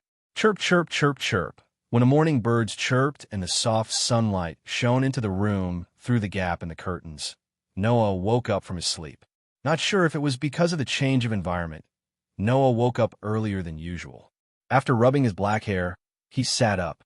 Noah poked his head out from the edge of the bed and looked at his lower bunk. He thought Ivanley and Julie were still sleeping, but he only saw an empty bed. Even the quilt was folded and placed neatly at the end of the bed. Seeing this, Noah was slightly surprised. He is a lot more relaxed than before. Usually, when two people who had only known each other for a day moved around him, no matter how small their movements were, Noah's vigilance would wake him up. Ivanka and Julie were obviously on their feet. But when the two got up, Noah, who slept on the upper bunk, didn't wake up, which was enough to prove that Noah was indeed more relaxed than usual. It seems that the way Ivanley and Julie slept last night made me relax a lot. Noah scratched his cheek and didn't care about this anymore. After all, no matter how relaxed his vigilance was, once someone approached Noah with hostility, malice, or even murderous intent and attacked Noah, Noah would still wake up. Therefore, vigilance in this regard was not necessary for Noah. Instead, it would make Noah less likely to be woken up and have a good night's sleep. Immediately, Noah stretched and got out of bed. In order to prevent any trouble, Noah, Ivanley, and Julie had already stipulated that if they wanted to change clothes, they could only change in the locker room.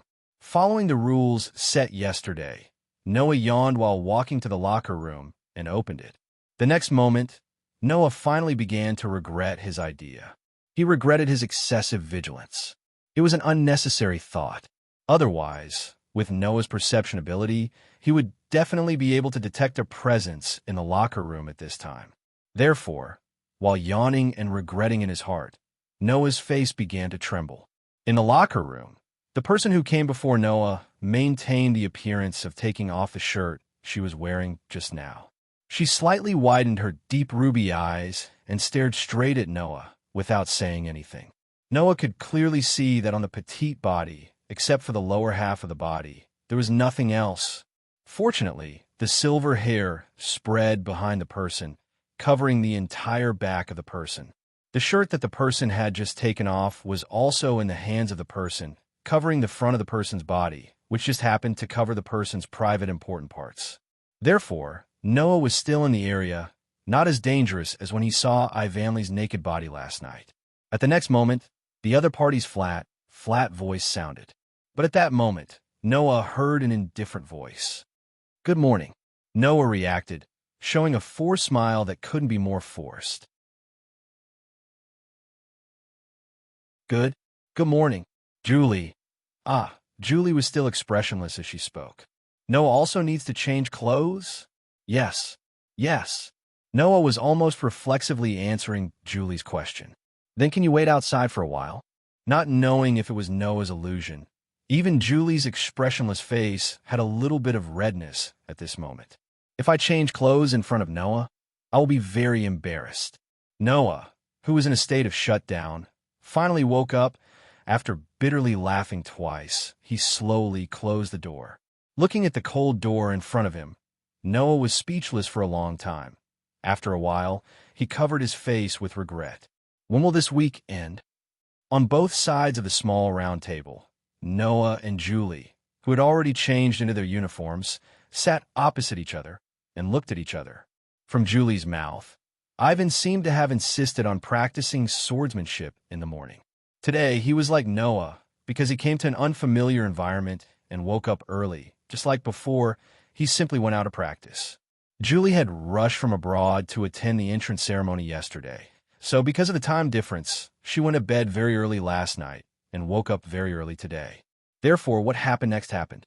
Looking at Julie's expressionless face, because of what just happened, Noah couldn't help but feel a little uncomfortable.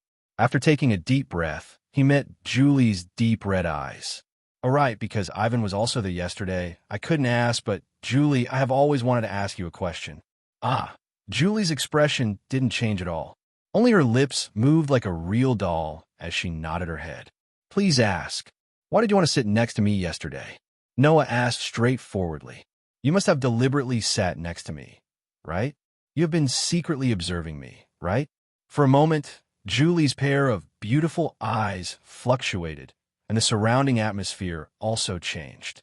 Julie maintained a fixed look at Noah, seemed to be lost in thought, and after a while, she answered, "Because Noah is very strong." Noah was suddenly stunned. After hesitating, he asked in a low voice, "Is it because I'm very strong, so you pay attention to me?" "Yeah." Julie didn't hesitate in the slightest.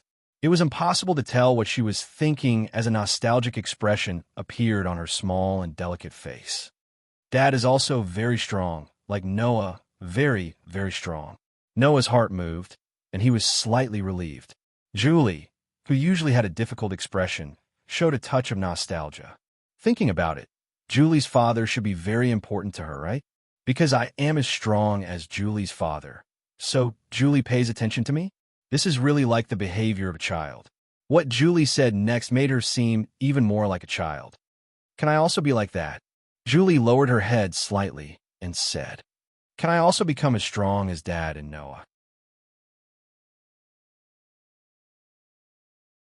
For some reason, Noah heard a trace of longing and sadness in Julie's emotionless voice. This made the expression on Noah's face gradually become serious. Looking at Julie, who lowered her head, he couldn't help but reach out and touch her head. Ding-ling. The sound of the bell also sounded. Julie raised her head and looked at Noah with a bit of disbelief, as if she didn't expect Noah to suddenly do this. A strong sense of longing can make people stronger. In front of Julie, Noah said with a smile, "If Julie has such a strong sense of longing, then she can definitely become stronger. Julie's eyes rippled, and on her head, a silver ahogue swayed like a tail. After a long time, Julie spat out a word. Yeah, Howling Academy, first grade classroom. Good morning. Good morning. While saying good morning to each other, Noah and Julie walked into the classroom together.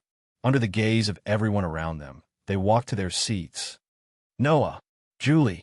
There, Ivan was sitting in his seat and waving in the direction of Noah and Julie. There were also some students around him, and they seemed to have been talking until just now. Although it was only a day, Ivan's cheerful personality and good social skills seemed to have made him like a fish in water in this class, and he made a lot of friends. You guys are so slow. As soon as he sat down, Ivan complained to Noah and Julie. I thought you guys were already here, so I came directly.